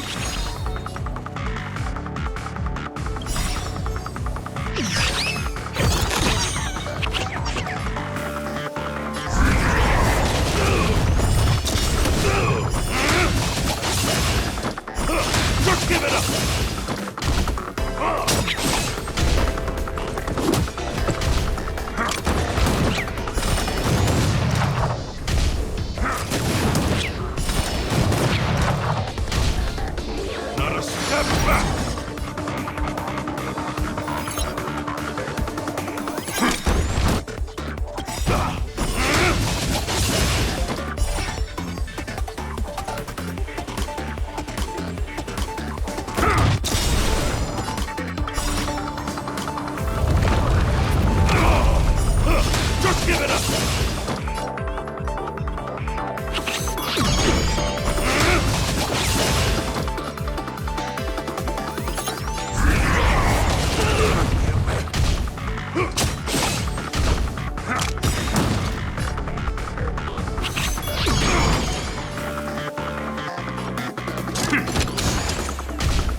Now that was intense.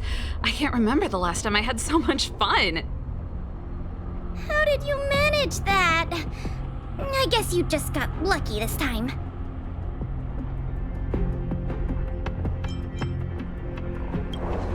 Here, take it. The Corridor of Fading Echoes Mastery Mark. You've earned it. I have something else for you also. An ether expansion chip. Integrating its data into an ether spirit will grant them new innate abilities. Look how happy they are. It's clear they trust you a lot. A warp trotter? That's a pretty rare ether spirit. But they were acting kind of strange in the battle. Is there something wrong with them? To be honest, we don't actually know. But it seemed like some IPC troublemakers were out to get them. That's why they're tagging along with us.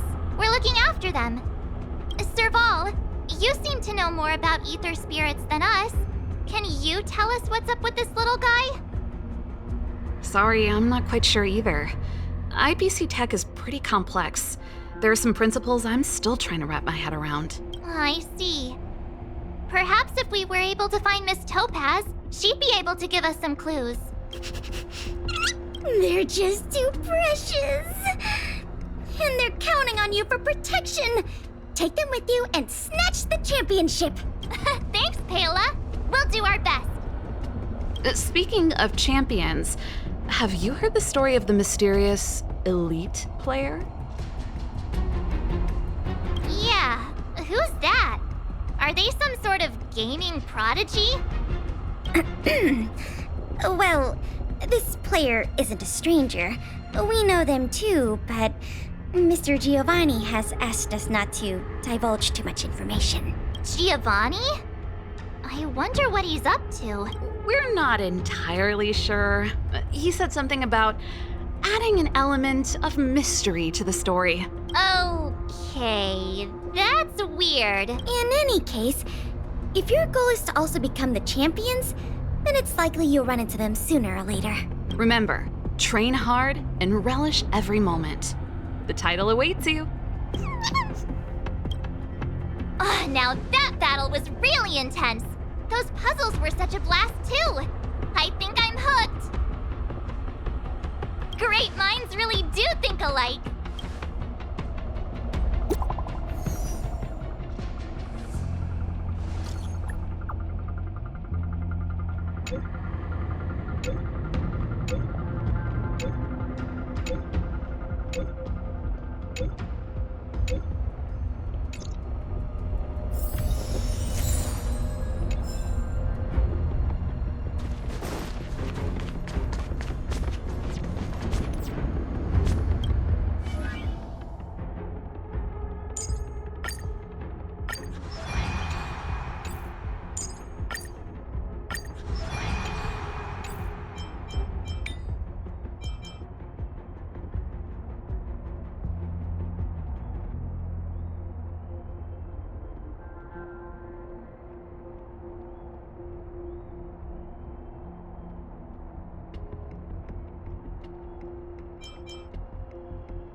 We need a strategy.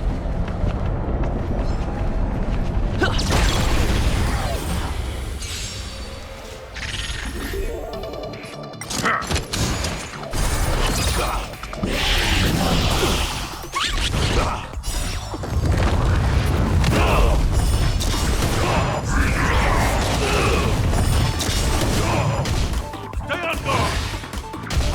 Raise your spirits! Just give it up!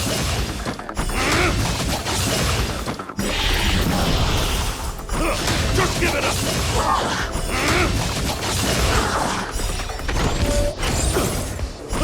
Just give it up!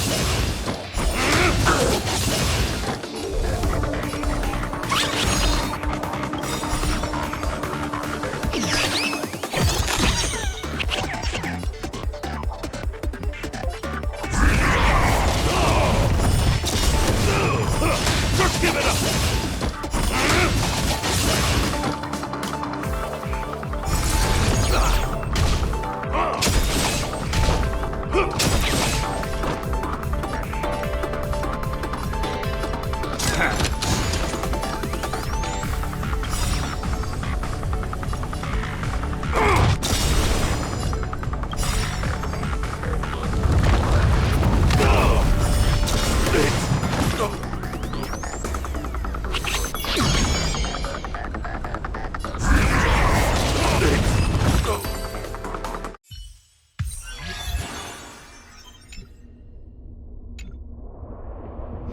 Let me see.